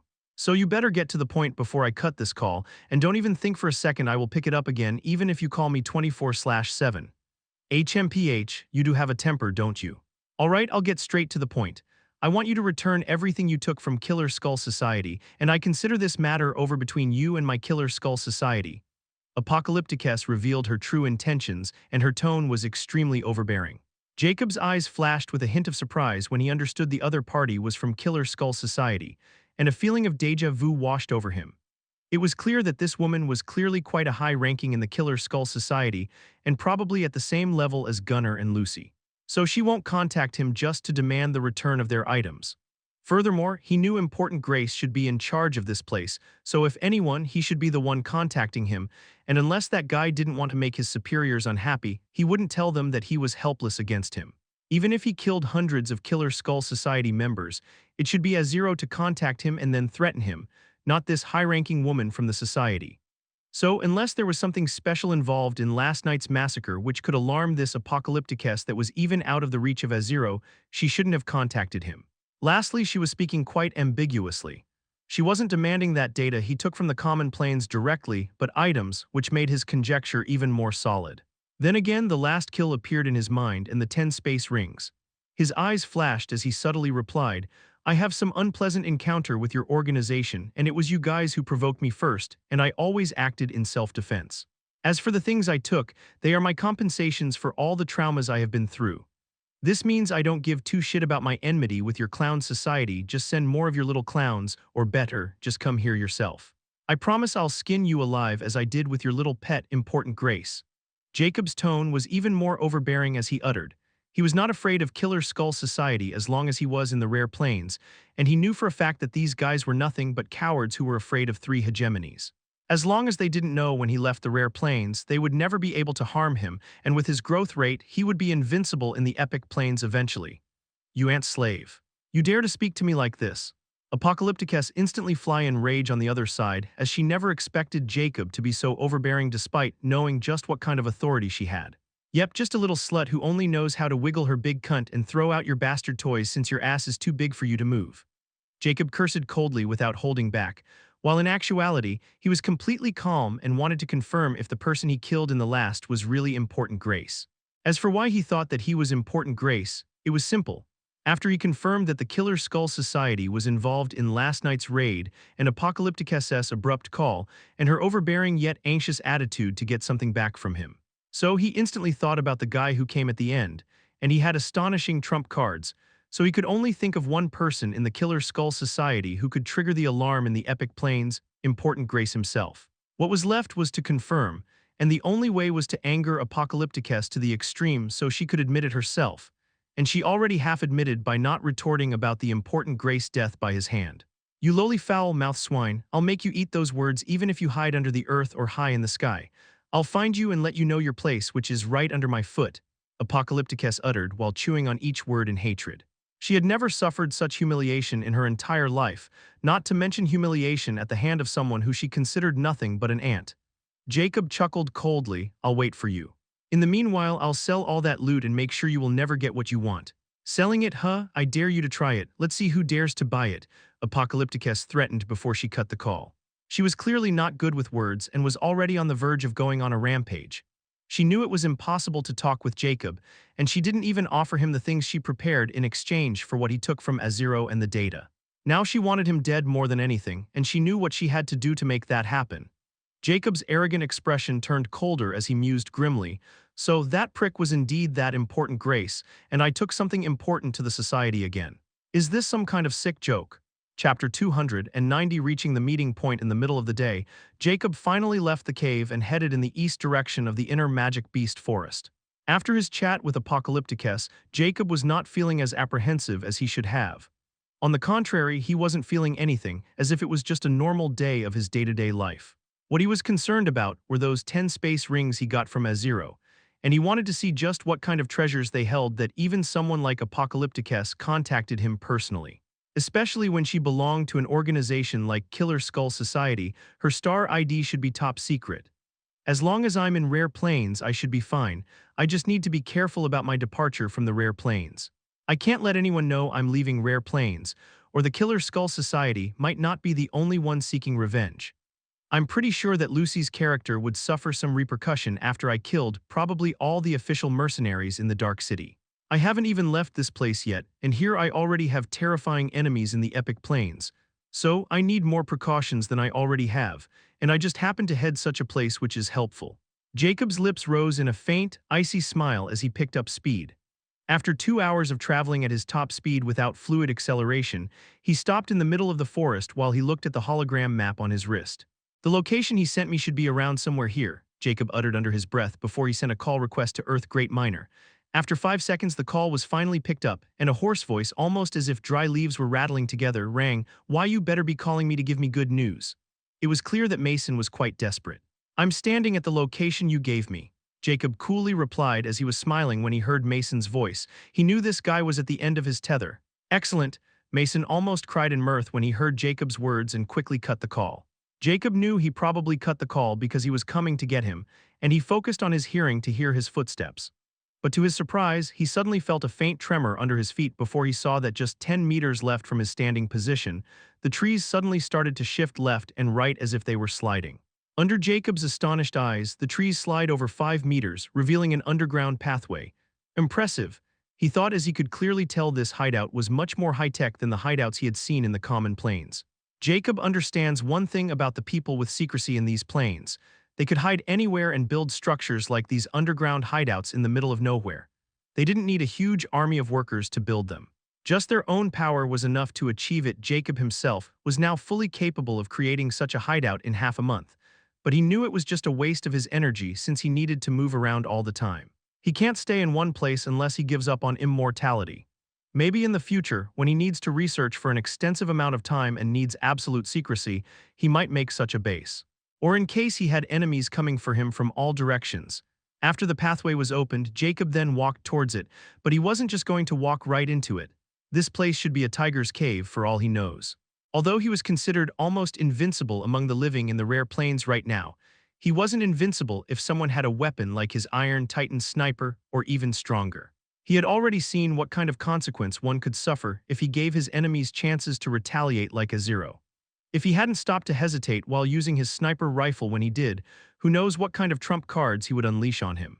Right now, he was going to meet a desperate man who was on the verge of dying, and that guy might lose his mind and want to drag him down with him. A dying person who had nothing to lose was fully capable of doing that. He knew too well about this fact.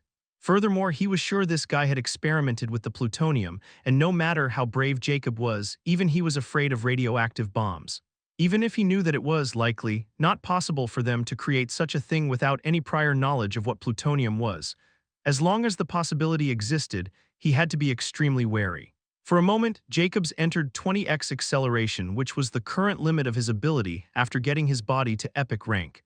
Then he returned to being normal as if nothing had happened. But for Jacob, in that very moment, he sensed too many things, and after processing all that information, he started descending the stairway. The straw was 30 feet deep, and Jacob found himself in a small corridor, and at the end of this corridor was a metal door that was just opening. Jacob walked with an impassive look in his eyes, and he entered a 40 cubic meter space that was actually filled with all kinds of equipment. The temperature of this place was quite low, probably around 2 or 4 degrees Celsius.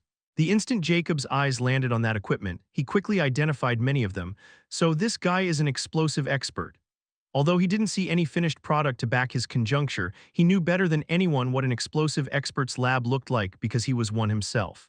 At this moment, the door behind him started to get closed, and so did the pathway at the end to the stairway, and footsteps rang in the silent lab. Chapter 291. I will relieve you. Under Jacob's eyes, 2 dry corpses like men walked toward him and looked extremely sick, like they were on the verge of collapsing. Jacob looked at the hobgoblin and fox-face orc without much surprise since he already knew there were 2 men present in this place, and they were both dying. "Who is Great Earth Miner between you two?" Jacob questioned. Mason opened his mouth, but no words came out, and he started coughing violently. Lucas spoke in his dry, raspy voice, "Cut the crap and tell us how to treat this disease cough." He also started coughing the next moment. Jacob found the pair quite amusing as they were clearly on the verge of dying, yet they were still moving around and acting all high and mighty. Still, he was not here to get amused, so he stated his condition. "I want all that silver metal you had as well as the location where you found it. Only after then will I relieve you from your current situation." Mason was finally able to control his coughing as there was clear blood on his lips, and his condition was turning worse the more he remained outside the healing liquid cell. So he also didn't have the energy to negotiate with Jacob. He hoarsely replied, Give us the cure and I'll give you all the mineral on me. As for the location where I found it, I have to disappoint you, cough, because I took it all." Jacob looked deeply at the hobgoblin, who seemed to be sincere beyond belief, and scoffed. "It seemed you still cherish wealth over your life, so you can take it to your grave then." Jacob turned around, which shocked the 2 men, and before they could speak, something unimaginable happened. Jacob threw a casual punch and the reinforced door, which was made even to block Eterminus' 6 physical attacks, blasted back like it was made out of a thin sheet of wood. Lucas almost had a heart attack and nearly choked on his own blood when he saw his pride and joy. The lab he was absolutely confident in being impenetrable in the entire rare plains was nothing but a toy house in front of this mysterious man. Mason was also stunned silly as he looked at Jacob, who was walking toward the staircase without even looking at them anymore. He never thought that the person he wanted to threaten was strong beyond his expectation. The notion came into his mind that Lucas had been tricked with all those guarantees and wanted to drag him down to hell with himself. But Lucas's reaction told him otherwise. Nevertheless, it wasn't time to mull over their mistakes as Mason was now really afraid of dying. No, he was going to die if he remained stubborn, so he quickly called out W8. Jacob halted his footsteps and looked behind before he said, "I'll give you one last chance. Give me all that mineral on you as well as tell me the exact location where you found it. If there's even a little bit of falsehood in your words, I'll know, and this time I won't stop. And don't even think that all those explosives hidden in this base, especially the one you two are hiding right behind the south wall, which is made with the same material, can threaten him. That product is only half-baked and it won't even blow up a chicken. If you don't believe me, you can try and let's see what happens." Jacob's casual words made the two guys' expressions warp, and with an appalled look they looked at each other. There were clear shock, disbelief, and terror in their eyes, especially Lucas. He almost thought that Jacob had an X-ray vision or had some high-grade scanner, or Jacob somehow deactivated the anti-barrier of this hideout. Nevertheless, whatever the case was, the cats were now out of the bag, and the man seemed to be not afraid despite knowing what was hidden in this place. They might have tried calling Jacob's bluff, but after seeing him punching the reinforced door like he was breaking a twig, none of them were confident anymore. Mason was instantly broken since he no longer found Lucas reliable, and he still thinks that he was in this mess because of Lucas and his experiments. He was in constant pain as even breathing made him feel worse than living, and he was already on the verge of a mental breakdown. He was too afraid of dying, and when despair filled his heart. I agree," Mason blurted before he showed the ring on his pinky, and to Jacob, "I have over 50 kg of that mineral right in this space ring. The location coordinates where I found it is also recorded in my map scanner. You can take them all, just give me the cure." "Why, you fool, didn't you say you hid the map scanner with coordinates before coming here? What if he took it and killed us?" Lucas wanted to roar, but he could only not. However, the terror in his eyes was clear, because he knew they couldn't threaten Jacob anymore with the explosives hidden in the base. So those coordinates were the only bargaining chip they had over Jacob. If it were him, he would have offered Jacob the mineral first and only after Jacob handed him over the cure. Maybe then he might have given him the real location or even a fake one to lead him in circles. But alas, the muscle-brained greedy hobgoblin was not as treacherous nor tenacious as the fox orc and broke under the pain and despair of death. "Shut up, we are in this state because of you, greedy cough. Gee, greedy ass," Mason berated with a twisted expression. Jacob's lips curled up under his mask. "All right, empty your space ring right here, and as long as the goods are here, I will relieve you of your suffering. SC. He didn't cough, didn't make a move, or he could have simply killed us and taken my ring. And this time I wasn't lying," Mason disdainfully retorted. Lucas also felt it made sense, but he still felt they had lost all leverage. Mason no longer cared about Lucas's feelings or what he thought. He just wanted to be relieved from this pain. So, without hesitation, Mason moved his hand and started to take out everything in his space ring. When Jacob saw all those minerals, especially the large boulder of plutonium, his eyes lit up, and he also noticed other things as well as the black map scanner. He knew Mason was not playing tricks anymore. "It's empty. Now give me the cure," Mason madly declared. "I believe you," Jacob nodded, giving Mason hope. But the next moment, Mason's hope for getting all of this turned into sudden despair when Jacob's finger vanished from his sight and appeared right in front of his face while his hand was moved like a knife and directly penetrated into his heart. Jacob's devilish voice rang, "Let me relieve you of your suffering." Chapter 292. Maybe it's time. Lucas fell on his butt when he saw Mason's lumpy body hanging over Jacob's bloody hand, which was coming slightly out of his chest. Mason's heart was clutched within Jacob's hand, and it was pulsing weakly. Squish! Jacob crushed the heart like a bug before his hand retracted, and Mason's corpse fell to the floor with a large bloody hole in his chest. Lucas was filled with despair as he looked at Jacob, who was now probably looking at him since he couldn't tell anything because of Jacob's concealed face and eyes. But he does know it is now his turn. W. His words were caught in his throat as he started to cough violently, and this time he was literally vomiting blood with every cough. "As I said, I'll relieve you guys, and I didn't lie. The thing is, your condition is terminal, and in my knowledge, there's no cure, no in this plane at least. There might be one in higher planes where the medical field is at a much higher level than this place. My deceased wife also suffered from such condition in the distant past, and she was in too much pain both physically and mentally. Jacob's voice suddenly contains a hint of melancholy. Oh, forgive me, I derailed from the topic all of a sudden. Anyhow, death is the only solution and it will come eventually. At least I can put you out of your misery painlessly since you provide me with this wonderful lab that will serve my needs for a while. Jacob chuckled coldly before he moved.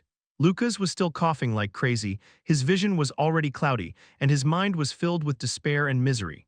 The last thing he remembered was feeling a sharp pain in his chest before all that pain and misery faded away. He was really revealed.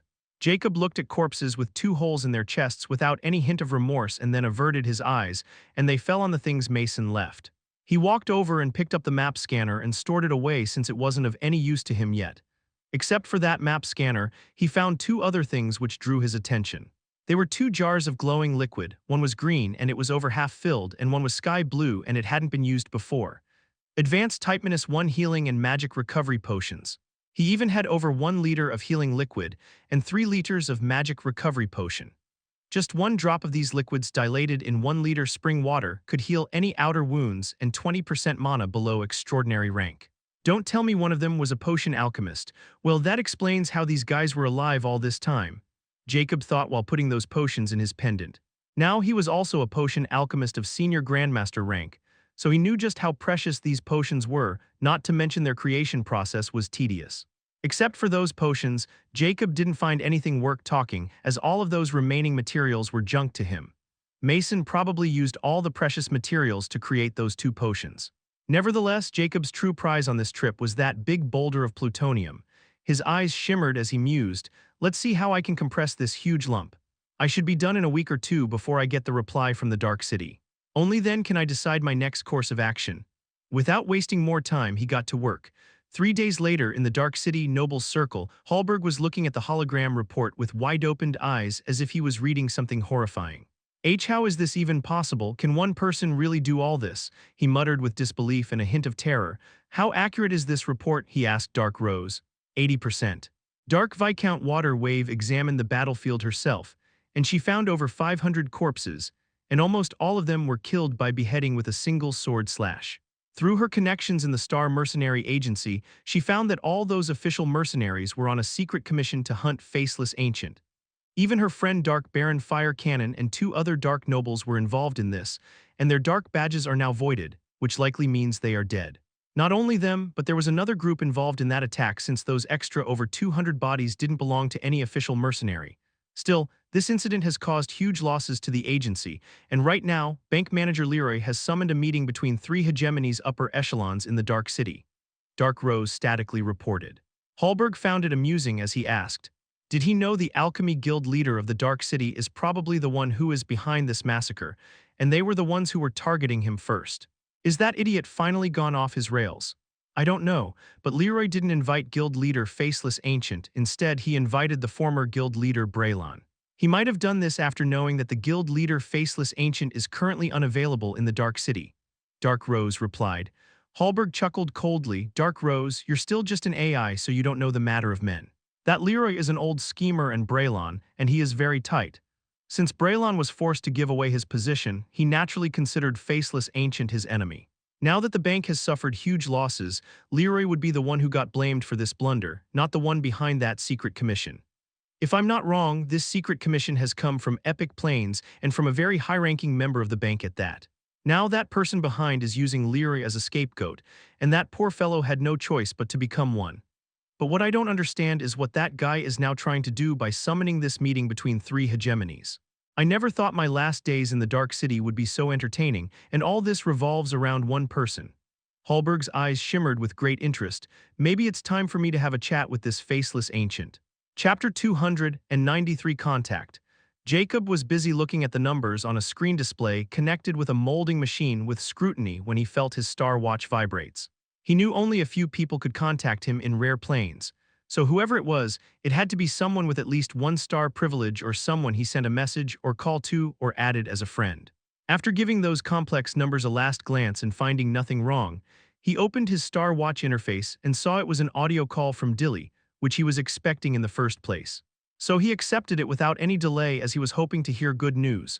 Greeting guild leader, Dilly's somewhat apprehensive voice rang. Get to the point, Jacob coldly commanded as he didn't have much time to waste.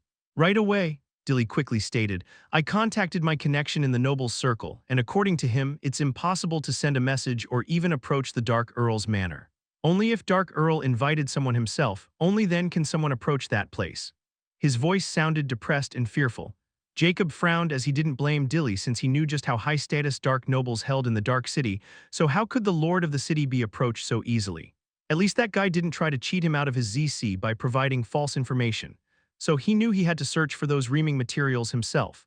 The only problem was that Black Robe Alchemist still hadn't replied to his message, and he didn't know any places which matched the inhabitant environment for Nightmare Lily in the Rare Plains. So it might pose some problems. Anyhow, he would worry about that bridge when it was time to cross it. He was still busy dealing with the plutonium, and he had to be very careful not to blow himself up. All right, you did well, said Jacob, and he was about to end the call when Dilly promptly said, Wait, there's something else, guild leader. Jacob frowned. What is it? Bank manager Leroy called 3 hegemonies collective meeting today and invited the upper echelon of the 3 powers in the Dark City. He even invited Dark Earl. Dilly quickly reviled. Jacob's dismissive look at the end turned sharp. Something like that happened? I don't care about this meeting, just tell me, how did Dark Earl respond? How could that be?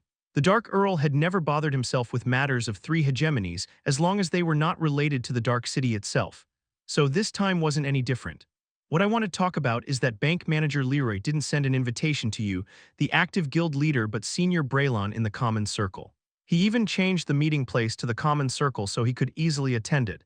He didn't even bother to invite anyone from the inner circle. This is blunt disrespect towards you, guild leader, and everyone is unhappy, Dilly angrily stated. Jacob cocked an eyebrow since this matter was really fishy, and he guessed it was likely related to the massacre 3 days ago. Because this bank manager was the one who called this meeting, and the Star Mercenary Agency was affiliation organizing of the bank. Whichever the case was, Jacob didn't care about those small characters' schemes anymore. As long as he is in the Rare Plains, he'll just kill anyone who wants to die early. He dismissively asked, Is that it? Dilly was speechless on the other side as he didn't expect this kind of response from the Tyrant Guild leader. That's what I think so. I'll be back in a week, so don't disturb me unless you have a way to contact Dark Earl or he appeared outside the Noble's Circle. Jacob scoffed before he cut the call without waiting for a reply. This matter wasn't even worth remembering for him. He was just about to go back to whatever he was doing when his star watch vibrated again, making him scowl. When he looked at the interface, astonishment flashed past his eyes because it was an unfamiliar caller ID. Great Hallberg wanted to send you a projection call, accept /reject/projection setting, Hallberg. Someone from the Killer Skull Society or from the bank. Jacob's frown deepened as he clearly had no idea just who this fellow was, and his ID was at least 1 star, so he guessed it was another character from the Epic Plains. And he only offended 2 sides in that place, so those 2 names came to mind. Nevertheless, he still picked up the call with a blurry projection setting since this guy could be from the guild for all he knew. The moment he accepted the call, Hallberg's dark yellow blurry figure materialized. He also didn't want to show his true appearance to Jacob, not yet. Who are you? Jacob asked coldly, looking at the blurry figure. He never got the point of a projection call. If you still want to hide your face, you can directly send an audio call, but these bigwigs like to put the facade of mystery. Hess, aren't you been looking for me?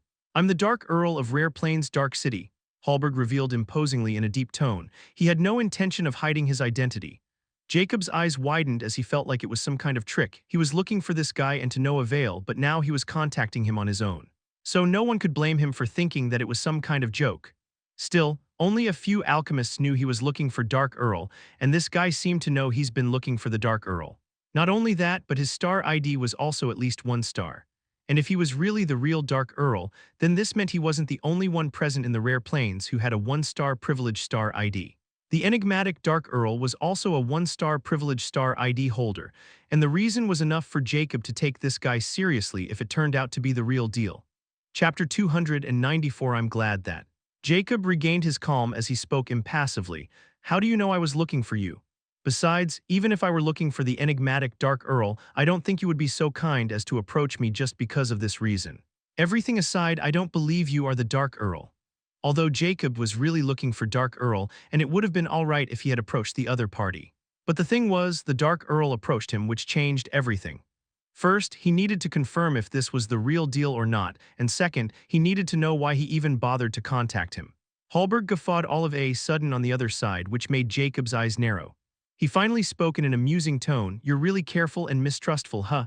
Well, a person of your caliber should be like this. Since you don't believe I'm the real deal, how about you pay me a visit to the noble's circle? Jacob's eyes glimmered sharply before he replied, I'm not a dark noble. Hess, do you think I don't know? But I can arrange that for you. It's the perks of being the lord of a dark city. So, are you down? Hallberg inquired jollily as if he was talking with a long-lost friend, not some stranger. But this action only made Jacob warier of Hallberg's intentions, because if he was apprehensive of something in the rare plains, it was without a doubt the dark city where even three hegemonies have to behave. Furthermore, if Hallberg was really the Dark Earl, then this means this guy was another person present in the rare plains with one-star privilege. And he knew for a fact getting that status was not as easy as it sounds. He only got it after he became the champion of the rare plains.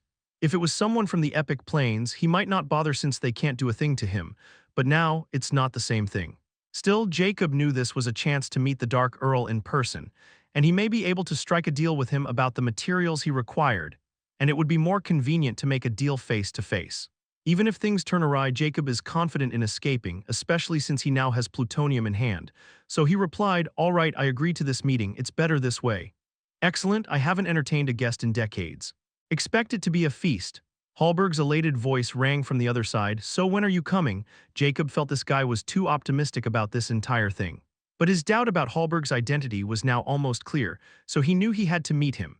Anyway, he was planning on paying one last visit to the Dark City and settling everything before he left for good, so meeting Hallberg was a bonus. I'm still in the Magic Beast Forest taking care of some unfinished business. I'll return in 10 days, Jacob replied. Just send me a message at the city entrance and I'll have Dark Rose arrange for your escort to the noble's circle, Hallberg replied. Will do. Afterward the call ended, and Jacob received a friend request from Hallberg almost instantly. After some consideration, he accepted it since this guy was quite resourceful. But he still has to see if he is trustworthy or not. He would only know after this meeting. It would be a lie to say that Jacob wasn't looking forward to it as well. He wanted to see just what kind of person the Dark Earl was and why he took an interest in him. 3 days later, in the common circle of Dark City, 3 figures sat around a round table. One of them was an elf wearing scholarly white robes. He was none other than the former Alchemy Guild leader, Braylon. However, from his past amiable aura, he was giving off a cold, distant feeling. Then there was a 3-meter-tall giant with a burly build and bronze skin. He was the current Nightmare Knight commander of the Nightmare Knight Legion of the Dark City, Tomas, also known as Bronze Giant. Lastly, an average-sized man wearing a black suit and his face concealed by a purple mask was sitting straight between the two. Only his astute snake eyes were visible behind that purple mask. He was the bank manager of Dark City's Zodiac Taurus Bank, Leroy, and also the person who called this meeting. So, why do you bring us here from the actual meeting room? Tomas coldly questioned in his heavy mountain-like voice. Leroy's husky voice rang, Tomas, don't pretend you didn't know about any of this. On the contrary, I'm pretty sure you know too well and are part of this now. Braylon clearly had no idea what the meaning of those ambiguous words was, so he decided to seek it coldly. What are you two talking about? You do know that I have no power in the Alchemy Guild now. If you're scheming something against the current guild leader, then you better leave me out of this.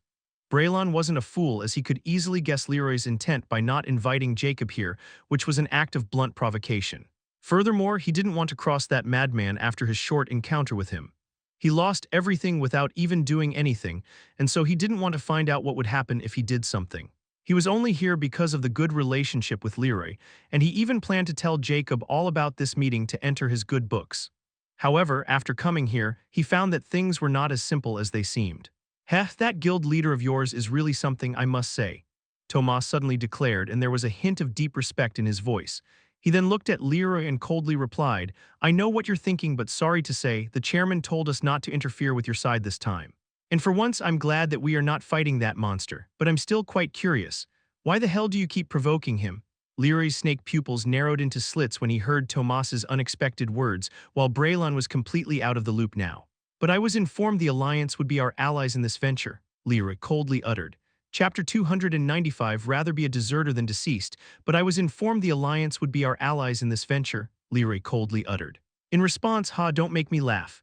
Do you think of us as mercenaries like yourself who would sway by money? I admit we do like fighting and killing, but we do not like throwing our lives away.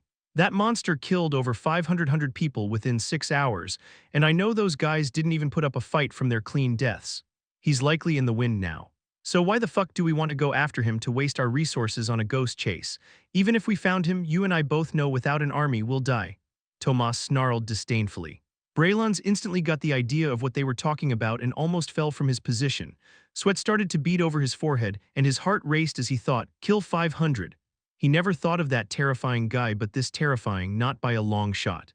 He even starts to feel as if he is sitting on thorns now because he accepted this invitation despite knowing it was disrespectful towards Jacob. Although he had no intention of going against him and even wanted to act as a double agent, would Jacob believe him? Just what the hell is going on here? He blurted with a pale face as he stood up from his seat. Tomas gave Braylon a snickering glance before he said, "It seemed you really didn't know anything about the incident a week ago. Don't worry, your friend will tell you all about it. I'm sure he summoned you here to discuss exactly that." Leroy's expression was ugly at this moment as he clearly wasn't expecting this turn of events. This entire incident had nothing to do with him. He only found out like everyone else.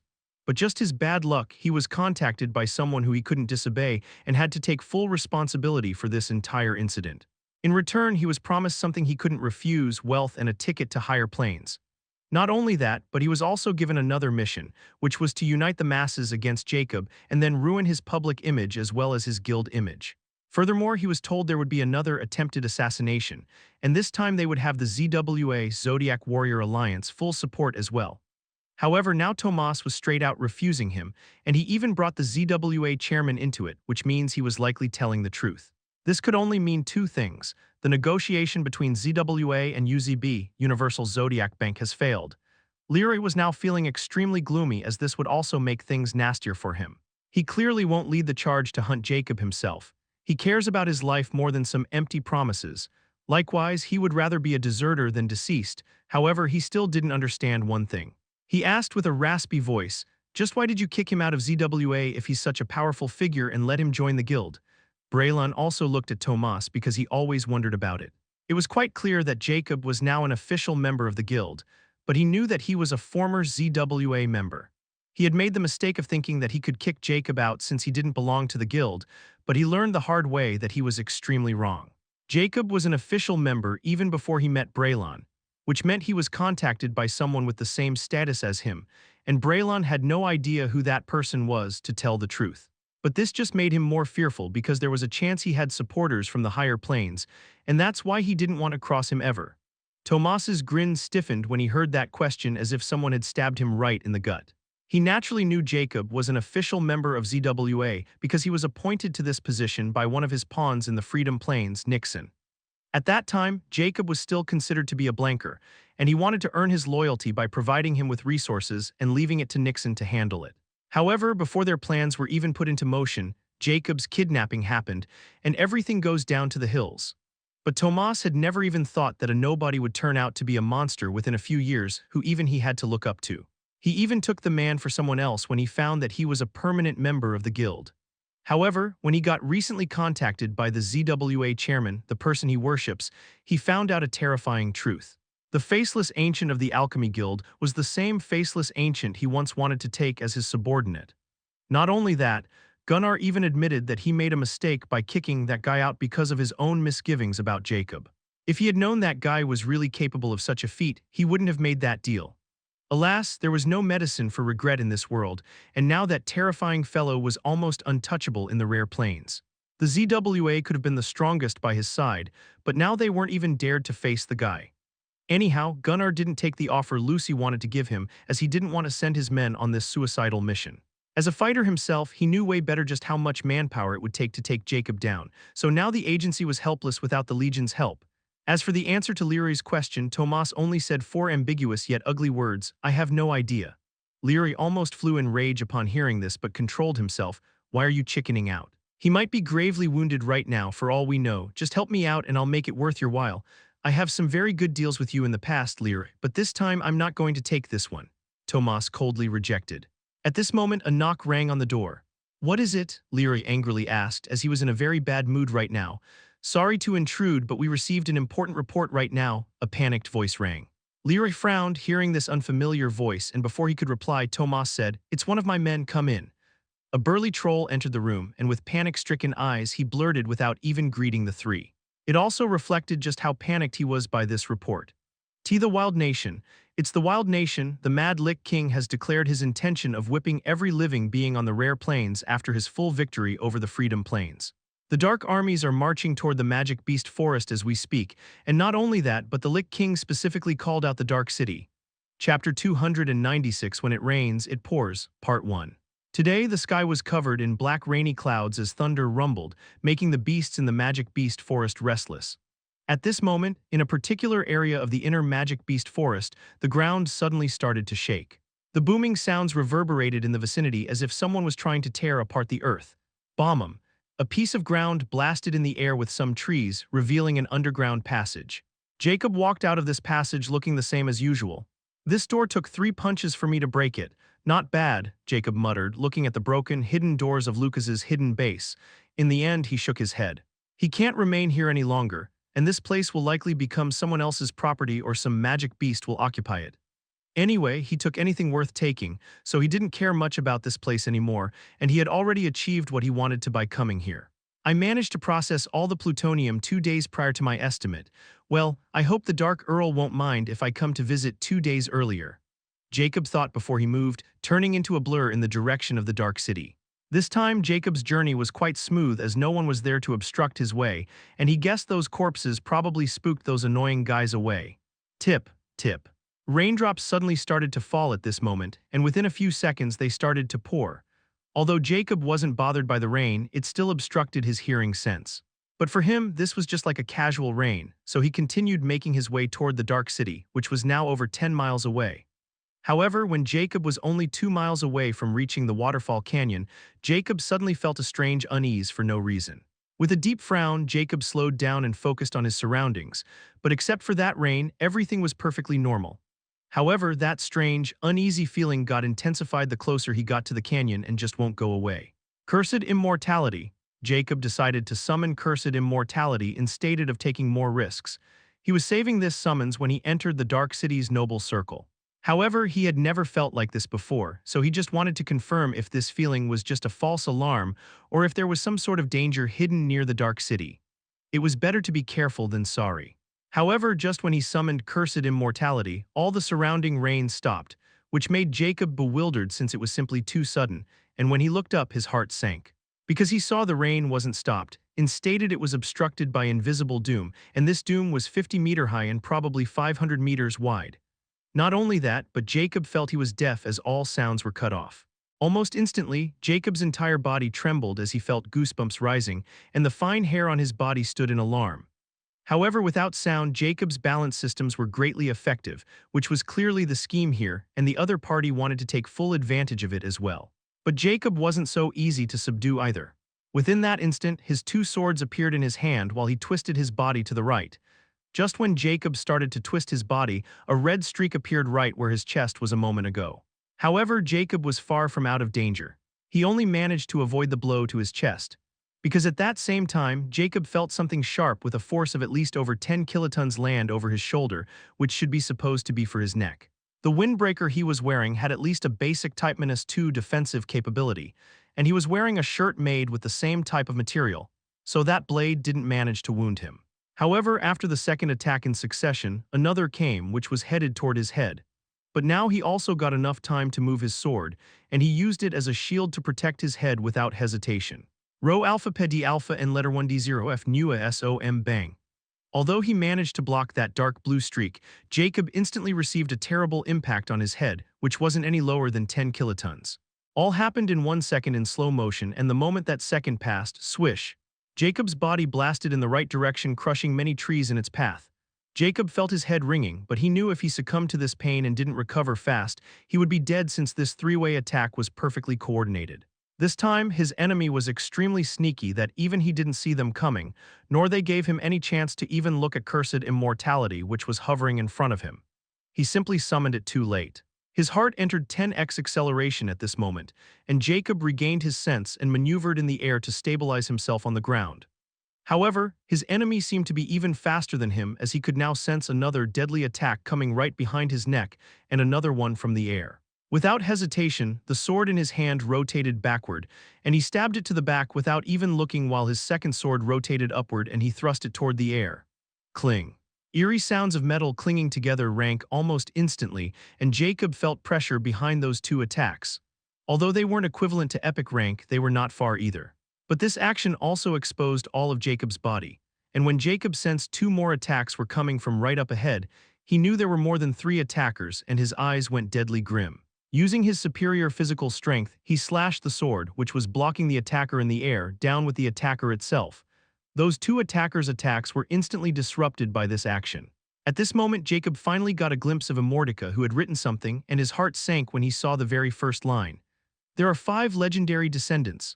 Right at this moment, Jacob saw a sharp edge appear out of nowhere, and it was only an inch away from his left eye. Chapter 297. When it rains it pours. Part 2. The blade appeared literally out of nowhere, and the moment Jacob realized that it was there, it was already touching his mask's eye, which was made with a basic Type -1 glass known as sky glass.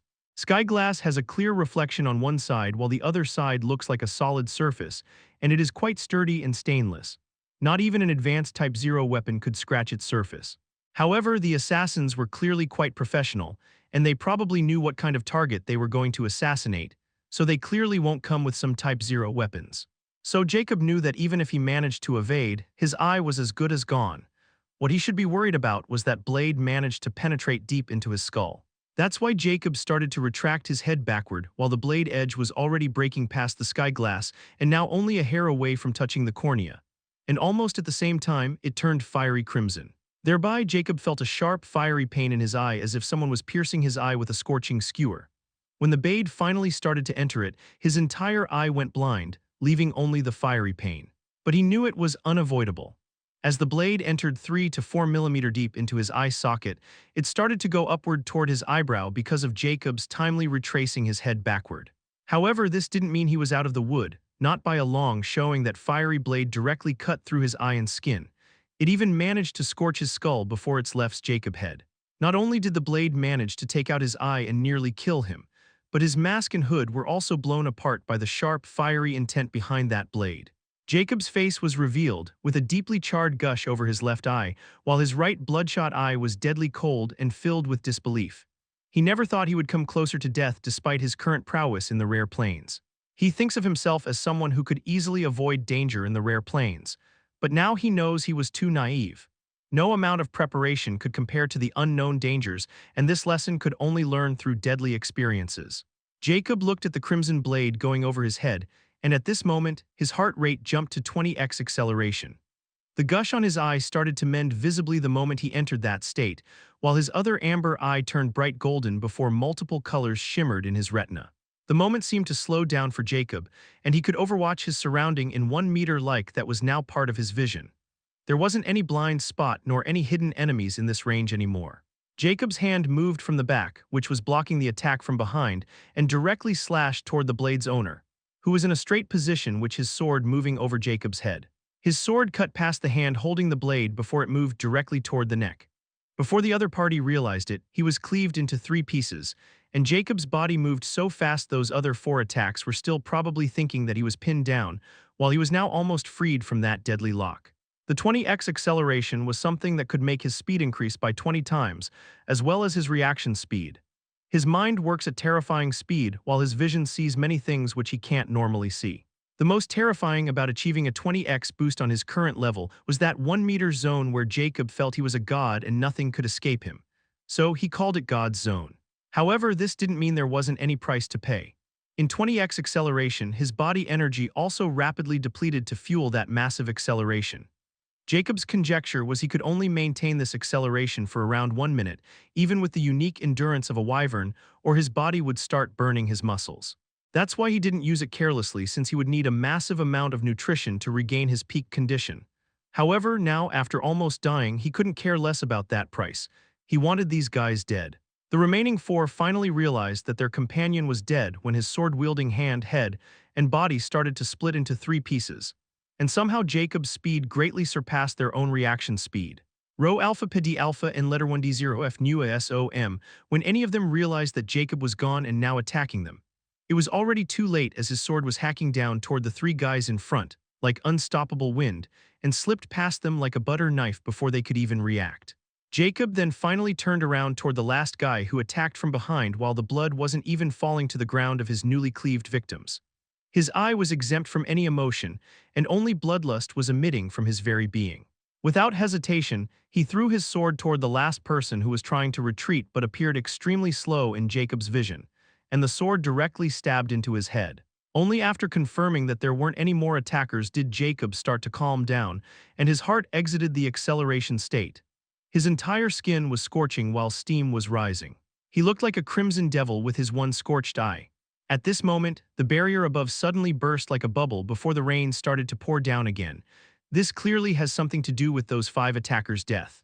Jacob felt somewhat better under that cold rain and finally took a careful look at the appearance of those 5 death assassins. Before, he only cared about killing them and didn't have time to waste looking at their appearance. The moment he saw those corpses, his eye turned deadly cold, but there was a hint of dread present in it.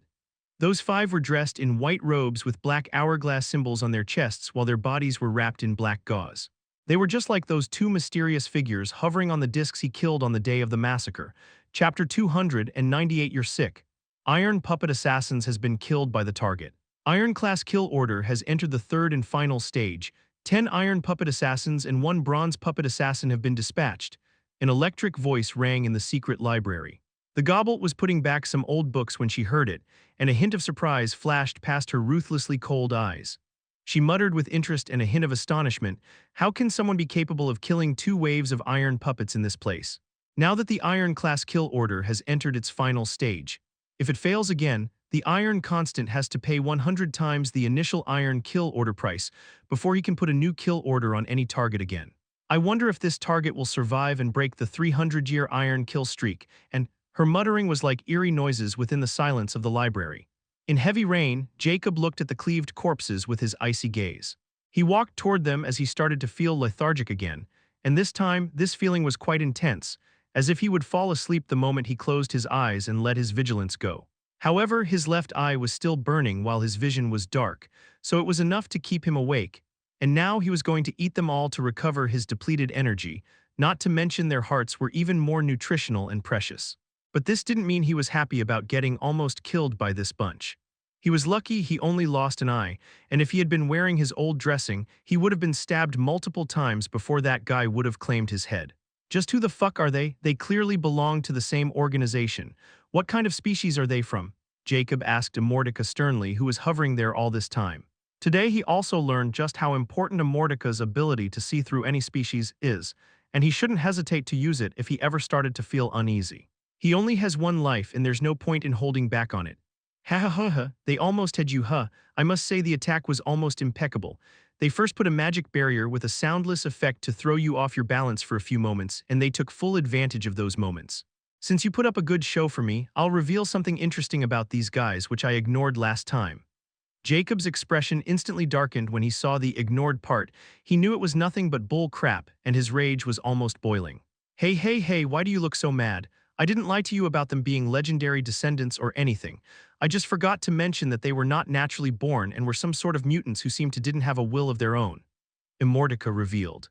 Jacob's eyes narrowed. Mutants, like the cannibals of the Killer Skull Society, so they are the ones behind it. Jacob felt it was most likely the case as he instantly remembered the apocalyptic SS threat, and his heart went cold.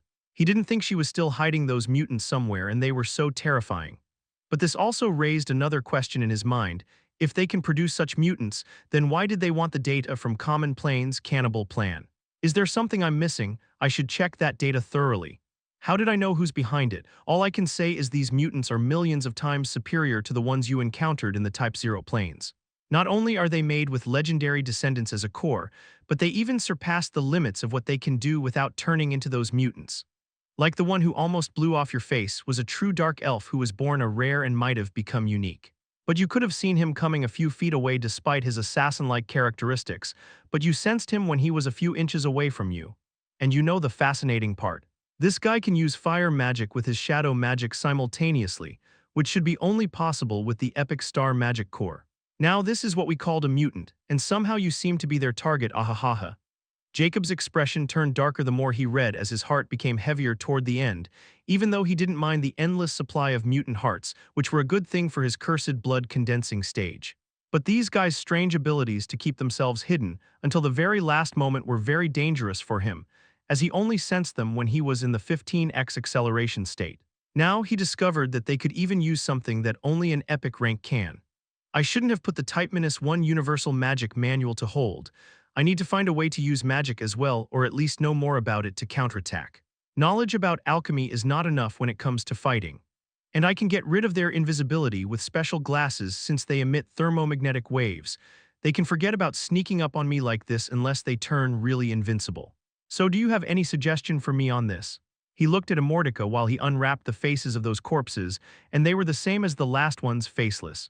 You have your own solution to this problem, and this is the true way to become stronger. As for your eye, it will recover as long as you eat high-quality meals or herbs because of your cursed heart. So you already got all the help from my side. I'm just a book after all, heh. Yep, a book that withheld important information and nearly got its owner killed. Jacob sneered coldly as he cut open the corpse's chest and took out its heart and started eating it as he was feeling tired. It's part of your training, and it will be too boring for me if you already know everything. This way it would be more interesting. Immortality replied matter-of-factly. It clearly didn't care if Jacob doubted it or not, as it only wanted a kick out of everything. Jacob coldly commented before he ignored it, "You're sick, and I'm even more who is following you."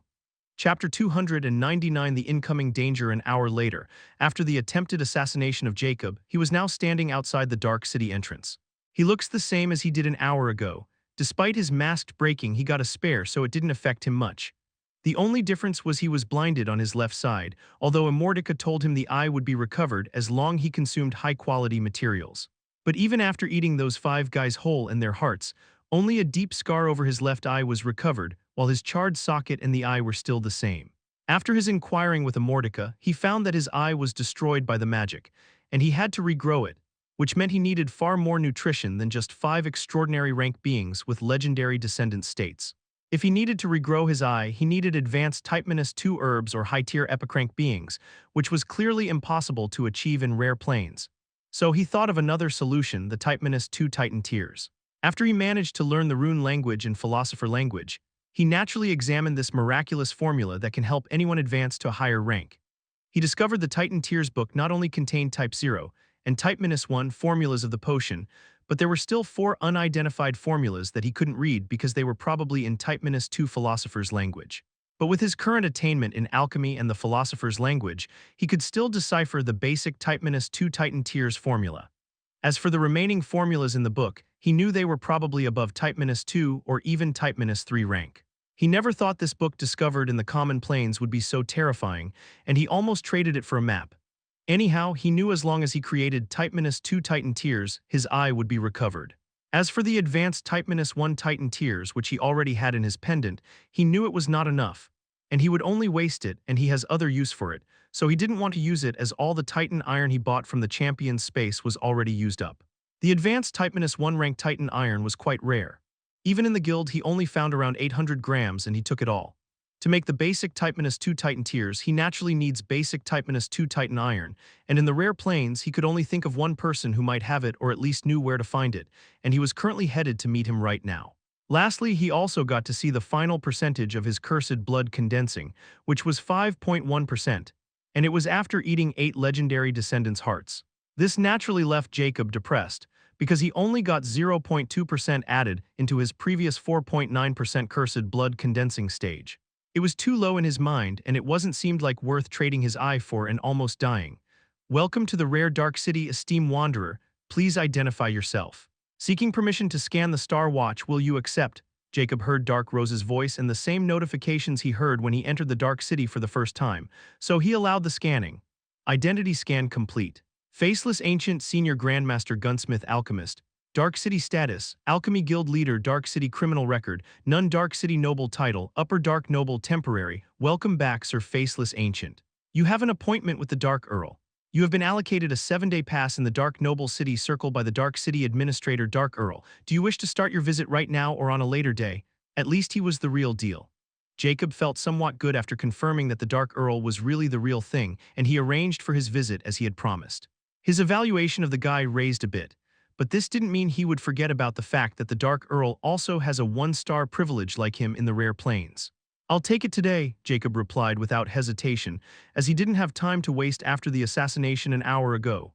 Very well, please embark on the lift, Sir Faceless Ancient. It will take about 2 hours to reach the noble circle. I'll inform the Dark Earl right away. With Dark Rose's fading voice, the entrance slide opened for Jacob, and he entered without hesitation. If Jacob had known he had dodged a lethal bullet by deciding to enter the noble circle of the Dark City without wasting more time, he would appreciate Hallberg even more. Within the dark castle of the Dark Earl, Hallberg, wearing a dark mask, sat on a dark throne like a king while there were 9 figures sitting on the chairs 2 steps below his throne. It looked like a royal court of a king. Hallberg also didn't have that happy-go-lucky air around him anymore as he sat there with dignity, and those 9 figures didn't dare to even breathe heavier in his presence. Did someone find out why the Lich King specifically said he would flatter the Dark City with the magic beast forest, who offend him from the Dark City? His voice was extremely gloomy. A giant with a masculine build and deep scars over his face answered with a heavy tone. My men approached him and tried asking the same thing, but he killed them. It's clear he had gone mad after his defeat in the Dark Ruins. He knew his days are numbered. As we all know, with the incoming reinforcement, the Dark Beings will probably send his replacement. We let him take the Freedom Plains exactly because he won't take this kind of foolish decision. But not only did he not appreciate our kindness, but he even dared to march his troops toward our city. Did he really think, since we don't interfere with day-to-day matters, the Dark City is afraid of some corpses? A tall orc woman with a white lion head roared furiously. Whichever the case is, I'm pretty sure many people in the Dark City will try to run away as they are all here since they are cowards in the first place. I have already noticed people exiting the Dark City silently, and those are probably the guys who know what is coming. Even some of our lower and upper dark nobles have shown signs of uneasiness, and some leave outright.